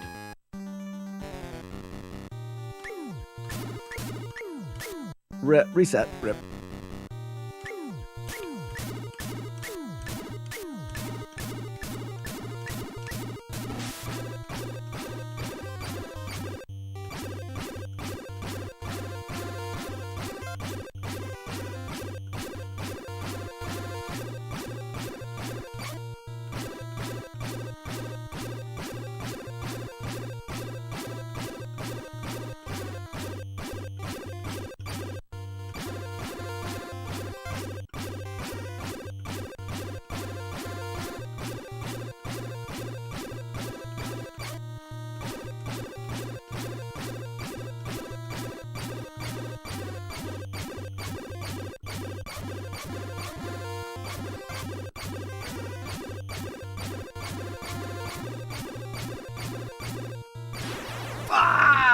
Fudge! Got a little bit too close to him.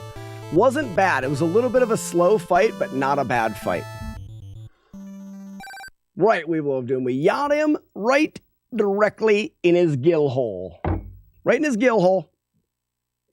The speedrun fight of Jaws is doing our best to take advantage of being able to hit him as fast and as often as we can. When you hit Jaws with your harpoon or with the cannonballs from the boat, he is in iframes, or he's invincible for, I believe it's 26 frames, 23 frames, something like that, a specific amount of time. It's essentially a half a second. And we need to wait for that half a second so that we can hit Jaws again. But we need to be hitting Jaws again immediately when Jaws is available to be hit again, so that we are doing damage to him as fast as we possibly can. I'm upset that the developers went with the Jaws 4 kill as opposed to the original. Yeah, is that he stabs Jaws with a boat in Jaws 4?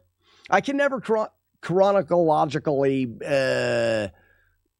remember the Jaws. What was so there was one where there was the plane kill, there's the boat kill, there's the explosions. One of them, they blow him up. Or no, that was the boat that blows him up. Because he's got the speedboat that runs into him that they shoot and it explodes. That's different than this one. Oh, wow, now I can't remember. What was the original? Jaws 1 is the tank shot. Oh, Jaws 2 is power. So Jaws 1 is where there's the boat, the speedboat at him, and they shoot the tank and it explodes. No, there's the tank in his mouth that explodes. I need to watch through the. Hey, so we do a movie night on the Discord. We do some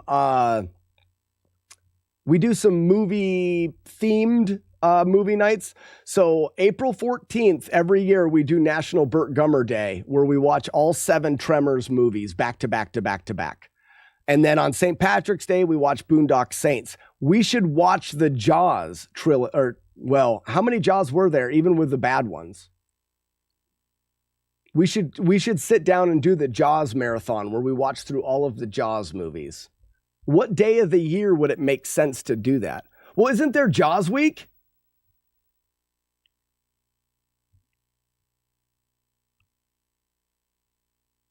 Yeah, the tank in the mouth when he's in the crow's nest. Then there is the power line electric one. 4th of July. There were 16 Jaws movies. I don't think there's that many. There's a lot of shark movies, but not all of them are in the Jaws franchise. So Shark Week is the week of the 4th of July. Why not the week of Shark Week, we do the Jaws marathon as a movie night?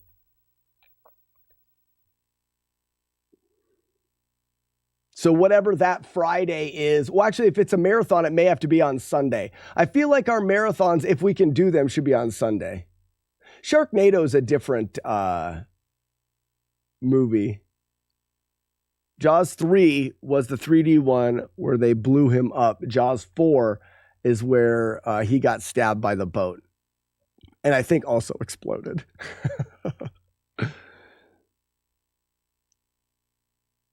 Shark Week in Crotch Creek is what's that, Sassy?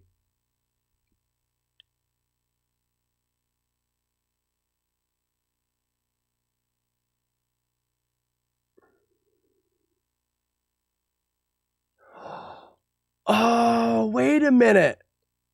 You're right. The original movie took place on the 4th of July because he's supposed to close down the beach, but he doesn't. So we should do it on the 4th of July because it is true to the first Jaws movie. I love it. 4th of July. When's the 4th this year? I love that. That's super fun. July 4th is a Thursday. Maybe we do it that Friday. I mean, obviously we'll do it as close to July 4th as we can. If there's 4 movies, we can't really do it on Friday. We wouldn't have enough time. That's why we'd have to do it on either Saturday evening, like Saturday afternoon to evening, or Sunday afternoon to evening. Sunday seems like a better idea. This is fun. I said we needed to have more movie night themes.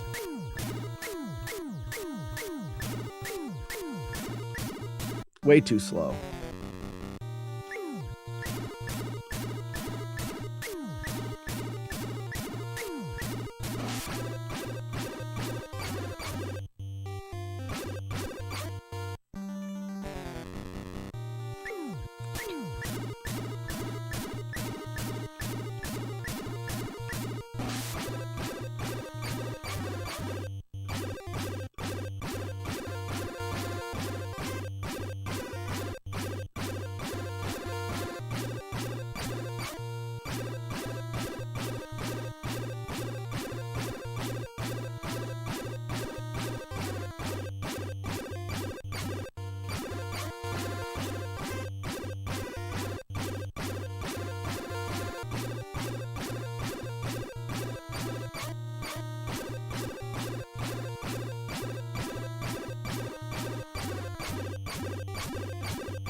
That fight will pretty much tie record, but probably won't get record.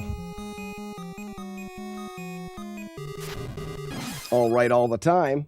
That's another nice thing about the speed run is we're controlling the RNG. So not only do we know what's going to happen everywhere, we also know what Jaws is going to do at the end. That pattern at the end we call all right all the time, because from the beginning you hold right and he just lines him right up. So that was a pretty good fight. So the reason why I say that would probably like tie record, probably within the second. So the record is 3 minutes and 5 seconds. That would be a 3 minute and 5 second playthrough if I did that Jaws fight at the end. Because of how consistent you have to be in the run, when you get to Jaws, everybody that gets to Jaws using this route is going to be there within a few tenths of a second. Because you have to. There's no way to do this route and get to Jaws in an array of time. It requires the precision to be there for the outcome to happen. So if you do the route, you will be there within a few tenths of a second of anybody. So it comes down to whoever fights Jaws faster. That Jaws fight was about as fast as the Jaws fight in the world record. So I know putting that Jaws fight on the end of the run would be a 3:05. Not quite fast enough. Okay, hold on a second. You open the beach on the 4th of July. It's like ringing a dinner bell. Yeah, so we got to do it. We got to do it 4th of July. I think there should be a Sharknado night. Those movies are so dumb. They are. I'm not. What we should do is you could do Jaws night, but you choose, like you watch the original Jaws. Well, if it's like the things that we do with the Tremors, that's 7 movies. If there's 4 original Jaws movies, you have room for other ones in there as well. You could watch the movies and stream the silly Discord commentary. Maybe even have a timer showing how far into which movie you are, so everyone could watch along.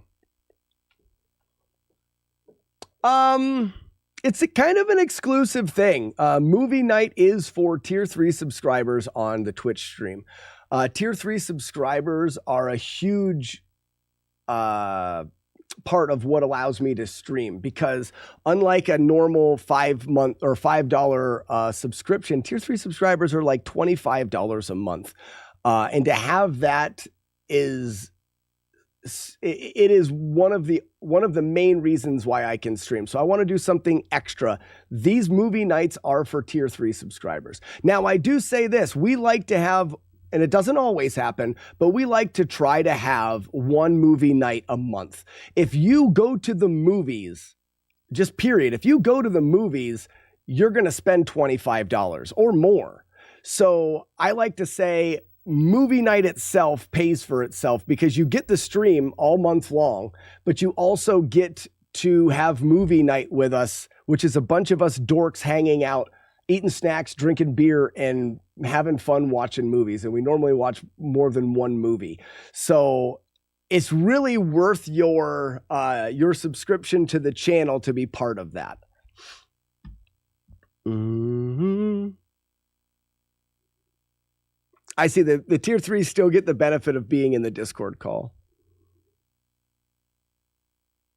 Over Sharknado, he'd been trying to get a movie made for years, and then Sharknado and the sequels gets funded. Oh, I'm sure there's a lot of good movies that never get funded. If you had one movie night / day on stream showing how the silly, you may get more Tier 3s. This is true. This is true. I can't stream the movies because the quality of my stream is too shit.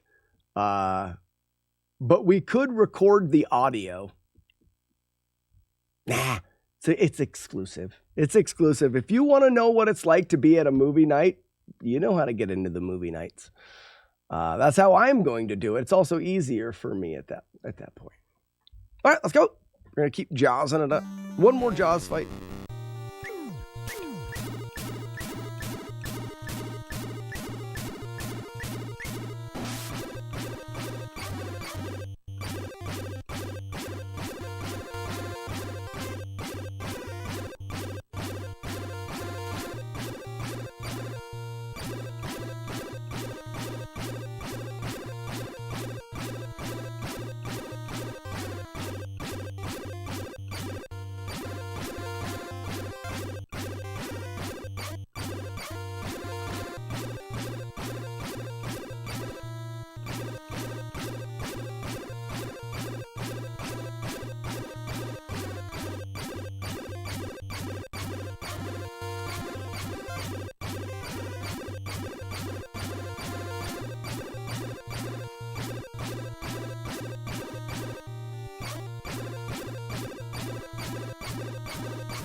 Same fight, probably be a tie, but that's not bad.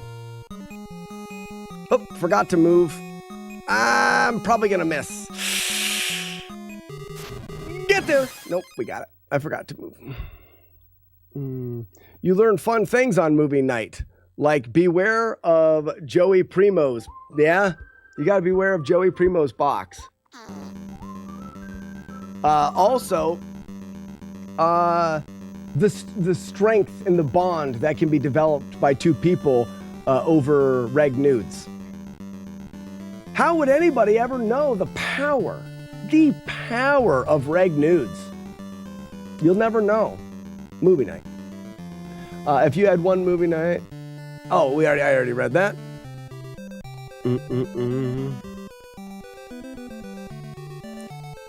Drunk Justice says my feature is on Tubi. If you guys want to watch, you got it. There's the link right there. Yeah, we need a link. There it is.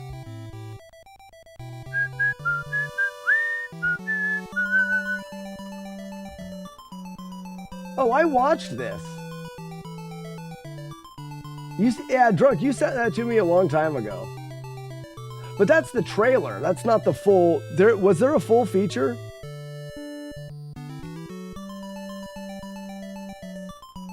RN4L, reg nudes for life. All right, let's do each section of the speed run. So Jaws fight's actually feeling pretty good, but I'll never get to Jaws because of the second encounter right now. So I need to practice more of the encounter stuff. Otherwise, I mean, it doesn't matter how good I am at fighting Jaws if I can't get through the encounters. Do-do-do.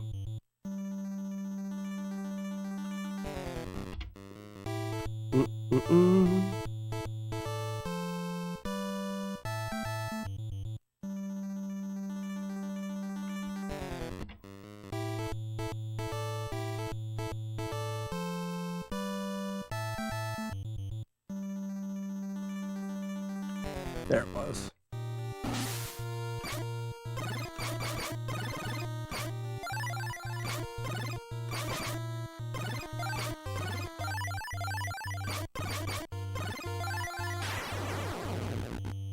All right, it's a good start. Now I have to save it here because this one normally takes me a while.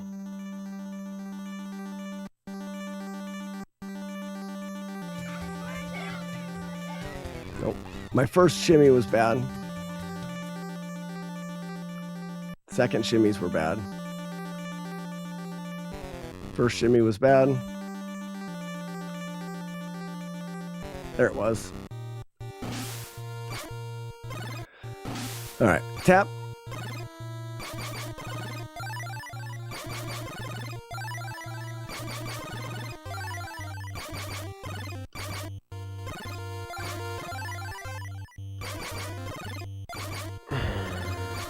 All right, I moved to the left too fast. Again.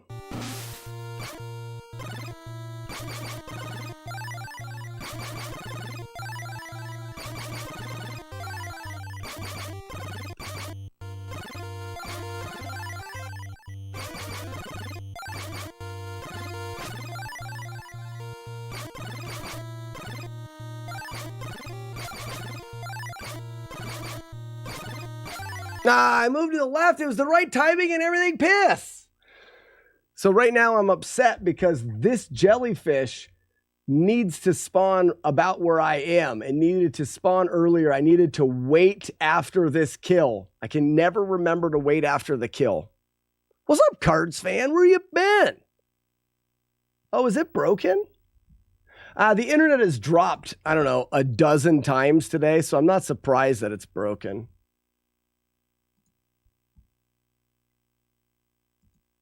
So we'll load it back up. I'm naked. All right, so let's get through the beginning and save. That was a bad kill.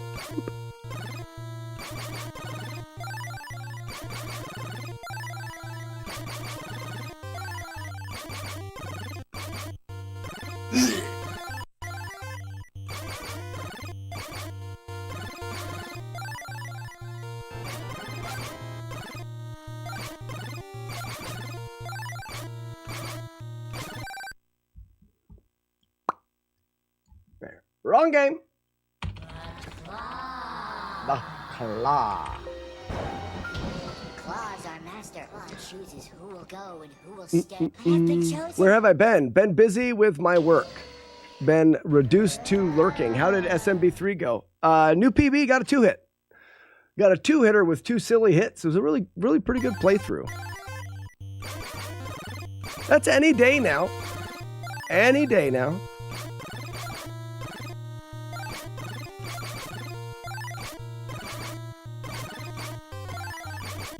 There it was. That is the proper encounter. Let's see if we get the right Jaws fight.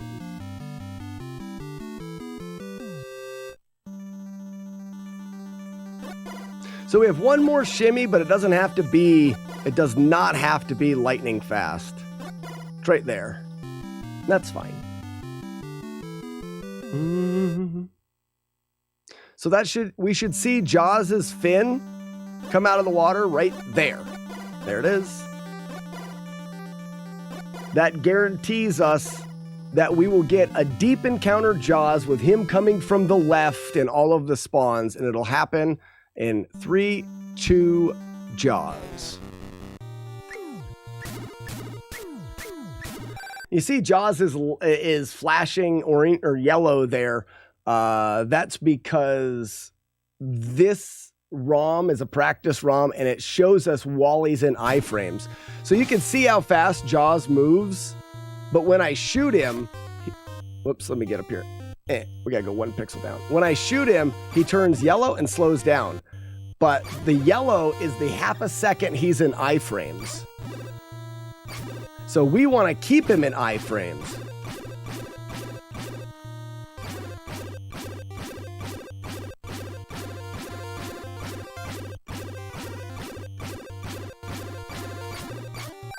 We want to do that.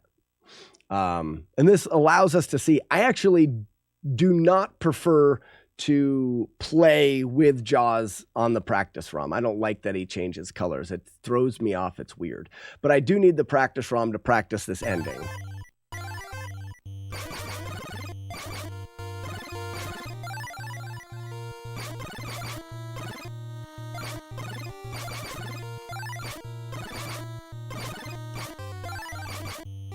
Perfect. I did it twice in a row. That's starting to feel good. So that ending, when you're killing and getting that at the very end of that, we have to kill a ray that's off of the left side of the screen. We have to kill him, and then we have to kill the ray on the screen in a particular location within a very small amount of time. They both have to die before a jellyfish spawns, but they both have to die in the proper order. The one off of the screen needs to die first, but when the one off of the screen dies, you only have a few frames in which the second one can die before the jelly spawns. So you actually need to be shooting at the second one and moving before the first one dies so that they die within the proper amount of time.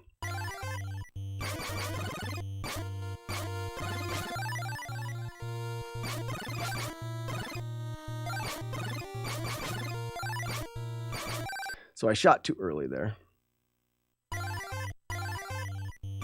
We'll do one more.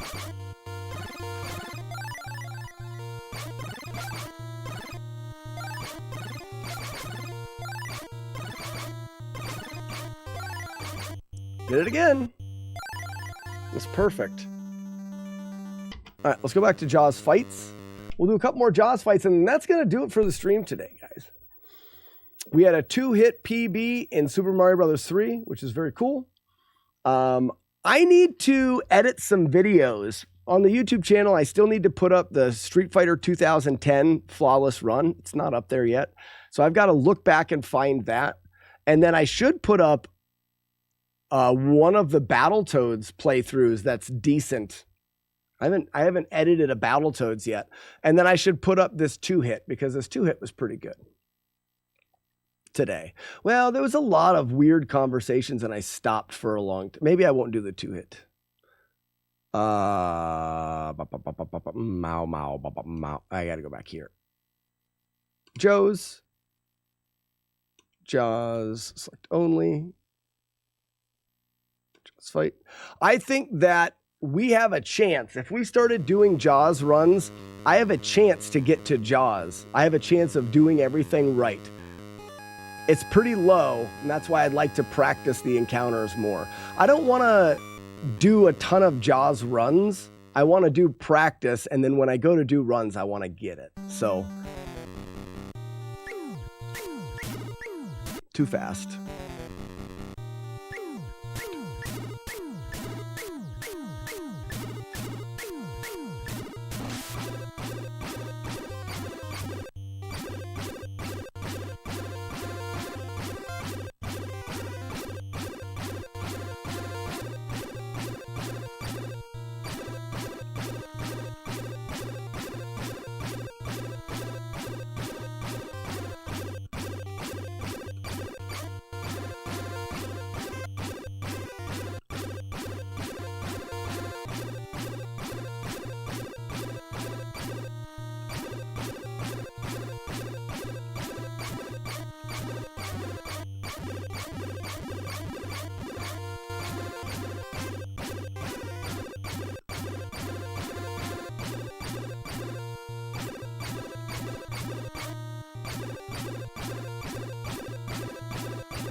I tried to make up for it at the end. I missed a lot of hits. Doody-doody-boodoo.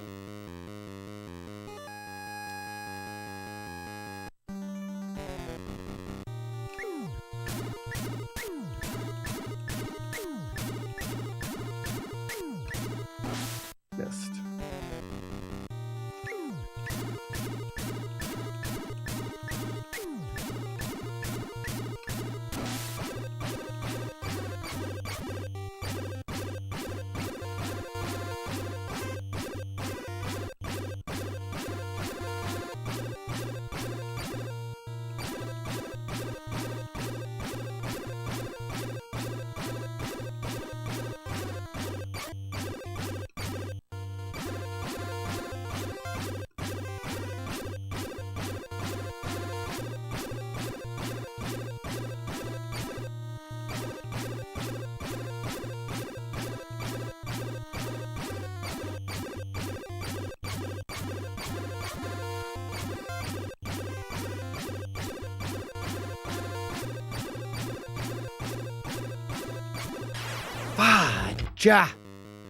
Fudge.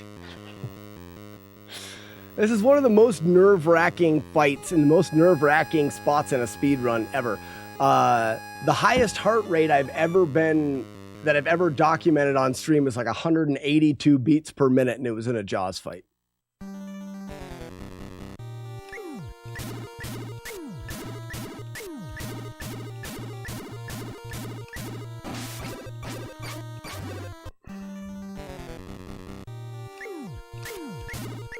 Too fast.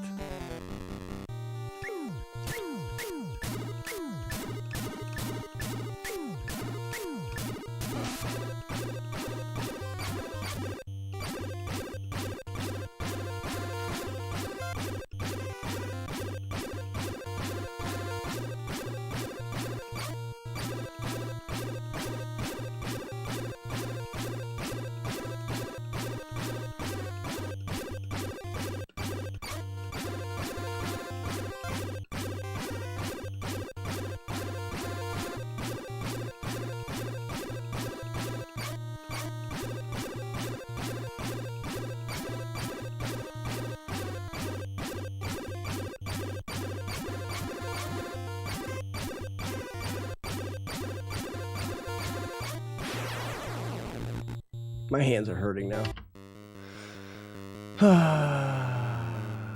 Stupid Jaws fight. Stupid Jaws fight. All right, guys, we end as we get closer to the end of the stream. Does anybody have a suggestion for a raid?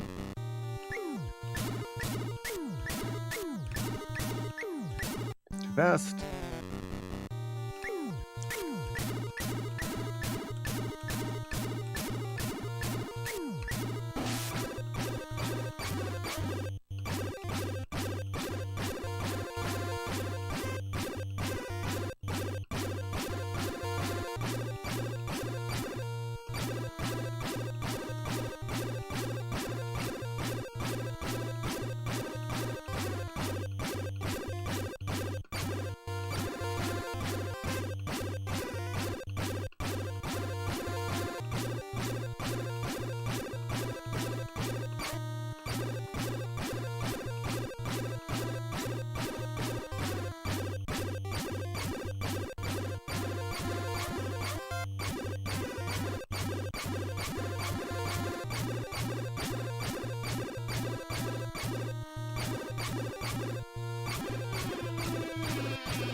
I didn't have enough room. I'm done with Jaws.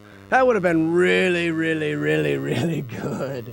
That was a fast fight, but I was a little too low. On the way back to the right, I should have brought Jaws up a little bit. Lane Raider is playing SMB3? Cool. I didn't know he was playing Super Mario Brothers.